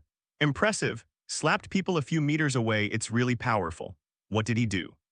Hank, Alex, and other young mutants all looked at Moqing in admiration. Red Devil, damn it. Torrent immediately raised his right hand when he saw his companion being KO in an instant. I saw an air current in the palm of the Torrent rapidly spinning, and finally formed a tornado sweeping towards Moqing. The ability to control the wind is very good, but you don't seem to understand the word beacon. Moqing was swept by the tornado and his face remained unchanged. His feet were like roots standing on the ground, letting the squally roar not moving. Suddenly, the flames on Moqing burst, and under the drive of the tornado, a flame storm formed. Roll back. Do not. The torrent felt the whirlwind out of control and saw the overwhelming flames sweeping in, backing in horror. What a great ability! Black Emperor Xiao stepped forward, reaching out to absorb the heat of the flame, but Moqing withdrew the flames in the sky while waving his hands. He knows the ability of Black Emperor Xiao and definitely will not send energy for the other party to absorb. Seeing this, Black Emperor Xiao retracted his open hands in embarrassment and looked at Moqing deeply. The other party seemed to be more difficult to deal with than he thought. But it doesn't matter, Xiao is very confident about his ability. Child, we mutant is the future. Why do you fight for those humble and selfish human beings? Join us, we can rule the world and become the king of this world. Black Emperor Xiao's eloquence is good, and what he says is also very tempting, but Moqing is not stunned, he will be fooled in 3 or 2 strokes. His current living conditions are no different from the king, and there is no need to go with an arrogant neuropathy. Moreover, the water in this world is very deep. If nothing else, the big bald man on the Himalayas would never watch human beings fall into extinction. Just listen to Moqing impatiently. Are you finished? Then start your performance. Black Emperor Xiao Wenyan said that a bit of anger could not help but arouse in his heart. He saw that the other party's ability was good, and he was a man of work. He only invited the other party to join him again and again. Since the other party didn't know each other, he wouldn't mind giving this guy one first lesson. He saw Black Emperor Xiao raising his right hand, his fingers were flashing red, and the laser beam that had been absorbed just now shot out from his fingertips in an instant. Moqing judged in advance and avoided the hot laser beam sideways. The laser beam hit the wall behind Moqing's previous position, instantly pierced through several walls, and finally disappeared. The energy you absorbed just now is almost used up. There is no energy for you to absorb, and your physique is better than ordinary people. Moqing strolled towards Xiao in a leisurely courtyard. All the flames on his body converged, and the face covered by the helmet showed a treacherous smile. The Black Emperor Xiao Wenyan surprised roar and said, "How do you know me?" He seemed to realize something, but Black Emperor Xiao did not go on. Ability that absorbs all forms of energy and converts it into its own energy can prolong your cell activity and release the absorbed energy. This ability is really good, but it is not invulnerable. Moqing casually uncovered the old bottom of Black Emperor Xiao and then said wickedly, "You said, if I tie you up and throw you in the evolutionary dungeon, I wonder if you will be drowned." Hai Huang. Xiao Wenyan, his face turned pale and he took 2 steps back subconsciously. This guy is poisonous. What hatred does Lao Tzu have with you? What resentment do you want to be so cruel? Moqing is right. His ability can absorb all kinds of energy attacks, including heat, wind, impact, and even gravity. But he is originally a human and needs to eat and drink Lhasa and roar to inhale air. If he is really thrown into the evolution minor pool, not to mention whether he will be drowned, he can be disgusting to death. And looking at the other person's appearance, it is really possible to do such a thing. In fact, there are many ways to deal with Black Emperor Xiao, such as poison gas, burying alive, starving to death, cursing, and so on. If you really want to kill Black Emperor Xiao, the easiest way for Moqing is to use Hellfire. Although Xiao can absorb the high temperature of Hellfire, Hellfire contains mysterious powers aimed at the soul. Soul attacks can be more mysterious and difficult to guard against than mental power attacks. The helmet on Xiao's head can defend against mental power, but it is not defense against soul power, and his originally ability cannot absorb the illusory soul power. This is an innate attribute advantage and restraint, just like Charles' mind control, which can suppress most humans and mutants, but if it is a robot, Charles is no different from ordinary people. Early the next morning. After Charles, Eric, and Mora rushed back from the Soviet Union and sent White Queen to the CIA secret prison, they hurriedly returned to the CIA Secret Research and Development Department. The 3 have received news about the attack on the secret R&D department by Xiao. When the car stopped, Charles, Eric, and Mora got out of the car. There was chaos all around, people coming and going, some cleaning the corpses and some sorting out scrapped equipment and facilities. Charles stepped forward and looked at the R&D department. Darwin, Hank, Sean, Alex sat and chatted with a handsome man from the east and immediately walked in front of him. "We have arranged it and will take you home later." Charles said to Alex and the others, then stretched out his hand to the handsome Eastern man and said gratefully, "Hello, my name is Charles. Xavier, thank you for saving these children."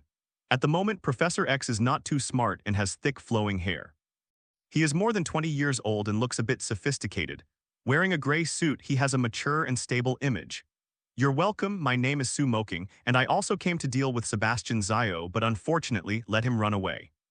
Moqing shook hands with Charles and said with regret, the Black Emperor Zio's ability is indeed a bit troublesome. Moqing is about to slowly grind his opponent to death, but at the last moment, the Red Devil uses the teleporting ability to take away the Rapids, Salvador, and Black Emperor Zio. Among them, part of the reason is because Moqing deliberately released water. Zio still has some usefulness, let it go first. It will also help Moqing's follow-up plan. Moqing, I seem to have heard this name there. After Charles heard Moqing's name, he thought about it and then looked at Moqing in shock. Are you from Longtang Technology Group? Why doesn't it look like? Moqing smiled. In recent years, Moqing has remained simple, never participated in any press conferences, and rarely appeared in front of others. Except for a few big-time figures, not many people in the group under his name knew him. Most outsiders have heard of Moqing's name. They only know that he is rich and has countless business groups, but they don't know much about him. Charles grew up, he heard that it was not about Moqing. He looked at Moqing, who seemed to be younger than him. He was puzzled at the moment. No, it's just that you look younger than I thought. While talking, Charles used the ability of telepathy to understand the details of Moqing, but was blocked by a mental barrier. Moqing said, everyone has privacy, Charles. It is immoral to spy on others' thoughts. Sorry, this is an old problem, I'm working on it recently. Charles smiled apologetically. Telepathy's ability can detect other people's thoughts. For Charles, as long as he wants to, most people don't have any secrets in front of him. At the moment, Charles was still young, and his restraint was not as strong as in the later period. With some lifting and release of Moqing, he used telepathy. Eric looked at Moqing with a deep meaning and stretched out his hand. Eric. Laneshare, how did you defeat Zio? Can you tell me more about it? Eric and Sebastian Zio fought, knowing that the other party's ability is very powerful, and he is not afraid of attacking. The young man in front of him, who seems to be in his 20s, can actually beat Zio away. He doubted it, and at the same time, some expectations. If you know Sebastian Shaw's weakness, it will be much easier to kill the opponent next time you meet. Definitely, but are you going to talk about it here? Moqing and Eric shook hands. Looking at the young Magneto at the same time, Eric looked a few years older than Professor X. Charles, slender and sturdy, with unruly eyes and a melancholy evil temperament. At this moment, Alex got up and said to Charles, I don't want to go to jail. That guy almost killed Darwin. Then you should go back. Charles is really worried about the safety of a few young mutant compatriots and doesn't want them to take risks anymore. Although he could not perceive Moqing's thoughts through telepathy, he still saw the scene of Moqing fighting Sebastian Shaw from Darwin's memory and knew the situation at the time. He didn't want the same thing to happen again. Eric is a radical person and objected, where can they go? If Zio can't be stopped, they won't be safe anywhere. Charles heard the words and smiled apologetically at Moqing, then took Eric to the side. They are still children. It used to be they have grown up, not a few years younger than you and me. Zio has his army and we must have our own. Eric said seriously. Eric has been tortured and oppressed since he was a child. He is more aware of the darkness of this world than Charles, and at the same time hates Zio, who killed his mother. Whether it is his current position or personal reasons, he will not let him go. Charles thought for a while, looked at Darwin, Hank and others, then looked at Moqing and said, I have a place I believe you will be satisfied. Soviet Union. The Black Emperor Zio, who suffered a big loss for the first time, was very atmosphere. If it were not for lack of energy, he would not be easily defeated by the opponent. However, Black Emperor Zio will not give up easily. It took so much effort before to have today's situation. Definitely will not stop here because of a setback. Under the intimidation and lure of the Black Emperor Zio, several high-level officials in the United States and the Soviet Union have agreed to his plan to send warships to the Cuban waters to confront each other, making the atmosphere between the two countries extremely tense. Newspapers across the country are reporting on the Cuban incident, which has attracted the attention of the whole world for a while. The other side, Moqing rode Harley and followed Charles to a farm outside New York. Charles is the home of the rich. The Xavier farm occupies an area of 80 acres. The housekeeper is responsible for taking care of it. There are dozens of servants. In the middle of the farm, there is a huge amount of castle. Although not as good as Moqing's Longtingzhuang yard, he had never seen Darwin in the world, and Alex and others were stunned. It means that poverty restricts their imagination. It turns out that the real estate of rich people is calculated on the basis of acres. Sean looked at the several stories of the castle in front of him and said unbelievably, "This is really your home." "No, it's our home." Charles smiled gently, completely treating the other mutants as family members. Eric joked, "I really don't know, how did you grow up in such a hard environment?" "It's okay, Mr. Su's house must be more magnificent than mine. Let's go and take a look." Charles smiled and invited everyone into the castle. Su Moqing followed into the castle with a smile. "It's okay, you can come to my guest when you have time." Su Moqing still has some good feelings about Charles, who is almost a sage. What's more, he knows that there will be many beautiful students here in the future, so Charles is a friend, he has made it. Since ancient times, the true feelings can't be retained, only routines are popular. Xavier Village. Su Moqing, who had rescued Darwin and others, temporarily joined the mutant group. In order to deal with the mutant of Sebastian Shaw, Charles developed specific training for Hank, Alex, Darwin, Sean, and others. Charlton is not a professional, but he has the most powerful brain. He learns everything very fast, and his understanding of ability is also second to none, so he can be considered as a good one. Su Moqing and Eric and others explained the ability characteristics of Sebastian Shaw and the solutions. At the same time, some things are concealed, and there must be no harm or defensiveness. There is no harm in leaving everything alone. Charles's mental power was stronger than Su Moqing, but he couldn't break through Su Moqing's mental barrier without using his full strength, and he couldn't detect Su Moqing's thoughts. This made Charles faintly disturbed. Since his awakening mutant gene, he should not be able to read other people's thoughts to avoid harm. It can be said that ordinary people have no secrets at all in front of him. Nowadays, among a group of transparent people, there is suddenly one more person who can't see through and has a strong strength. How can it be possible if you say you don't worry? But Su Moqing, like a okay person, fought together with a group of young mutants. This fight was a real fight. To be correct, it was Su Moqing who beat the children in the name of training and taught them more practical approaches. Body fighting skills. I have to say that mutant is indeed unique and has a great innate advantage over humans. In just a short time of training, Darwin and others have made great progress. Among these young mutants, Alex has the strongest attack power. His body can absorb solar energy to produce mutations and emit laser beams. Originally, the potential is also high, but he can't handle his own energy freely, and it is easy to accidentally hurt people. Sean's super ability is Sonic Wave, nicknamed Sirens. It has sharp ultrasonic waves that can shatter glass and can be used as a radar. Hank's ability has excellent physical abilities and a pair of big feet that resemble palms. His brain is very clever and he invented a lot of things during the period. As for the black guy Darwin, his ability is adaptation. This ability has a high potential. If it is fully developed, it will be very powerful. In the original plot, die too early, otherwise it is very likely to evolve into a fifth-order mutant. Darwin is a person who knows his gratitude. Since being rescued by Su Moqing, he has always been grateful and worked hard during training, but he is a person worth training. Su Moqing is not a stingy person, using the resources at hand, providing all kinds of equipment, and even creating a batch of suitable equipment for them. For example, see Monster Sean obtained a pair of special material sliding clothes. Ravager. Alex obtained an energy conversion concentrator developed by Beast, Hank provided by Su Moqing. Darwin got 2 superalloy wrist knives. At the same time, a bulletproof battle suit is handed. On this day, with the help of Charles, Eric's ability went a step further. Watching Eric use the ability to turn the huge amounts of signal receiving tower, Su Moqing stepped forward. "Eric, good job, let's try custom-made shoes and gloves for you. There is metal in it." Eric's ability is controlling magnetic field. He is very sensitive to metal. Seeing the shoes and gloves that Su Moqing took out, he immediately knew that there was metal inside. Su Moqing nodded. "That's right, adding a layer of superalloy you wear it plus your originally ability you can make you pretend to take you to fly. Thanks." Eric took the bag a little moved. Since his parents died, few people have cared about him. Now in Xavier Village with a group of mutant compatriots, he has found a sense of home again. Su Moqing smiled heartily. "You're welcome, it's all yours." Although Magneto is an extremely short-lived racist, he was not originally a bad person. As said in Infernal Affairs, he also wanted to be a good person, but the world did not give him a chance. What's more, Magneto will have several beautiful daughters in the future.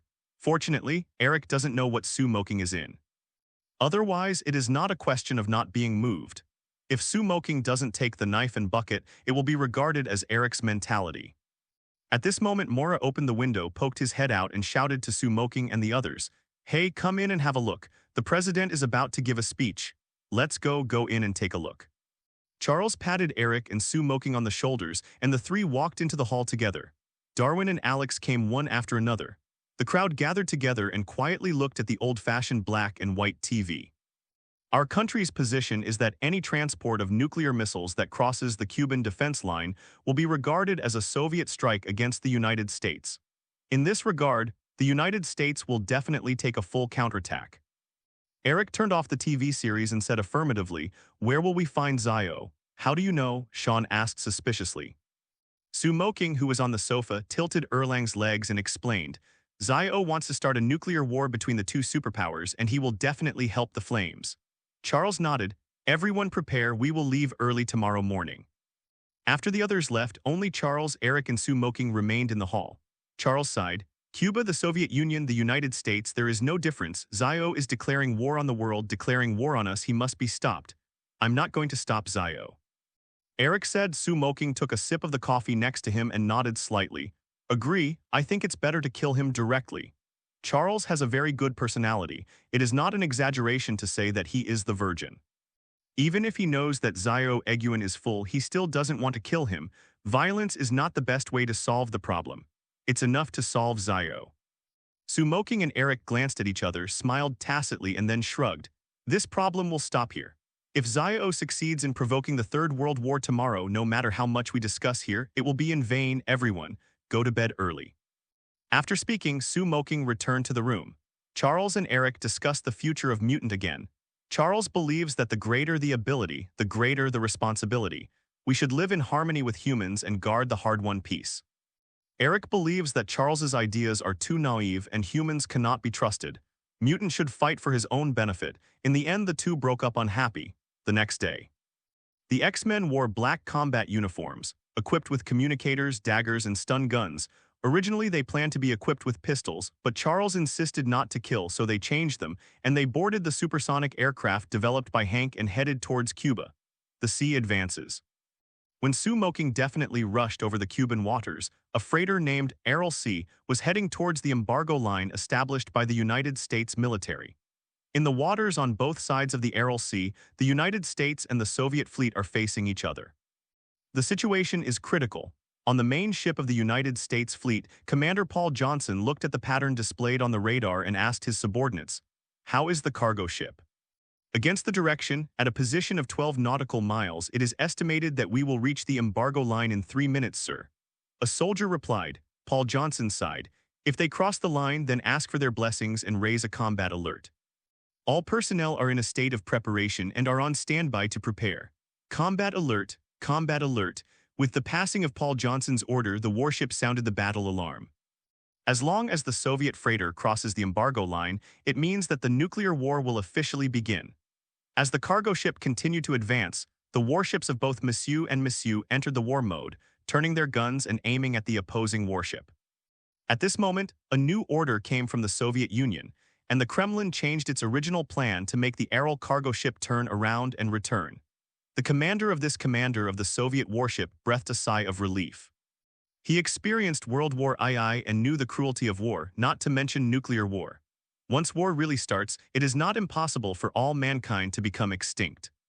It is a pity that when they used the communication equipment to convey the order, no one on board the Aral Sea responded, and there was no sign of turning around, because the people on the freighter have been killed by the Red Devil. Just as the Aral Sea was about to reach the embargo line, Hank arrived in a supersonic plane, looked at the opposing warships through the window, and said angrily, "It looks like a mess below." Charles used telepathy to see the Red Devil through an undead crew member, but then the man was killed and sighed. The crew of the Aral Sea were all killed by the Red Devil. A murderous look flashed in Eric's eyes, and he said with certainty, "Zio must be still up there. He wants to steer the ship to the embargo line. Once this cargo ship crosses the embargo line, it will be bombarded by us and the war will begin." Mora worried, "Unless we have a way to prevent cargo ships from going through the ban." Sue Moqing looked at Charles. "Can't you look at the Red Devil? Although the Red Devil is not a spiritual ability, I can't control his thoughts." Charles shook his head. Sue Moqing thoughtfully then said, "Then those who control the Soviet Union fire and sink the cargo ship. That's a good idea." Charles nodded, his mental power radiated, and he controlled an officer on a Soviet warship to press the launch button at the cargo ship. Wow tilde. A missile flew out of the Soviet warship and directed it towards the cargo ship Aral Sea. Damn it, the Red Devil on the freighter looked at the flying missiles and immediately used teleport to leave.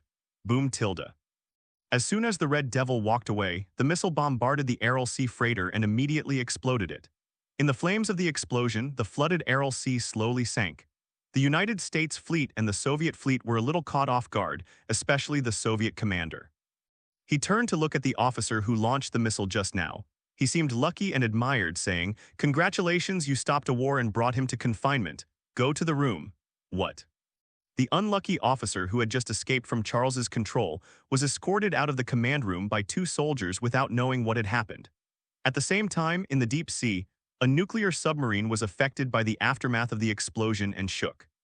Sebastian Shaw questioned, "What's the matter?" The Red Devil appeared suddenly and said, "It's the Soviets, they are shooting at their freighter."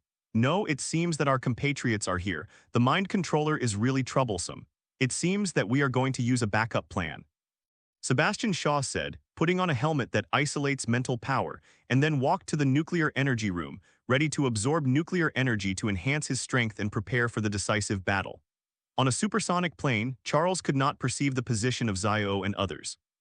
"He must be underwater." Eric looked a little impatient. Hank said helplessly, "But we don't have a sonar." Moqing looked at Sean. "Sir, it's time for you to perform." "No problem, look at me." Sean smiled and, accompanied by Charles and Eric, came to the front of the cabin. Hank opened the hatch. Sean looked at the sea below, took a deep breath, and then jumped, using the ultrasound and the flying suit on his body to perform the flight. After slowing down, he rushed into the sea. What? Sean opened his mouth and emitted an ultrasonic wave to locate the nuclear submarine. Found it. Charles linked Sean's consciousness and then conveyed the location of the nuclear submarine to Eric and Hank's mind. Hank flew the plane to the top of the nuclear submarine and opened the cabin at the bottom. Moqing unfastened his seat belt and stood on the landing gear of the plane with Eric. Moqing asked Eric, "Are you ready?" "Definitely, I have been preparing." As Eric spoke, using his ability, he began to suck at the nuclear submarine below. I have to say that Magneto is a spectacle person. Under his control, a huge gray submarine was slowly pulled out of the sea, violating gravity and floating in the sky. Such a shocking and subverting common sense scene shocked the people of the United States and the Soviet Union, all with stunned expressions. The nuclear submarine was taken off the water, and under Eric's control it approached towards the small island ahead, ready to take it ashore and slowly tidy up. The rapids in the nuclear submarine, the Red Devil, El Salvador and others also noticed the anomaly. Riptide opened the top cover of the nuclear submarine and stood on the nuclear submarine. He was about to use the airflow control ability to wind up the storm, only to see a flame burning on the palm of Moqing's palm, and he looked at him with a smile on his face. Riptide had learned the lesson from last time and immediately did not dare to mess around, but at this moment, the Red Devil teleported into the supersonic plane and smashed the instrument on the bridge. The plane suddenly lost control and crashed downwards. Moqing and Eric, standing on the tripod, were thrown out in an instant. Eric controlled the metal on his hands and feet to float himself in the air. Moqing also used Yukong flight to stand in the air. But if the plane that is out of control is not rescued, Hank, Charles, and Alex Darwin inside will be in danger. Although Eric was a little curious about why Moqing could fly, but at the moment was not the time to ask this. He made a decisive decision and completely gave up the control of the nuclear submarine. He applied his own ability to the plane and controlled it to land on the island smoothly, except for Charles. The skin was broken and no one else was hurt. The nuclear submarine was not so lucky. After losing control, it rolled a few times, fell on the beach of the island and fell into 2 knots. It can be regarded as the rapids and other people's lives. The rapids were thrown into the sea and the Red Devil used teleport to land steadily. It was also unlucky for El Salvador and was thrown away. Both parties came out, and the first battle of X-Men officially opened. On the small island of Cuba, Mutant, who was fighting for different goals, confronted each other on the smoky beach. "It's Zio that I want to kill, get out of me." Eric roared, and while waving his hands, the broken metal shell of the nuclear submarine immediately wrapped around the Red Devil and El Salvador. The 2 pairs of dragonfly wings behind Salvador quickly fluttered and flew up to avoid the metal. The Red Devil teleported directly behind Hank and Darwin and stabbed Hank and Darwin with 2 swords in his hands. "Court death." With a wave of his hand, Eric instantly controlled the long knife in the Red Devil's hand, making it impossible for the Red Devil to move forward. Hank and Darwin reacted, turned and punched them, slamming them in the face of the Red Devil. The Red Devil, as a veteran mutant, has experienced many battles. The moment the two knives were out of control, he knew that it was not good, and he teleported and appeared on the nuclear submarine. However, as soon as the Red Devil appeared, an iron chain flew out of the void, and the Red Devil couldn't react in time and was immediately trapped. How is it possible? Trapped by the chain, the Red Devil was in a state of uncertainty. At the same time, he felt that the flame above the chain was burning his body and soul. He immediately wanted to teleport and escape again, but the other end of the chain seemed to be dragging a giant. Let him use the strength of breastfeeding, still unable to break free. Can't take it, can't take it.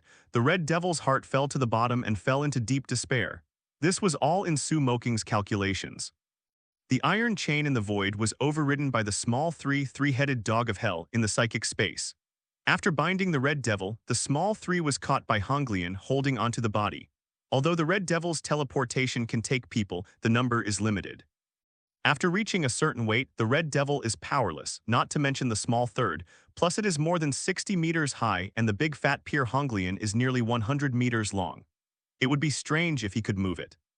As for how Su Moqing knew where the Red Devil appeared, it was because he had just used the ability of time reset. Compared with others, Su Moqing was equivalent to 1 minute of predicting ability and naturally knew where the Red Devil would appear. Wow. Zio Sani pulled the iron chain, and the Red Devil felt an irresistible force coming from the other side of the iron chain, and his body was quickly taken away. With a swish, the iron chain retracted psychic space, and the Red Devil's body was blocked by a narrow space channel and cut into 2 sections. The Red Devil seemed to be chopped in the waist, with his upper body and legs separated, dripping with blood. Because his vitality was different from ordinary people, he had not died for a while, and after screaming in the sand, he completely died. Ding, congratulations to the host for killing the Red Devil and rewarding 2,500 psychic points. After hearing the system prompt, Su Moqing sighed. In his opinion, the Red Devil is the most difficult person to deal with. The Red Devil had already suffered a loss last time, and he would definitely not dare to attack him in close proximity. If the Red Devil tried to escape, Su Moqing couldn't help him. That's why a plan for the Red Devil was formulated in advance, and the enemy's strongest support was killed, so as not to cause him trouble. Su Moqing is not like Charles, who is kind to the enemy but cruel to himself. What's more, the Red Devil is not a good kind. Killing is for the people, so Su Moqing will not feel guilty. Charles, Salvador, and others saw the Red Devil suddenly die tragically on the spot. All their complexions changed. They had seen Su Moqing use the flaming iron chain, so they all looked at Su Moqing. Su Moqing glanced at El Salvador and the torrent that had just risen from the sea. I don't want to hurt you, but if you plan to continue to fight against me, you must be ready to die. Goo. Feeling Su Moqing's undisguised killing intent, both Torrent and Salvador couldn't help swallowing a mouthful of saliva. Looking at the miserable Red Devil, they all knew that Su Moqing was not joking. Charles was also afraid of Su Moqing's ruthless hand, and immediately used telepathy to control the Rapids and Salvador's thoughts, and let Darwin and Alex arrest them. At the same time, Eric, who was filled with hatred, rushed into the nuclear submarine regardless, and was about to talk to Zio and try to kill him by the way. Zio, get out of here. Eric walked into the nuclear submarine, roared angrily, transported magnetic field control, opened a metal door and searched for the trace of Sebastian Shaw. Using the ability of telepathy, Charles knew from the memory of the torrent that Zio was absorbing nuclear energy, and his expression suddenly changed. He hurriedly linked Eric's consciousness and said, Eric, Zio is in the power room in front of you. He is absorbing nuclear energy. You must move faster. Power room? Eric looked forward. Just then the door to the power room opened, and Sebastian Shaw, who had absorbed nuclear energy, walked out. Eric, we're seeing each other again. Sebastian Shaw, wearing a helmet that isolates mental power, looked at Eric with a smile, as if he was a relative who hadn't seen him for many years. This is the last time, die for me.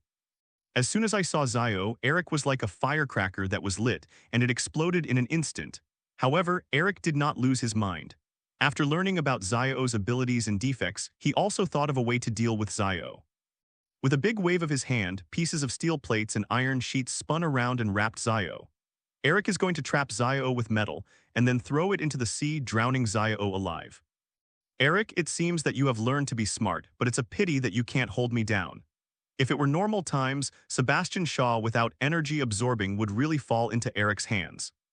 But at the moment Zio had absorbed nuclear energy, like a human-shaped nuclear bomb, several layers of steel could not trap him at all. I saw that the iron sheet trapping Zio seemed to be melted by the high temperature, and a big hole was melted directly. Zio gracefully lifted his suit and walked out of it calmly. Then he reached out his hand and pointed at Eric, and an energy projectile flew out.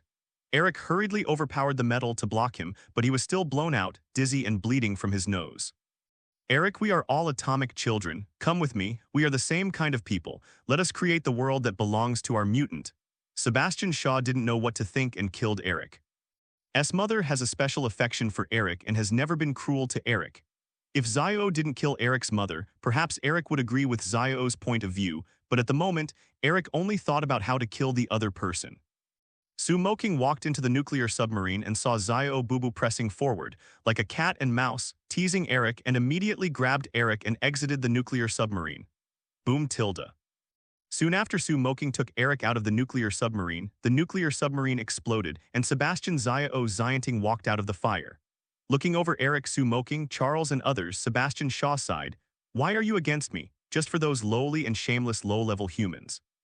It's ridiculous, even if you pay more for them, they will not be grateful to you, but will find ways to eliminate our mutant. Is it worth it?" Sebastian Shaw's words are very contagious from the heart. Although Shaw is not a good person, he does take special care of mutant. I am for my mother. Eric is a person who values family affection, but no matter what the righteousness is, he roared angrily, and with a sudden wave of his right hand, 2 waist-thick channels flew out of the nuclear submarine damage, which bound Zio inside like a twist. Eric, you disappointed me so much. Sebastian was squeezed by the steel but did not suffer any damage. The force of the squeezing was directly absorbed by him, and his hands pushed outward, and the channel steel was bent by him like gluten. I don't want to hurt you, but you shouldn't stand in front of me. Since you are going to be my enemy, go to death. Sebastian Shaw focused on Moqing. It starts with you. Boom. Sebastian Zio stepped on his feet, and the destructive explosive force quickly spread along the ground to where Moqing was. Psychicism, Honglian. Moqing's hands had a pattern of imprints, and then he patted the ground, and in a moment, a figure of huge amounts of rushed out of the void. Boom tilde. With the violent explosion, Godzilla, who was 96 meters long, 68 meters tall, and weighed 28,690 tons, made his first appearance in front of people. Roar tilde Honglian was hit by Zio's attack, and his skin didn't break a bit. He opened his mouth and roared, bringing a gust of wind, flying sand and rocks, and his eyes were confused. What is this? God blame monster. Let's get out of here soon. Charles, Eric, and others looked at the huge monster that suddenly appeared and instantly felt how small they were. If a corner of the giant beast in front of them stepped on, they would definitely be crushed to death like ants. Moqing turned to look at Charles and others who were about to run away and shouted, "Eric, Charles, grab the tail. This is my psychic beast, don't worry." What? Charles and the others almost dropped their jaws, but they chose to believe in Moqing and took Salvador and Riptide and climbed onto Godzilla's tail. Under Moqing's instruction, Godzilla slowly turned his tail and put Charles, Darwin, and others on his back. Moqing reminded, "Hurry up, there may be some bumps in a while." At the same time, on the sea level, the people on Missu's warship group clearly saw Godzilla's true face. God's is in the size of Lapon, with a thick and tight cuticle scale on his body. These scales are harder than steel and are strong enough to resist the impact of missiles. 2 sturdy thighs full of explosive power. The tail is slender, flexible, and powerful, and as flexible as a whip. The image of Godzilla resembles a dinosaur, but also specious, with a coral-like sword ridge protruding behind it, which looks ancient, sturdy, and shocking. Quickly, link me to the Ministry of Defense. We need a new plan. And the commander of the United States Fleet, Johnson, swallowed and quickly asked the liaison officer to report the situation here. The same is true for the Soviet Union. The release of mutant before has made them feel incredible. Now that this kind of monster of the Overlord level appeared again, they really couldn't make up their minds and they didn't dare to act rashly. Sebastian Shaw was in a daze, looking up at the behemoth in front of him, feeling a sudden change in his painting style. He came to trigger a nuclear war. How could he become a monster beast? Moqing stood on the top of Godzilla's head, watching Charles and others stand firm, and then looked down at Sebastian below condescendingly, with both hands on his shoulders, and said loudly, Zio, you know so much about this world. Less you think that nuclear war will destroy mankind and make mutants stronger, but this is just your wishful thinking. In fact, there are still many ancient emperor beasts in this world. They fall asleep due to lack of energy. Once a nuclear war breaks out, they can absorb nuclear radiation and wake up. What do you think will be the consequences? Huh, it turned out to be your ghost, but it's just a bigger beast. You think you can defeat me in this way? Zio was enveloped in the shadow of Godzilla, raising his head to speak, feeling a little uncomfortable in his neck. Really? You don't like energy absorbing? This time I will let you inhale enough at a time, Gurin. Use atoms to breathe. When Godzilla heard Su Moqing's command, he opened the horrifying blood basin mouth. His body was like an atomic transformation furnace, running energy quickly, radiating a powerful biological electric current above the head, and the mouth was shining with blue light. The next moment, zizzy. The interlaced and harsh neighing of electric current was heard in the air, and a terrifying blue light beam spewed out from Honglian's mouth. Wow, tilde, the big blue beam blazed out, making Godzilla's body shake slightly too. Countless people looked at the scene in front of them as if the air was freezing and time was still here. Su-Mi and the two armies were able to watch the scene in front of them. Everyone's eyes widened, and their eyes were full of fear, horror, and heaviness. Boom! Sebastian Zio's figure was instantly engulfed by the breath of atoms. Although he absorbed huge amounts of energy at an extremely fast speed, Zio's energy absorbing also had its limits when manpower was poor. And Godzilla's atomic breath is not weaker than a nuclear bomb and even more concentrated. Zio Zhai persisted for 3 seconds before being vaporized by atomic breath, leaving no bones. Ding, congratulations to the host for killing the Black Emperor Zio, reward 10,000 psychic points and then psychic once. Rumble tilde, although Zio died, the atomic breath was not eliminated immediately, and a large crater was immediately blasted out of the bombed area. The powerful shockwave spread out, flying sand and rocks, blue seas and waves, and the United States Soviet warships were swept by the waves. Although it would not sink, many people fell into the sea as a result. Rest tilde Godzilla stopped spraying atomic breath, and there was a puff of smoke in his mouth, dissipating residual heat. Su Moqing jumped to where Charles and others were and said casually, "Zio is dead, everything is over." Alex patted Godzilla's hard skin and said nervously, "Su, is it your pet?" "Forget it, it's called Honglian, it's my psychic beast," Su Moqing explained. Darwin exclaimed, "It's so cool, it's a miracle in nature." Psychic beast then. Charles also wanted to ask some questions about Godzilla. Eric interrupted, "Guys, the war is not over, it has just begun." "Eric, what do you want to do?" Charles frowned. Eric pointed to the two fleets on the sea expressionlessly. "We are fighting to stop the war, but those despicable humans have betrayed us, and they are preparing to attack us. Although Zio is an executioner, some of his ideas are not wrong. Only by overthrowing the rule of mankind can we mutant have a future. Now, my compatriots, where do you choose?" Su Moqing looked down at the sea, and through Eagle's eye, he found that the battleships had turned their muzzles and pointed them in the direction they were. Sean was surprised. "Humans are going to attack us." "It's impossible," Mora yelled in shock. "Number, how could this be? It shouldn't be like this." Charles was also incredulous. Through telepathy, he learned that Sumi and the two countries decided to kill them all at once, but he didn't want to believe it in his heart. Su Moqing glanced at Charles but didn't count on him.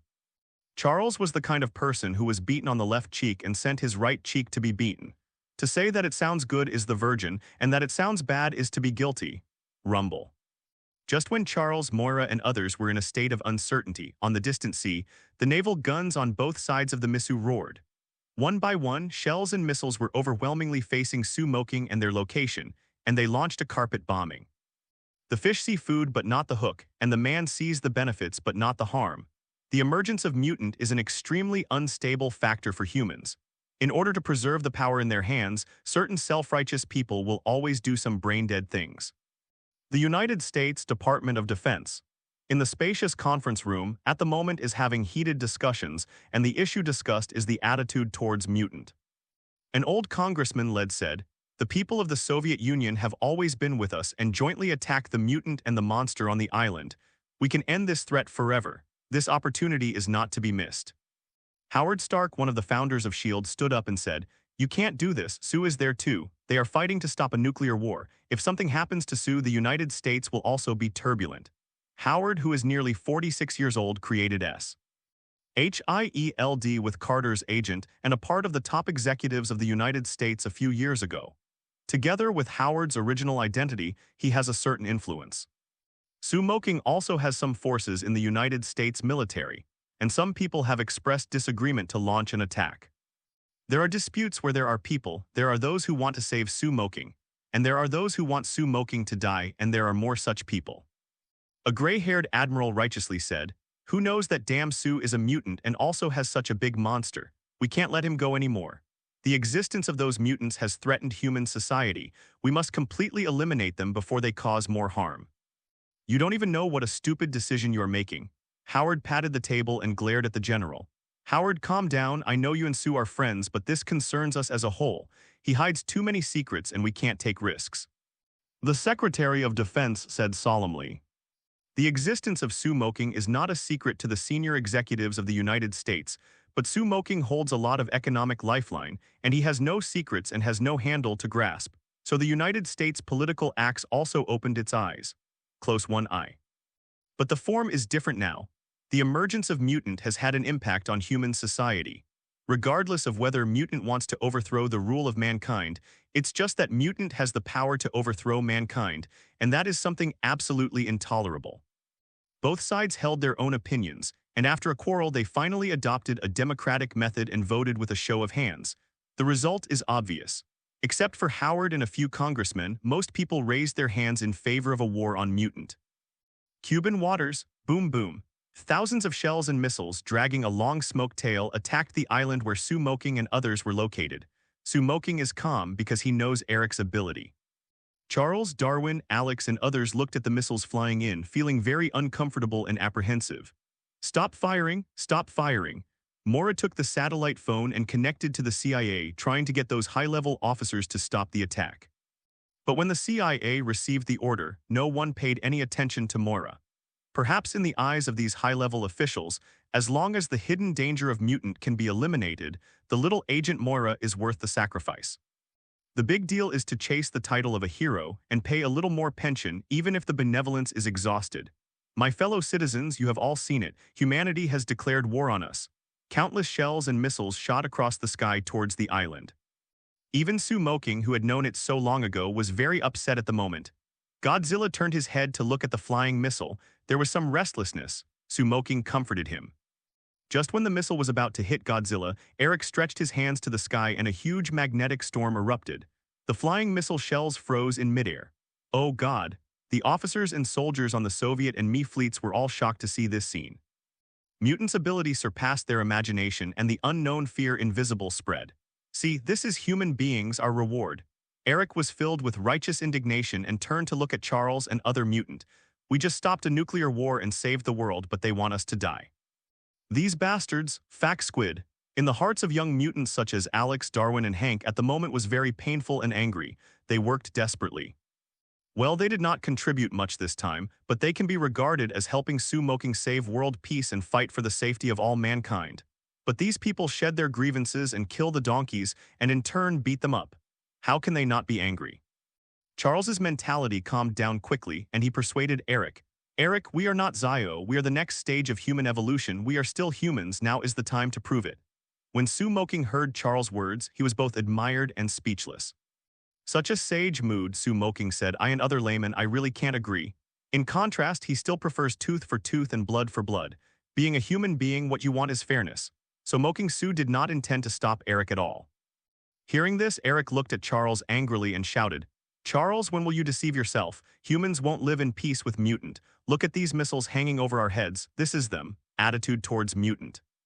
While talking, Eric oversaw the magnetic field, turned all the artillery shells and missiles around and pushed them toward the fleet of the Misu twins. He wanted these people to pay for his actions. "No, Eric, there are thousands of people on those boats. They are all innocent." They just obeyed. Charles rushed over and took Eric's hand. Affected by Charles, Eric's control became chaotic. Some shells fell and collided with each other, causing a series of explosions. Eric pushed Charles away and shouted angrily, "Can you kill us mutant unscrupulously by obeying orders? Charles, when will you understand that humans will not accept us? They are a group of greedy, hungry wolves. Even you, no matter how much you pay for them, they will still be hostile to you, squeeze you out, and find ways to kill us." Eric said, controlling the remaining shells and continuing to fly towards the fleet. "Sorry, I can't let you do this. War is not the best way to solve the problem," Charles said, using mind control to control Eric's consciousness. Because of Su Moqing's intervention, the plot has changed.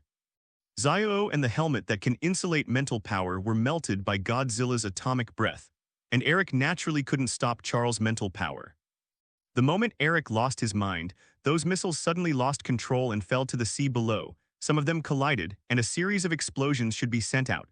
Charles only gave up control of Eric after the missile fell into the water or crashed and exploded. Seeing this result, Eric, who broke away from mind control, punched Charles and yelled at the same time, "You coward who dare not resist, you have the ability to control me, why don't you dare to fight for our compatriots? I don't have your brother." "Eric, calm down, the war will only make the world worse," Charles persuaded him painstakingly. But Eric was very disappointed with Charles. The two had quarreled many times for mutants' future in private. Charles believes that mutants should coexist peacefully with humans and strive for human recognition. Eric believes that humans will not accept the existence of mutant, and only through force can the status of mutant be improved. Originally, Eric thought that when Charles saw the ugly faces of humans, Charles would change, but now it seems that the other party is still so stubborn. With a sigh in his heart, Eric looked at Su Moqing, Alex, and others. "Since humans have launched an attack, there must be a second and third time. I will fight for the future of mutant and protect mutant from the persecution of mankind, anyone willing to come with me?" Hearing what Eric said, Su Moqing remained silent and the others felt a little heavier and struggling. Alex, Darwin, Sean, El Salvador, Hank, and Torrent have their own thoughts, and their eyes are constantly wandering between Charles, Eric, and Su Moqing. The overwhelming artillery shells have already expressed the attitude of humans towards mutant. Now it is up to them to make a choice. Among the three giants of this small group, Charles advocates peaceful coexistence with mankind. Eric advocates fighting against humans. Only Su Moqing's attitude was unclear, so in the end everyone looked at Su Moqing, wanting to see his choice. Seeing everyone looking at him, Su Moqing said, "Whether it is a human or a mutant, there are good and bad. You can't generalize or generalize. Those idiots, I will make them pay." Having said this, Su Moqing looked at Eric. "Although your idea is correct, it is a bit extreme and your vision is too narrow. There are not only mutants and humans in this world, but there are also some ancient mysterious existences. And in the distant outer space, there are many powerful alien races eyeing. I can't be with you to fight against humanity. I am ready to build a force of my own to prevent emergencies, but if you encounter difficulties, you can contact me at any time. I will always be your backing and can provide for mutant shelter." Eric heard this, was silent for a moment and said, "Thank you, Su, we will always be brothers." Su Moqing smiled and nodded. Since knowing that Magneto will have a few beautiful daughters, Magneto is a friend, he's settled. In the end, the young mutants started to stand in line, and El Salvador, Torrent, and Sean chose to follow Eric. Alex, Hank chooses to follow Charles. Darwin chose to follow Su Moqing. Different choices mean that they will face different fate. This is not a place to stay for a long time. Let's leave first before talking. Hurry up, Honglian, let's go, Su Moqing reminded, and then let Godzilla walk towards the sea. Boom, boom. Godzilla moved his legs, shaking the mountain with every step and moving forward toward the sea. Although Godzilla was huge, his speed was not slow. He didn't get into the sea in 3 or 2, only showing his broad back facing the distance. Swim away. The people on the fleets of the Missouri and Soviet Unions watched Su Moqing and the others swaggering away. They didn't dare to get out of the air. They watched them leave, feeling powerless, fearful, annoyed, and mixed feelings. Su Moqing didn't bother to pay attention to the thoughts of these people. If it weren't for the small loss, Su Moqing would have asked Godzilla to destroy them with an atomic breath. In the wild ocean, Godzilla traveled across the sea at a speed of 50 knots. On the way, Charles asked Su Moqing a lot of questions, such as what is a psychic beast? What kind of existence does Godzilla exist? How did Su Moqing conquer it and summon it? Regarding these questions, Su Moqing had already figured out his rhetoric. Anyway, Charles couldn't read Su Moqing's memory, and it was easy to perfuse them. Putting down the satellite phone, Su Moqing turned to Eric and Charles and the others and said, "I have arranged manpower, and there will be a helicopter to pick you up later. Also, people who are careful about the military, I believe that they will set up a special purpose to deal with mutant in the near future. Organization. The plot nowadays has changed a lot. The death of the Red Devil made Eric and the others unable to teleport and escape. Charles was not shot accidentally and he had a hemiplegia, but it was still because of a conceptual problem that he fell out with Eric.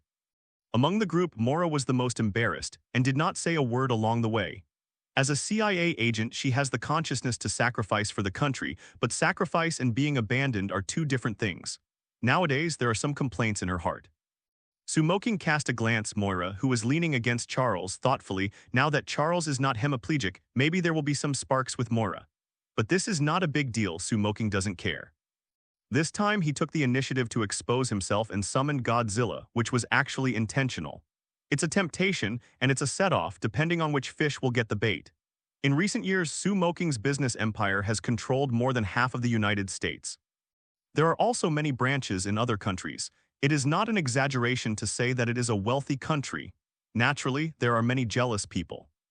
He doesn't believe that the United States executives will not know that they are in Cuba, but the other party still chooses to bomb, apparently planning to kill him and then carve up his industry.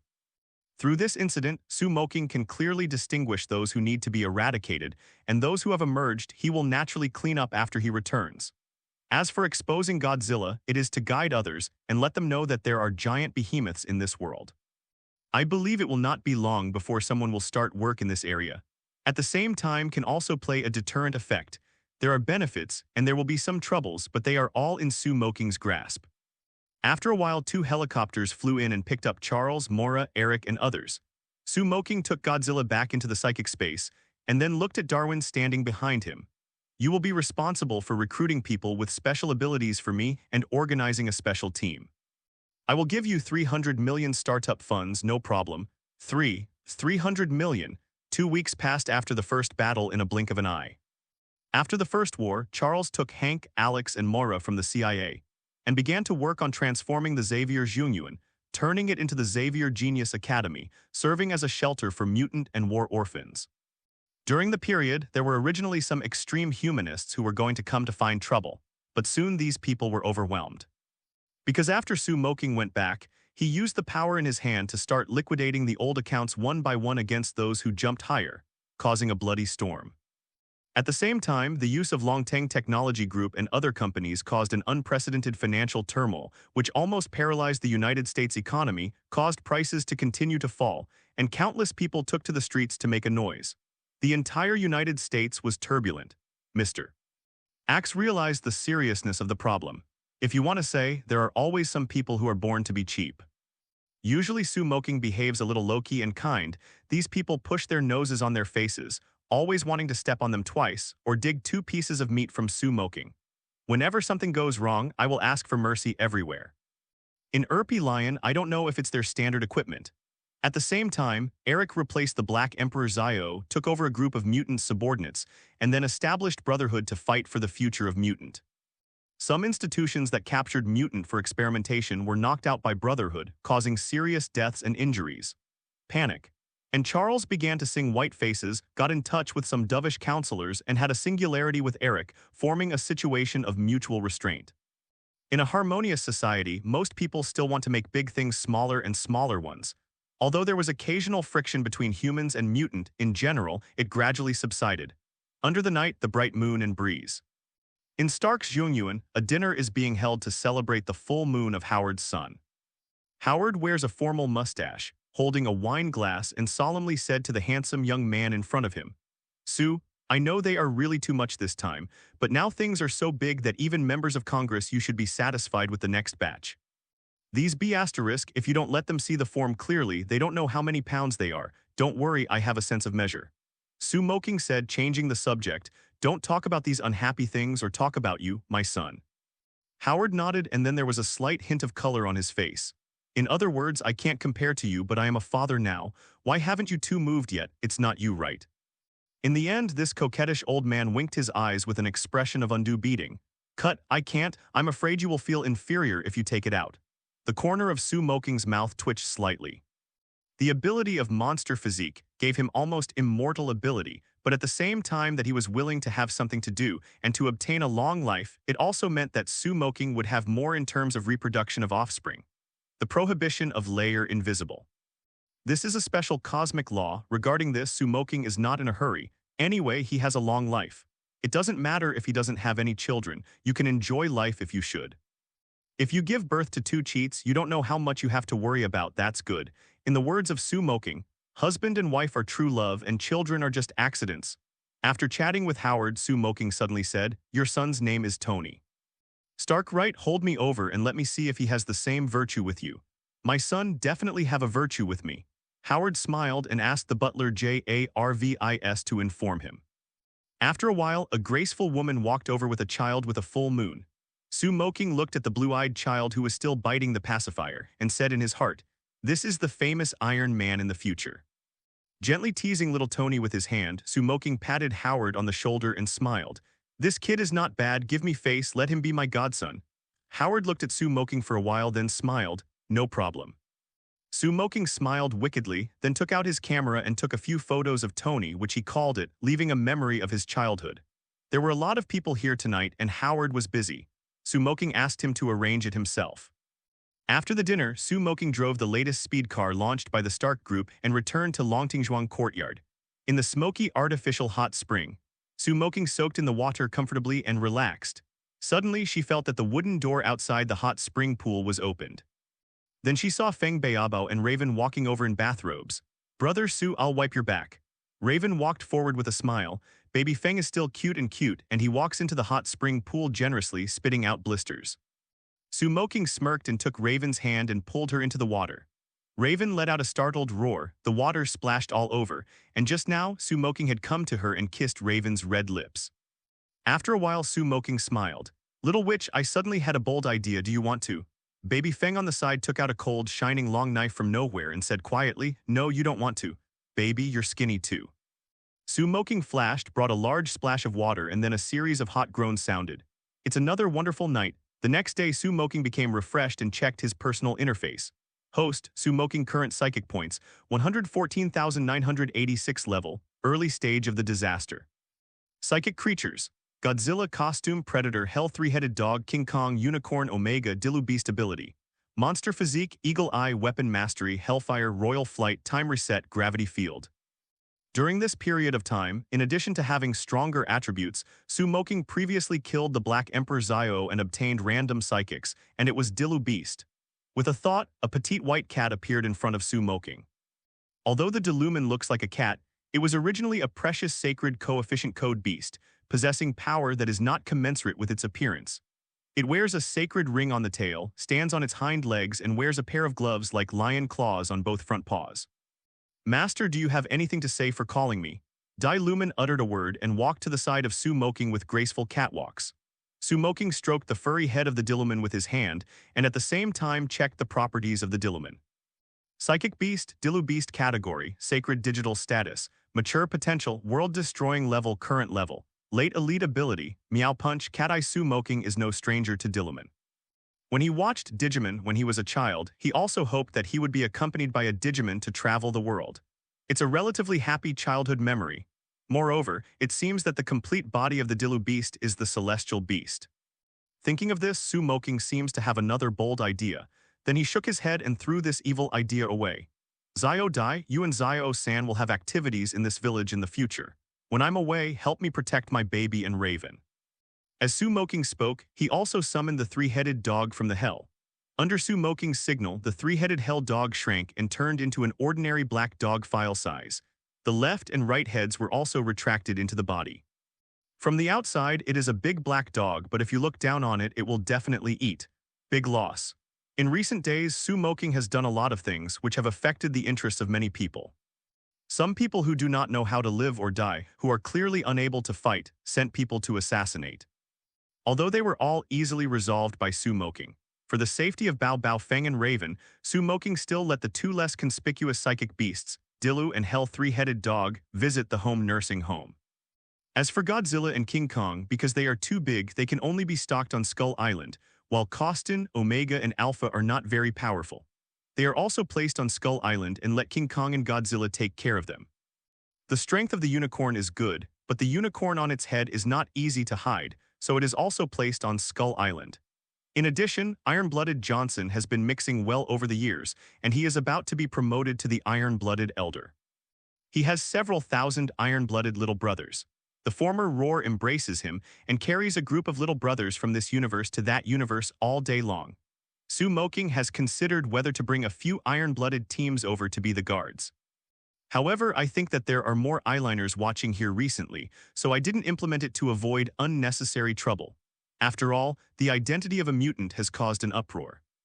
If the existence of aliens is exposed again, the ghost knows whether those idiots will directly wash the ground with nuclear bombs.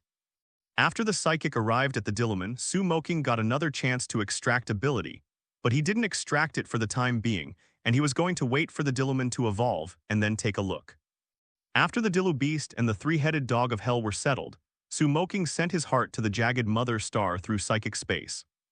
Under the leadership of Jagged Johnson, Moqing came to a huge amounts of laboratory, which was filled with various science fiction instruments, and several Jagged scientists were busy. On a platform not far away, there was a corpse, or half of it. If Eric and the others were here, they would definitely recognize that this corpse without the lower body is the Red Devil.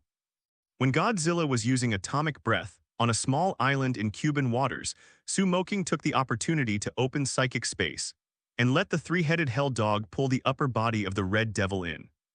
Moqing is still very interested in the ability of the Red Devil's teleportation. If the X gene in the opponent's body can be extracted, it is naturally best. System task, Dawn of the Night. Narration: a long time ago, there was a man who experienced a plague and everyone in the village died, but he was the only one who survived and found himself immune to disease. He was the first immortal Alexander Covenus.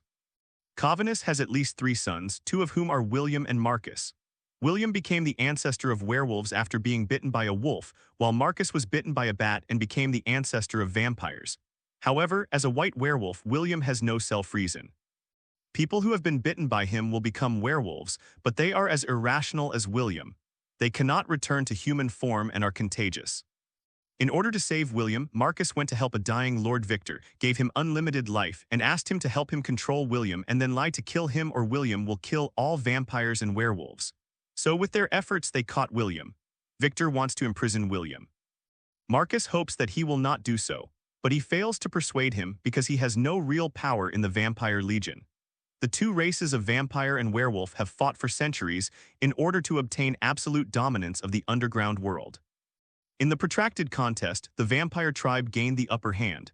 Compared with the savage werewolves, the vampire society is more formal and organized. However, the werewolf tribe remains the biggest threat to their noble status if they are not eliminated for a day. As a result, the leaders of the vampire society formed a troop composed of the most elite fighters among the vampires' Deathwalker, and the task of all members was to eliminate the werewolves without mercy.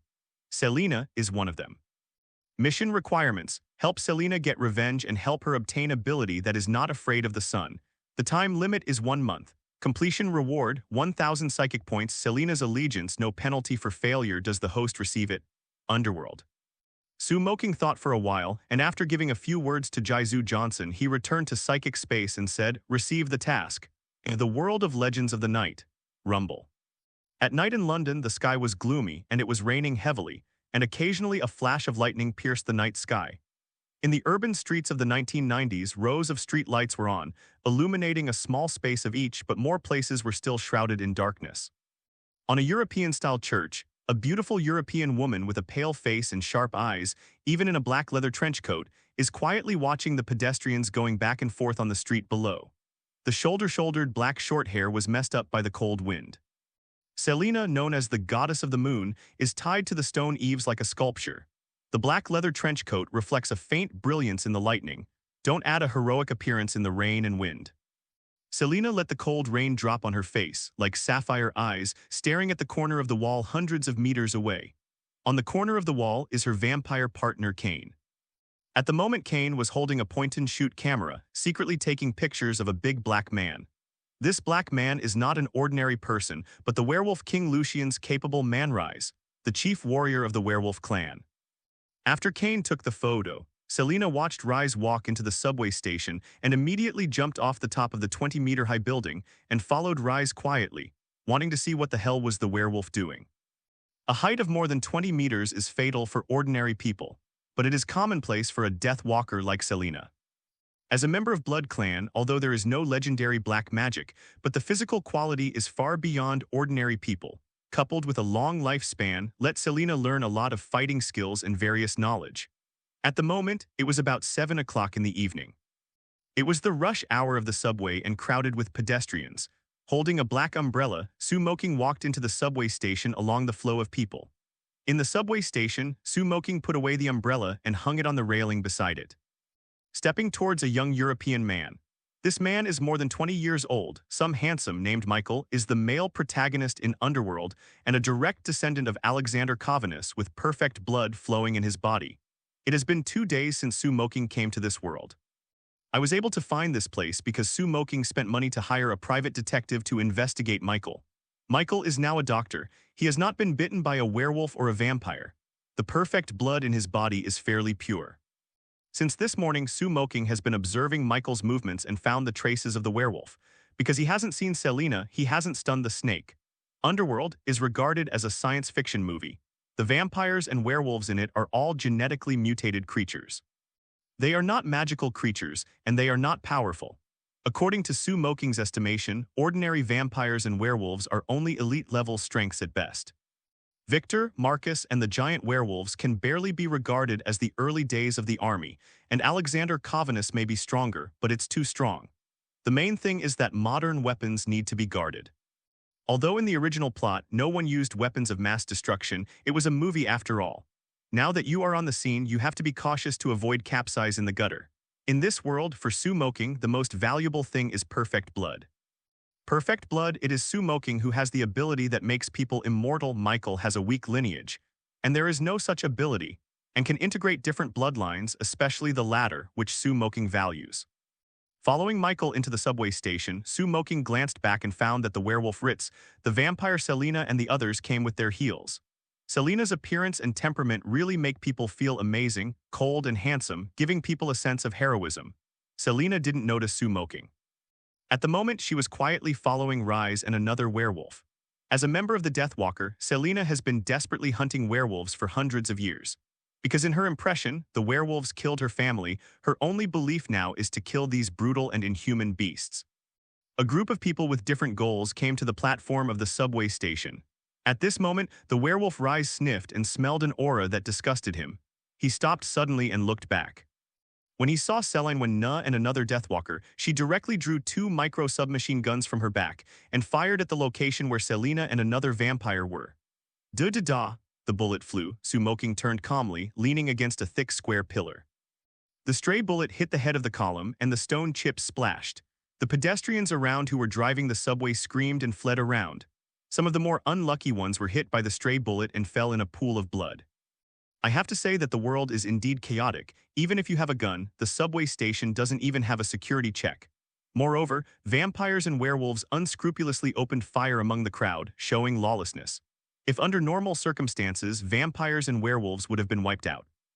Su Moqing knows that the reason why vampires and werewolves can hide in the dark is all because they have an old ancestor behind them, Alexander Covenus. Rise is one of the most proficient werewolves. He has a strong physique and is proficient in various weapons. He is an old werewolf who is several times old. If he is wolves, his strength, speed, and physical fitness will increase. Then it will be difficult to deal with ordinary firearms, cause fatal injuries. As a Deathwalker who specializes in hunting werewolves, Selena and the others are equipped with weapons, mostly silver weapons. As long as they hit, they can be crushed by the werewolf in order to kill. Da-da-da, 3 vampires and 2 werewolves were in a gunfight. With the sound of gunfire, the surrounding crowd suddenly screamed. Some were scared to crawl on the ground, and some ran out of the subway station frantically. Selena was agile, rolled over and hid behind the stone pillar without being hit by Rise. But the other Deathwalker who was on the mission with her was not so lucky. He was shot twice in the abdomen and fell to the ground. The vitality of a vampire is relatively strong. If it is an ordinary firearm, unless it hits the heart and the head, it can be restored as long as it drinks blood. However, after the Deathwalker was shot, a faint purple light appeared on his body, which quickly dried up and burned to death after a while. Selena couldn't help being shocked. This kind of situation had never happened before. This weapon was obviously aimed at vampires, so she couldn't help being cautious. Selena is really right. The bullet that kills the Deathwalker is the latest ultraviolet bullet that the werewolf deploys. It is specially used to hunt vampires. The effect is obviously very good. Seeing her companion's body burn to death, Selena naturally became more careful and did not dare to appear. Su Moqing glanced at Michael, who was hiding next to him, and then took out a handful of superalloy tiger claw flying darts from the psychic space, instantly threw it, and shot it at a closer werewolf. With a sound of pst, flying darts of tiger claws swept across the werewolf's neck, directly cutting off his entire head, and blood spewed out immediately. Ding, congratulations to the host for killing the werewolves and rewarding 76 psychic points. Thompson. Seeing this scene, the werewolf Rise suddenly roared, raised the submachine gun in his hand and pulled the trigger at Moqing. Da-da-da, with a dozen rounds of purple bullets, Roar whistled and shot towards Moqing. Moqing was on a whim, ready to show him off. I saw Moqing quickly took out two super alloy long knives from the psychic space, and his eyes were keenly watching the flying bullets. Super dynamic vision, combined with strong physical fitness and reaction nerves, the trajectory of those flying bullets is very clear in Moqing's eyes. The two knives in his hands are quickly swung, slashing, picking and plucking, bringing up a phantom, accompanied by with the ding and jingle bells of gold, iron and sparks. All the bullets that flew from were chopped in half. Fact squid.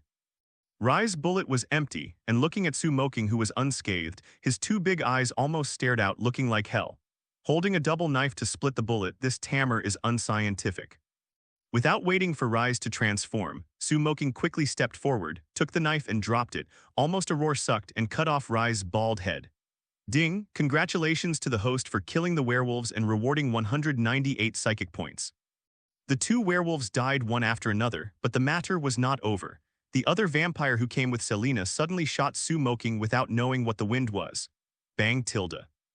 The silver bullet flew out from the pistol Moqing's eyes. The bullet's trajectory was clear and slow, raised his hand, split the bullet in half, and then threw it out, directly nailing the shot of the vampire's head. Boom tilde. The long knife pierced the vampire's eyebrows and splashed blood from the back of his head. The strong inertia directly nailed the vampire to the stone pillar. Ding, congratulations to the host for killing the vampire and reward 96 psychic points.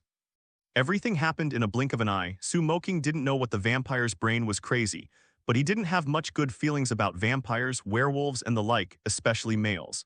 If you dare to shoot at him, then cut him without discussing it. When Selena reacted, the vampire was already dead. Who are you? Selena pointed the gun at Moqing, nervously guarded. The opponent's movements were too fast. She was not sure that she could hit the opponent.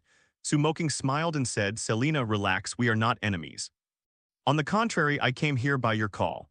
My call? Selena was a little confused, but in the midst of it, she did feel that she had some inexplicable connection with the Huaxia people in front of her.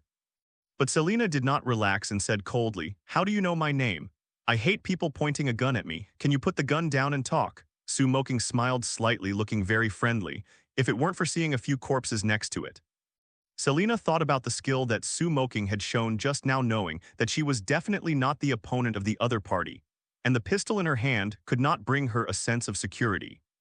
So she thought about it for a moment and put the gun away. Moqing smiled, took the long knife and tiger claw flying darts back, glanced at Michael without a trace, and then said to Selena, I not only know your name but also your past and many things. But here it's not a place to chat, how about talking in another place? Selena took a deep look at Moqing. Wait first. With that said, Selena picked up the gun that Moqing killed the werewolf with tiger claw flying darts before. This new weapon against vampires needs to be taken back and studied.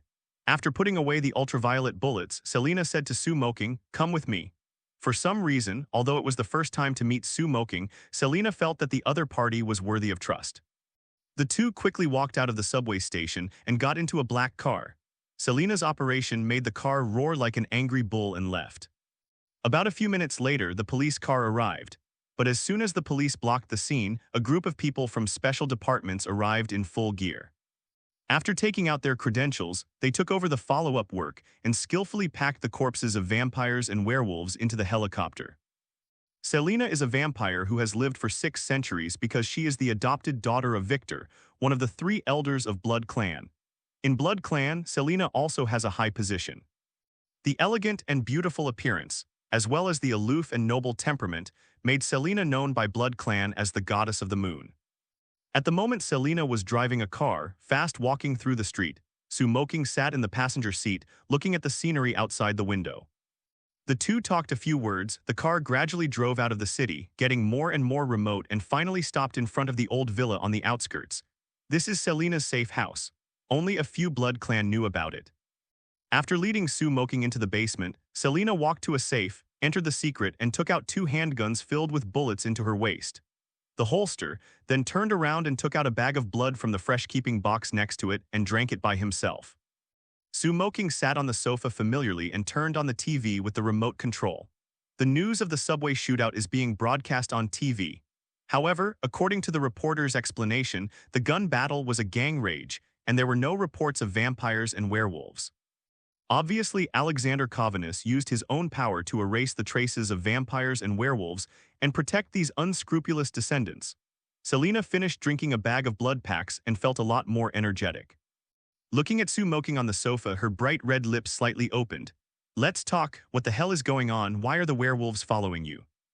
Selena did not notice Michael at the time and thought that the person Rise was following was the Huxia man in front of her. Sue Moqing smiled and said, "First, introduce myself. My name is Sue Moqing, a Huxia native. Secondly, those werewolves are not following me but a man named Michael." "Michael, why did those werewolves come to him? Is there anything special about him?" Selena asked. Sue Moqing sorted out the language and said slowly, "Alexander Michael, a direct descendant of Alexander Kovanis, has hidden perfect blood in his body." "Perfect blood?" Selena asked in confusion. Sue Moqing nodded. "Perfect blood is a very special kind of blood that can neutralize different genes. The Wolf King Lucian wants to get Michael's blood and then get the blood of a vampire so that he can become a half-werewolf, half-vampire monster." "Wait, you say Lucian? It's impossible. Lucian is already dead." Selena felt that the more they talked, the more ridiculous. If it wasn't for Sue Moqing's ability to be weak and gave her a special sense of intimacy, Selena planned to suck up this guy for dinner. As far as she knows, more than 600 years ago, the werewolf was a slave of Blood Clan, but for some reason the werewolf launched a rebellion. Blood Clan caught off guard and suffered heavy casualties. Even his adoptive father Victor almost died during that rebellion. A few years later, Blood Clan, who made a comeback, launched a bloody revenge on the werewolves. Even the most terrifying and cruel leader of the werewolves, Lucian, was killed by Craven, and a piece of wolf skin was set aside as a testimony. Sue Moqing saw Selena's unbelief and smiled. "There is nothing impossible. Lucian is indeed still alive and has been accumulating strength to fight back. Clevin is his partner, otherwise it will rely on Clevin's ability. Let alone wolf skin, he can't pluck a wolf hair." Selena felt a little shaken when she heard this. Since Victor fell asleep, Craven has been the decision-maker of the Blood Clan European headquarters. However, Selena is still aware of Craven's ability. When it comes to fighting, Selena is sure to kill the opponent within a few strokes. Craven's ability to kill Lucian really surprised many Blood Clan, and Craven's statement that he killed Lucian was only a one-sided statement. Besides that, only a piece of wolf skin was used to testify, and no one saw Lucian's body.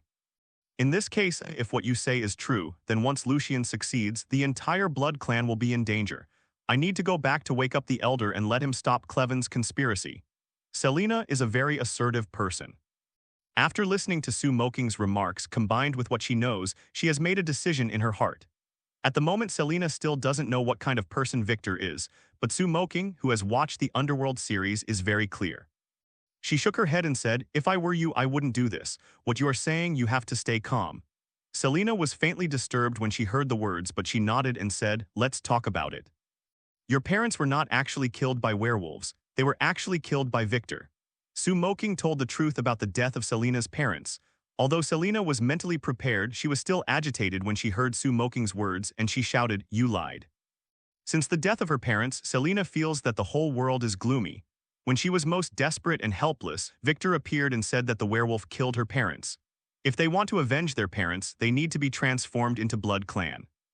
At that time, Selena, who was heartbroken, resentful, and helpless, chose revenge, and Victor was converted into a vampire. From then on, she started hunting and killing werewolves frantically. For Victor, who has the grace to rebuild, Selena treats him like a biological father and respects her. Now I heard Sue Moqing say that Victor was the culprit who killed her parents. How can Selena believe it, and she doesn't want to believe it? Whether you believe it or not, it's the fact that this is the case.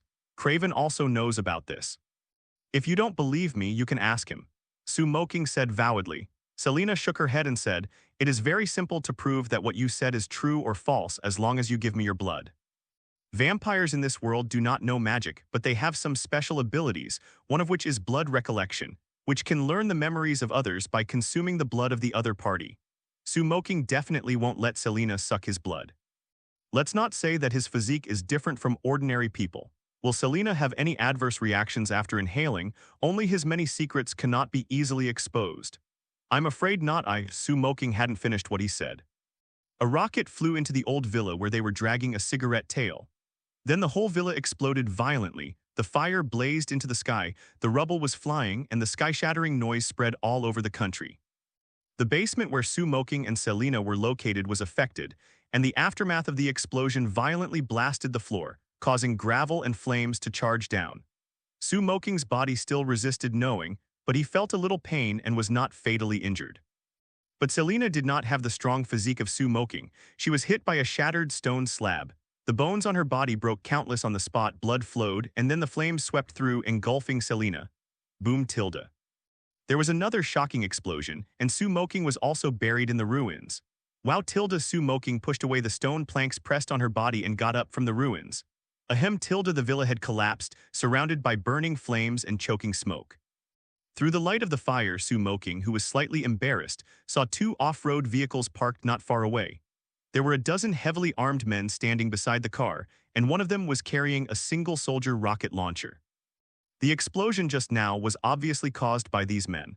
Moqing was frightened, but realized that Selena had already lost her life. She immediately suppressed her anger and used the ability of time reset. Moqing returned to 3 minutes ago when the picture in front of him changed. The villa and basement were intact, and Selena stood in front of him looking confused and said, "Wait, you said Lucian. This is impossible, Lucian is already dead." The scene before him is exactly the scene 3 minutes ago. That is to say, if Moqing does not make a change, then 3 minutes later, Selena will be blown to death here. Thinking of the future scenario, Moqing said, "This question will be discussed later, you have been discovered here." Selena glanced at Moqing suspiciously. Although she was a little skeptical, her good combat literacy still made Selena alert. For this kind of thing, I would rather believe it if it exists than if it is untrustworthy. And hovering on the death line all the year round, Selena is naturally cautious. Moqing took out a plasma hand cannon from the psychic space and walked out of the basement in a stride. Selena took out 2 special pistols made by Deathwalker, followed closely behind. The two had just opened the door of the villa and walked outside the courtyard and saw 2 off-road vehicles coming one after another from the forest path. I was caught off guard by the opponent before. If it weren't for the super strong monster physique, Moqing wouldn't be able to survive. Now that the enemy meets, Moqing is definitely not polite. Raising his hand to the cross-country ahead is an energy cannon. Wow tilde. The energy cannon bombarded the off-road vehicle and exploded, blasting the entire off-road vehicle into scrap iron. Naturally, all the people inside were dogged. Ding, congratulations to the host for killing the werewolves and rewarding 68 psychic points. Ding, congratulations to the host for killing the werewolves and rewarding 73 psychic points. Ding, congratulations to the host for killing the werewolves and reward 69 psychic points. 5 consecutive system prompts sounded. Selena glanced at the plasma hand cannon in Moqing's hand.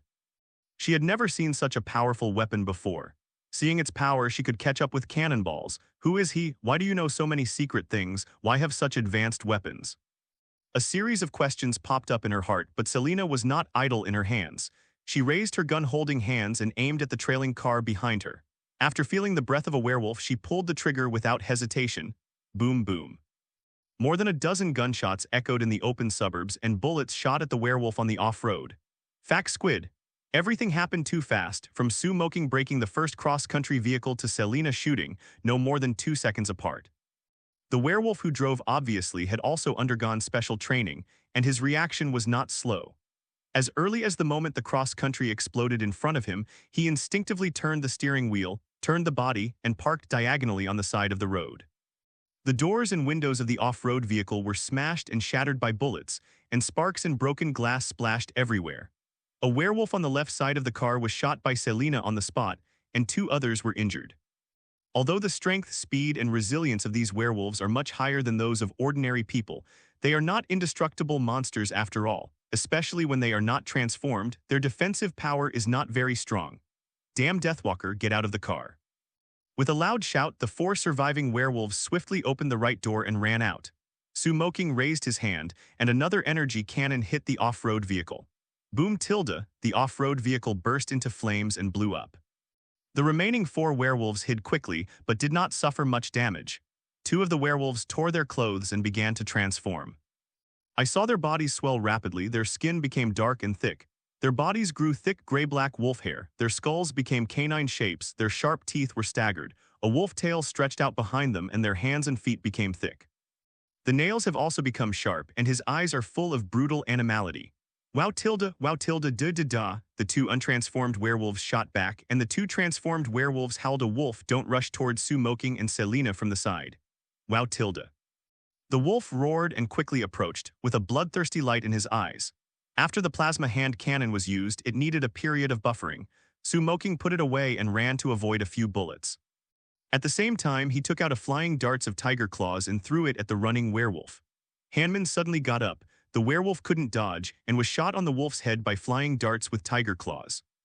Copper-headed iron-tailed tofu waste, werewolf's head is very hard. Ordinary guns are also difficult to smash the werewolf's skull. But Moqing's power is so great, and the tiger claw flying blade is extremely powerful, just like cutting tofu, with a piece of blood flows through it easily. Ding, congratulations to the host for killing the werewolves and rewarding 82 psychic points. Blood mixed with his brain and shot out, and the werewolf's body rolled twice on the ground, completely dead. And when Moqing shot the werewolf, another werewolf had climbed less than 2 meters in front of Selena and jumped straight over. Selena wanted to dodge the flying bullet, but she couldn't keep up with her reaction. Moqing saw this and raised her hand to the werewolf who was throwing up. Gravity field, triple. 5 meters apart, a mass of invisible gravity suddenly pressed down. Before the werewolf figured out what was going on, he felt that his body had become extremely heavy, falling from midair and hitting the ground heavily. Bang tilde. 3 times the gravity, plus the original weight of the werewolf, smashed some cracks on the ground steps, and the werewolf's internal organs suddenly collapsed because they could not withstand the sudden increase in gravity. Moqing took the opportunity to take out the folding spear, threw it out, and pierced his body with one blow. Ding, congratulations to the host for killing the werewolves and rewarding 76 psychic points. Moqing avoided a few bullets sideways, and the remaining 2 werewolves emptied their magazines. Seeing that the situation was not good, they transformed at the same time, turned around and ran into the forest behind him. To deal with a group of werewolves, there is definitely no need to use Godzilla or King Kong. Moqing's goal is to get perfect blood, not against the whole world. There is no need to make such a big move. Selena was about to chase after her but was stopped by Moqing. Let them run, they just lack a lid. Moqing's tone was a little gloomy. Originally, he just wanted to complete the task and left when he got perfect blood, but now he has changed his mind. With a thought, Moqing psyched up the predator. Selena only felt a flower in front of her, and suddenly there were 12 burly and sturdy people in front of her, wearing weird armor masks. Feeling the breath of the predator, Selena was horrified. Although she did not fight, she could feel that each of these people was not weaker than her. Your target this time is the werewolf. The 2 werewolves in the forest will take you to the werewolf's lair. No matter what method you use, my request is only one. Find these awful and kill them. Moqing gave an order and the 12 predators patted their chests together and then entered the stealth mode, quickly rushed into the forest and began to track the werewolf. These predators have been injected with super soldier serum. They are well equipped and belong to elite iron blood, and they have signed a contract with Moqing. There will be no problems. There are hundreds of predators who signed the contract. Because of the large number, they are not recorded in on the attribute list. Selena was shocked again when she saw the predators invisible. These predators, who looked like humans but not humans, beasts and not beasts, felt very dangerous to her. They carried a lot of equipment that she couldn't understand, and they were still invisible. If this is the enemy, how should we deal with it? Selena couldn't help feeling silent for the werewolf. It seemed that the werewolf was in a big trouble. The thought flashed by. Selena looked at Moqing curiously. How many secrets was hidden in the man in front of him? I really want to suck his blood.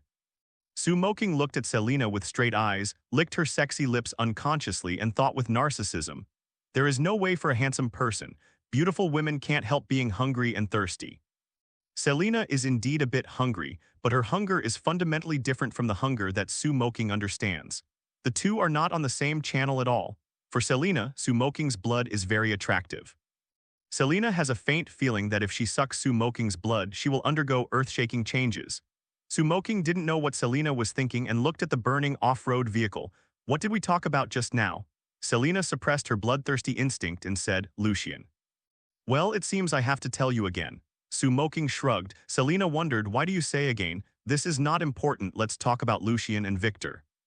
Moqing repeated the grievances between Lucian, Craven, Victor, and others, and at the same time told Selena that her family's death was all given by Victor. When the topic returned to the original point, Selena still didn't want to believe it. Moqing said, Victor's problem can be discussed later. Let's go to Michael now, maybe we can meet Lucian and solve your doubts. Selena thought for a while, Michael, he should have been at the subway station, why didn't you bring him on? I'm not familiar with him, what do you bring him a light bulb for? Moqing said definitely. Moqing doesn't care about Michael's life or death. If he didn't directly catch Michael to draw blood, he was already worthy of him. About half an hour later, Selena drove down to the apartment where Michael lived. In fact, Moqing could fly directly if he wanted to, but Michael was not a beautiful woman. He had no motivation to save a big man. After saying the address, he lay in the car lazily. When the elevator opened on the 6th floor, Moqing and Selena in the elevator saw 4 or 5 big men carrying unconscious men in front of them. The werewolf and the vampire are enemies and they immediately surrendered their identities. And Moqing looked at the unconscious man, isn't it Michael? It should be said that it was coming at the right time, or is it a bad luck? The atmosphere freezes instantly. After the two sides looked at each other for 0.1 seconds, they simultaneously took out their guns and prepared to shoot. Moqing reacted faster and immediately used a gravity field, and the gravity of invisible pressed on several werewolves and Michael and crushed them to the ground. Selena didn't know how Moqing did it, but she didn't miss the opportunity. She immediately fired a series of shots and shot at close range. Selena's marksmanship could have been done wherever she was. However, because of Moqing's gravitational field interference, the trajectory of these bullets deviated.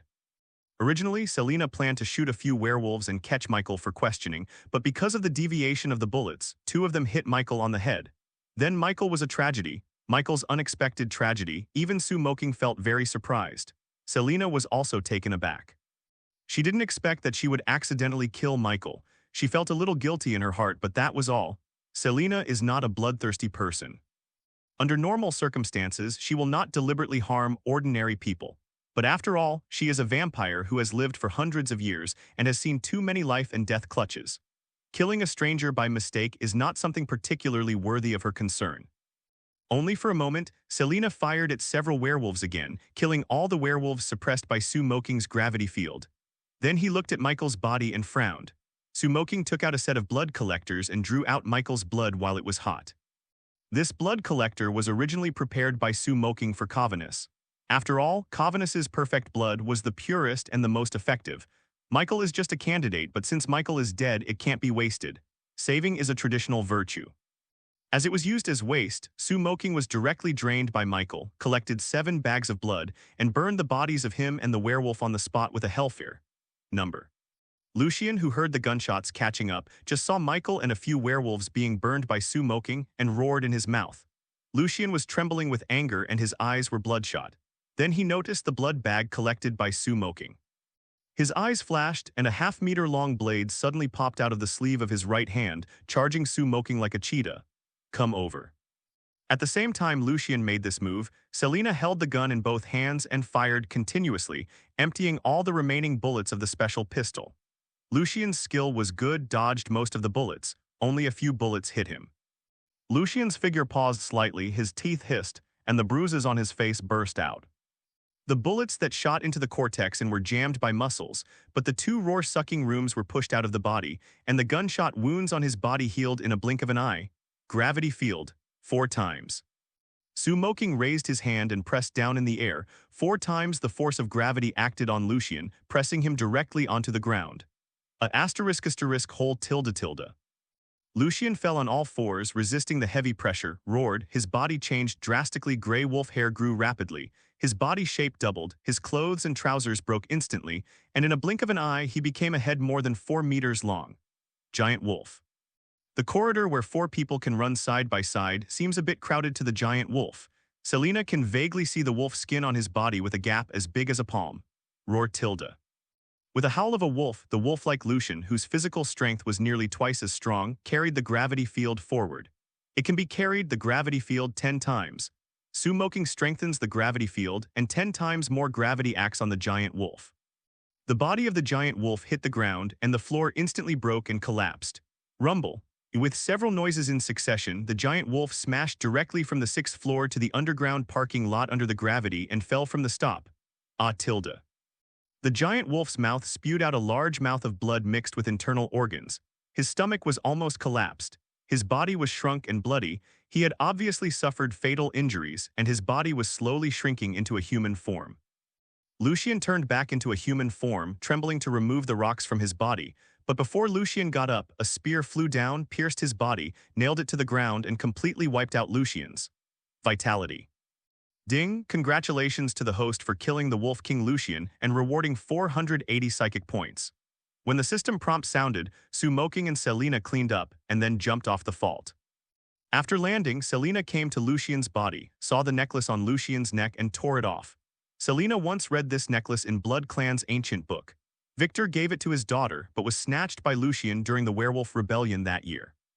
Thinking of this, Selena couldn't help frowning. He is really Lucien, so Lois has been cheating on Blood Clan. Yes, Moqing nodded. Selena's face kept changing. After a while, she asked in a flustered manner, Victor is really the murderer who killed my family.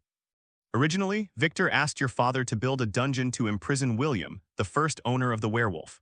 Afterwards, in order to prevent any leaks, he killed all the people who participated in the construction of dungeon. The reason why he didn't kill you was because you were so special.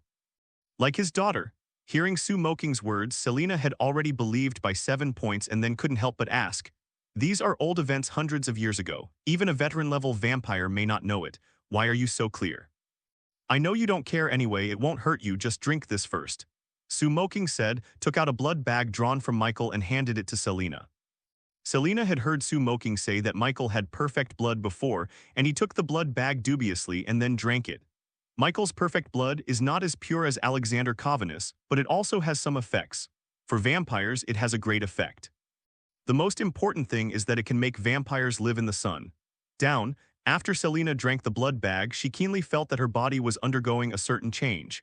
The cells in her body seemed to be baptized. The lifeless heart began to beat faster, and the blood in the blood vessels flowed quickly, an indescribable overstepping.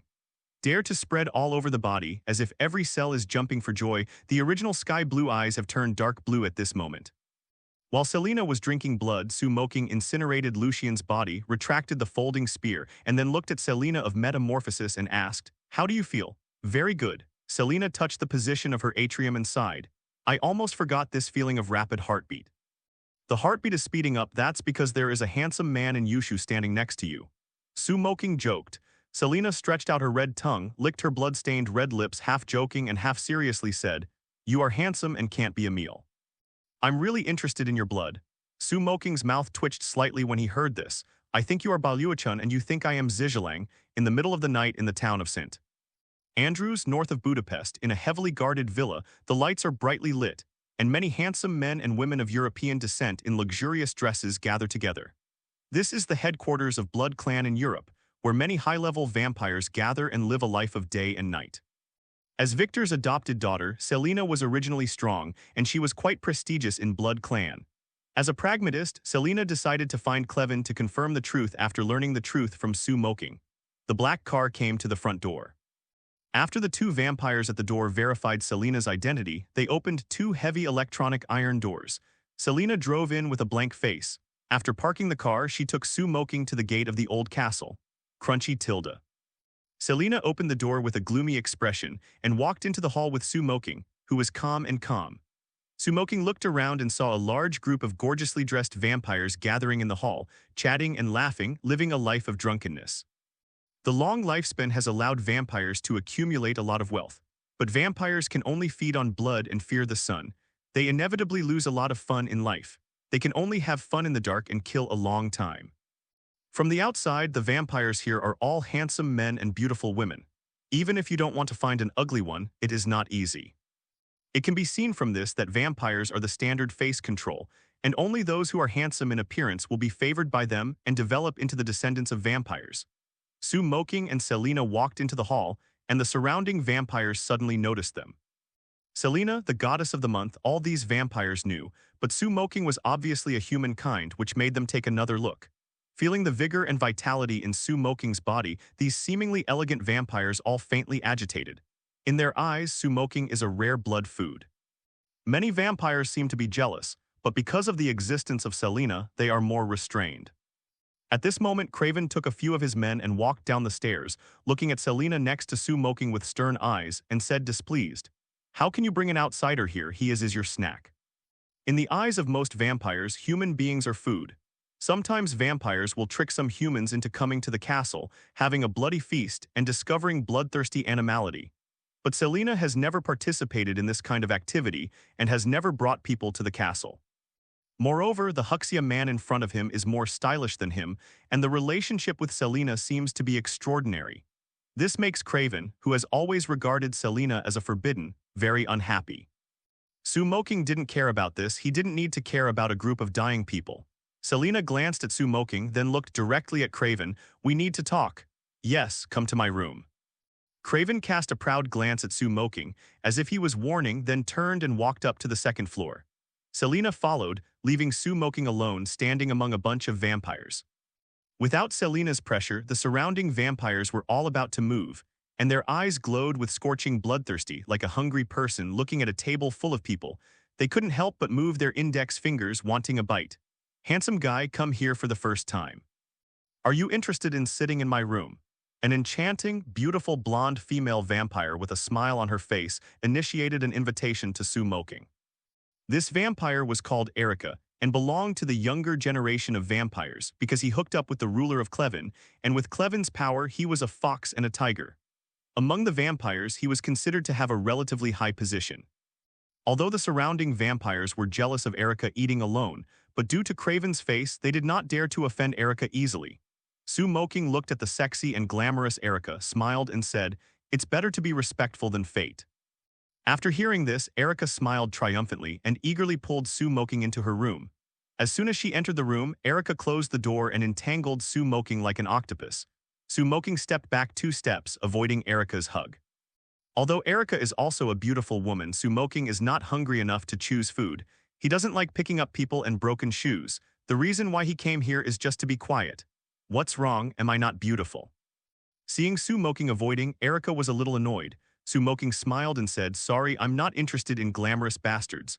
Erica was taken aback. "You and my old mother entered the house, now tell me this." Recovered, Erica, who was ashamed and angry, became angry, ready to go hard, kicked her feet and flew towards Moqing. At the same time as he threw it out, the fangs in Erica's mouth were exposed, biting Moqing's neck, intending to suck Moqing dry. With a thought, Moqing summoned the unicorn in front of her. Erica only felt a flower in front of her, and then under inertia she ran into the unicorn's unicorn. Shit tilde. The sharp unicorn with light attributes instantly penetrated Erica's heart, and the power of holy light exploded, turning Erica's body into ashes in the blink of an eye. Ding! Congratulations to the host for killing the vampire Ellie and rewarding 38 psychic points. The world is quiet. After solving Erica, Moqing sat on the sofa in the room, opened a bottle of red wine and drank it. Bang bang bang tilde. After a while, Moqing heard a gunshot and then got up and pushed open the door and walked out with the unicorn. Wow tilde. I saw Craven smashing the glass of the window and falling into the hall. There was an obvious stab wound on his wrist, and the blood flow continued. The sudden change caused the surrounding vampires to be shocked, and then Selena jumped out of the broken window. Earlier, Selena had drunk some of Craven's blood and obtained part of Craven's memory through blood recollection, which confirmed that Moqing's words were true. Selena chased after Craven and panicked. "Selena colluded with humans and betrayed Blood Clan, so I will kill her soon." Craven likes Selena, but he cares more about his own life. Selena drank his blood and must have known that there was a deal between him and Lucien. If he didn't act first, he would die. Place. The vampires around hadn't figured out what was going on, so Craven's confidant rushed over and shot Selena and Moqing. Selena and Moqing knew that Craven was the real traitor among the vampires, and now it was only the wicked who sued first. But even if they said what they said, it is estimated that no vampire would believe it. And after Selena confirmed that Victor had killed her family, she had made up her mind to break with the vampire, so she didn't bother to go further. As a ruthless master, Selena has always advocated, can kill, never talk nonsense, shoot directly and kill the quartet. Boom boom boom tilde. The two sides exchanged fire and the hall suddenly turned into a battlefield. The vampires who were waiting in the hall fled in panic. The gunfire sounded, and the battle in the hall of the vampire castle was in full swing. Selena took the initiative to attack and shot the vampire warriors who came. At the same time, outside the vampire castle, 8 invisible predators began hunting vampires. Before the predator went to destroy the werewolves, although they succeeded in destroying a werewolf lair and beheaded hundreds of werewolves, they also lost 4 people. For a time, two battlefields formed inside and outside the vampire castle. The predators in the invisible state are fascinating. Their armor can resist most of the gun attacks. Coupled with the leading weapons and equipment, although the number of soldiers is not as large as the vampire warriors, they have the upper hand. But in 2 or 3 minutes, more than 20 vampire warriors who had experienced many battles were killed by the predators. In the vampire castle, Moqing saw that Selina's single tree was difficult to support, and let the unicorn use a large-scale light magic holy light. Sacred light is a large-scale light magic. For ordinary people, it does not have much attack power. But for dark creatures like vampires that die by sight of the light, it is extremely lethal. The unicorn on top of the unicorn's head suddenly burst out with a soft holy light, illuminating the entire hall brightly. Because Selina drank perfect blood, she was not afraid of the sun but felt that the light was a little dazzling. But other vampires did not resist ability at all. They were in the light of the holy light as if they were in a stove and felt extremely stinging. Under the baptism of the light, they screamed and quickly turned to ashes. Ding, congratulations to the host for killing the vampire Paul and rewarding 103 psychic points. Ding, congratulations to the host for killing the vampire Kessel and rewarding 134 psychic points. Ding, congratulations to the host for killing the vampire Angelina and rewarding 96 psychic points. A series of system prompts sounded, and in a blink of an eye, more than 10,000 psychic points were credited to Moqing. There is a way to bite tofu with bittern, one thing falls one thing. The light magic of unicorns is simply the nightmare of vampires. From the beginning, this was not a reciprocal battle. Selina also has lingering fears. If she hadn't drunk perfect blood, I'm afraid that at the moment would have been wiped out like those vampires. Only a few vampires escaped by relying on obstacles to resist the light. When looking at Shenzhen's unicorn again, these vampires are avoiding like snakes and scorpions, desperately escaping to a place that they think is safe. Craven is a life-saving person. From the beginning of the battle, he found a corner to hide. After seeing the destructive power of the unicorn, he had no intention of fighting at all, and ran wildly to the entrance of the nearest metropolitan hall. Claire was not slow, and the three roars sucked in and fled to the door of the hall. His life was ahead, and Craven's face showed a surviving smile, but the next moment his smile gradually stiffened. Chichi tilde, at the moment the door was opened, 3 sharp and transparent spears penetrated Cleven's body and held it in midair, and bright red blood flowed down the spears. Cough cough, Craven screamed and coughed up blood, feeling very uncomfortable and terrified in his heart. The 3 predators emerged from their invisibility and drew their spears at the same time. One of the predators kicked Craven's fallen body and kicked him back into the hall. Don't kill me, Selina. You know, I love you. Craven looked at Selina imploringly, hoping that Selina could look at her past affection and let him go. I don't remember at all that I wanted to kill someone just now. Sorry, I never liked you. Selina looked cold and shot Craven directly, ending Craven's life. Moqing asked the predators to continue to kill the vampires, and he took the unicorn and Selina to the sleeping chamber of the vampire elder. Perhaps Moqing and Selina made too much noise, and the vampire guarding the secret room had already carried out an emergency wake-up ceremony. Boom boom. When Moqing and Selina and the unicorn smashed a bloody road and came to the secret room, they opened the door and they were greeted by the frenzied blasts of several deathwalkers. The unicorn uses light shield to form a protective barrier to resist the bullets. Moqing raised his hand, several Hellfires turned into fiery snakes and sprang out, directly burning the deathwalkers to death. Ding, congratulations to the host for killing the vampire Lois, rewarding 154 psychic points. Ding, congratulations to the host for killing the vampire Jax and rewarding 147 psychic points. The other side. In a blood pool several meters wide, 2 old men stood up from the blood water. The skin that was originally dry and resembling tree bark regained its vitality at a speed visible to the naked eye. These 2 are the oldest vampires, Victor and Marcus, the ancestor of the vampire. The 2 walked into the bleeding pool, quickly put on their neat clothes, and then took their respective sabers and walked out of the secret room. As an antique that survived the Middle Ages, Marcus was sleeping 2 centuries ago. Victor also slept for nearly a century. Their consciousness still stayed 100 or 200 years ago, and they were not accustomed to using modern firearms. Wow tilde. The door of the inner room opened, and Moqing watched 2 old ghosts in saucy coats walk out of it and said to Selina beside him, Victor will hand it to you, I will deal with Marcus. Selina nodded, her expression cold. Victor looked at Selina angrily and yelled, Selina, my child, why are you betraying me? I'm not your child, Victor. You told me that the werewolves killed my family, but these are lies. It was you. You killed my mother, father, and my sister. Selena looked at Victor. Her eyes were no longer respectful but hatred. When Victor heard this, his face became more gloomy, his eyes were bloodshot, the vampire's fangs were sticking out of his mouth, and he looked at Sue Moqing viciously. Did he tell you? Seeing that Selena did not deny, Victor definitely said, You have disappointed me too much. I love you so much. Yes, I took the life of your family, but I have given you more. It provides you with a superior life, gives you eternal life, and treats you as yourself. Isn't that enough? Selena's face grew colder when she heard the words. Victor, you killed my family. The reason you left me is just because I am similar to your daughter. Do you still want me to thank you for your generosity? I'm deceiving me. Let me vent my hatred on the werewolf and become your tool to deal with the werewolf. You have never loved anyone, you only love yourself. In the dimly lit room, Sue Moqing, Selena, Victor, and Marcus were in opposition. The unicorn on the side was kicking its hoofs agitatedly and had a little temper. It didn't like to stay in such a gloomy environment. Marcus took the lead with a batwing fan behind him and he flew up. The long sword in his hand struck Sue Moqing with the force of smashing Hueshin. The action was swift and violent, like a tiger descending the mountain.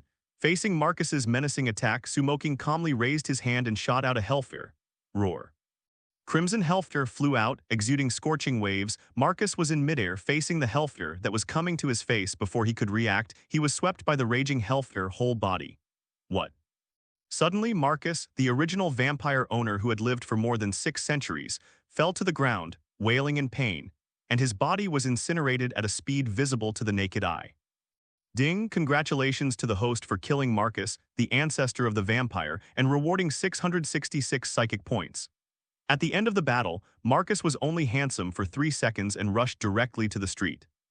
Sue Moqing retracted his hand and let out a long sigh. After this bloody battle, I finally become stronger again. Go to your sister's bloody fight. Do you think we are blind? Selena and Victor are very speechless. Marcus is the ancestor of vampires. According to legend, as long as Marcus dies, all vampires will be buried with him. But now it seems that it is all Marcus nonsense.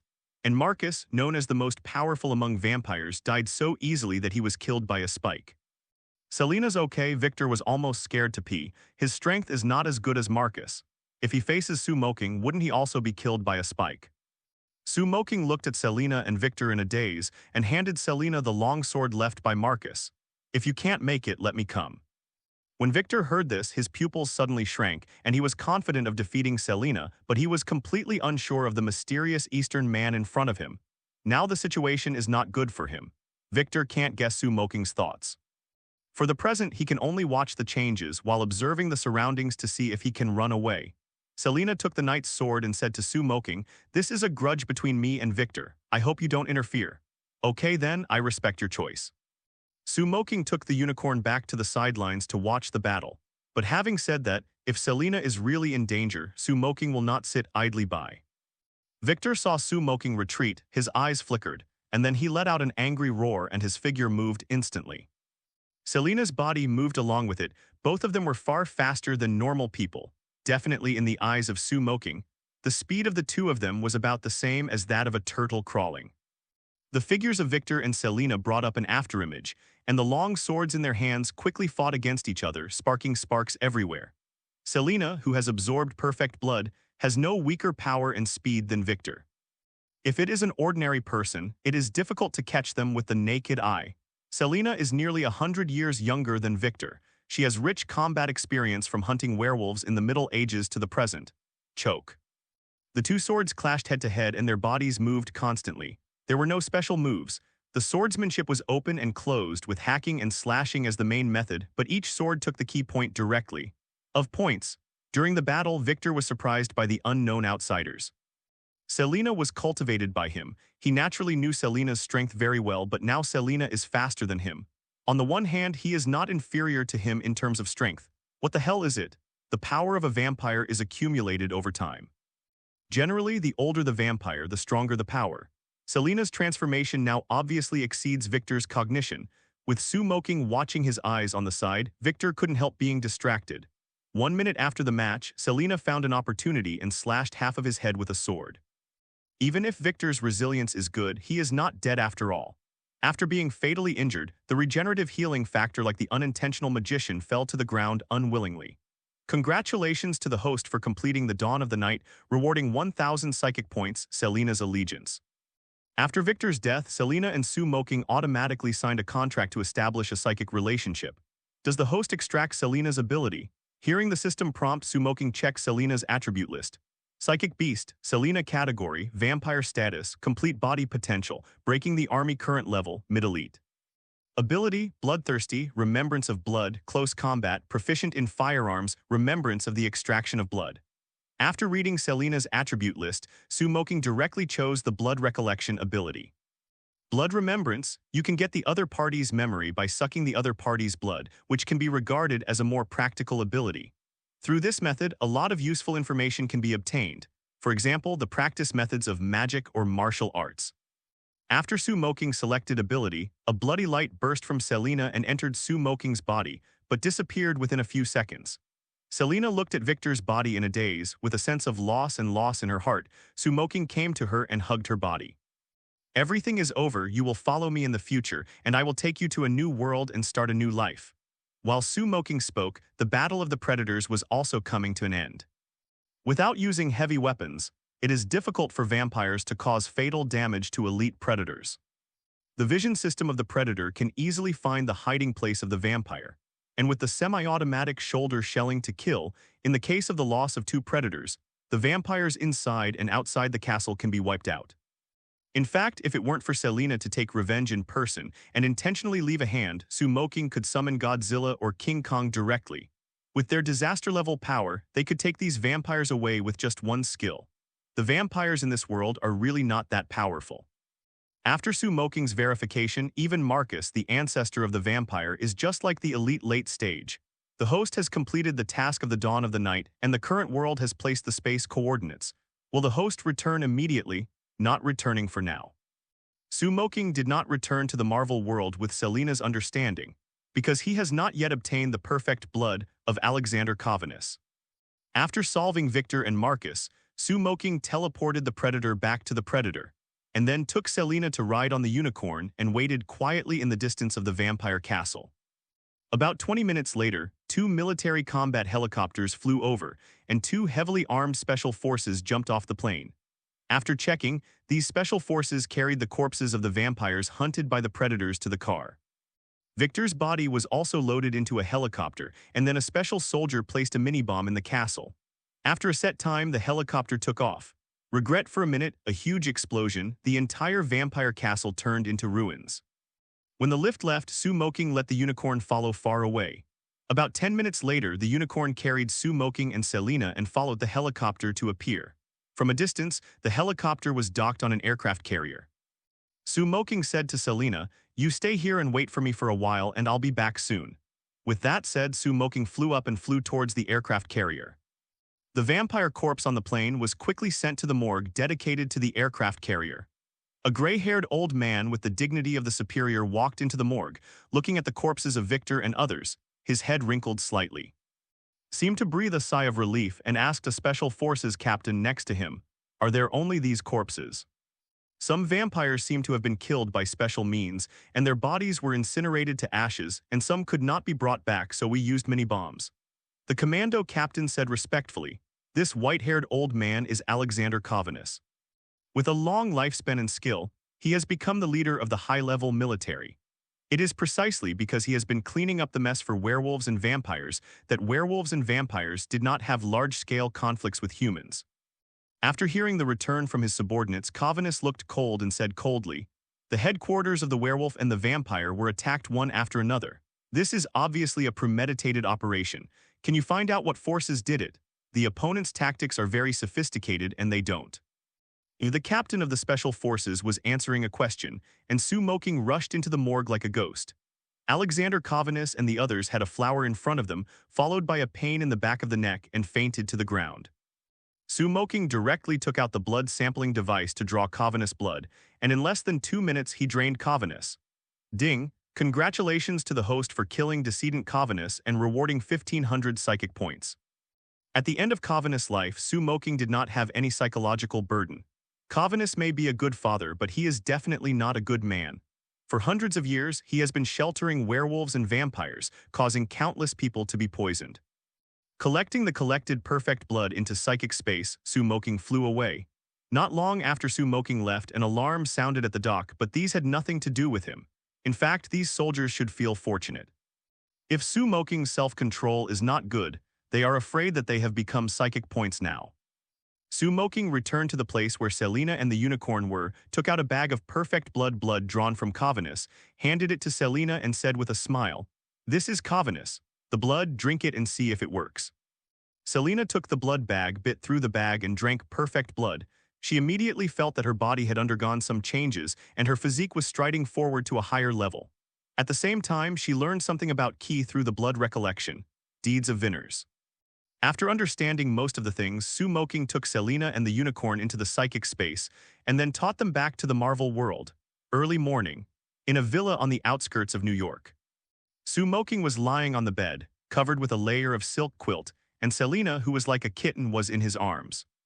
At the moment the sky was already bright, and the bright sunshine shone on Selena's arm through the gap in the curtain, but Selena didn't feel it and she was still sleeping soundly.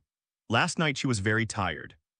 Originally, sunlight was a fatal threat to vampires, but Selena's physique has been changed by perfect blood, becoming the daywalker among vampires. Moqing did not wake Selena, lying on the bed calmly, stroking Selena's smooth and delicate back.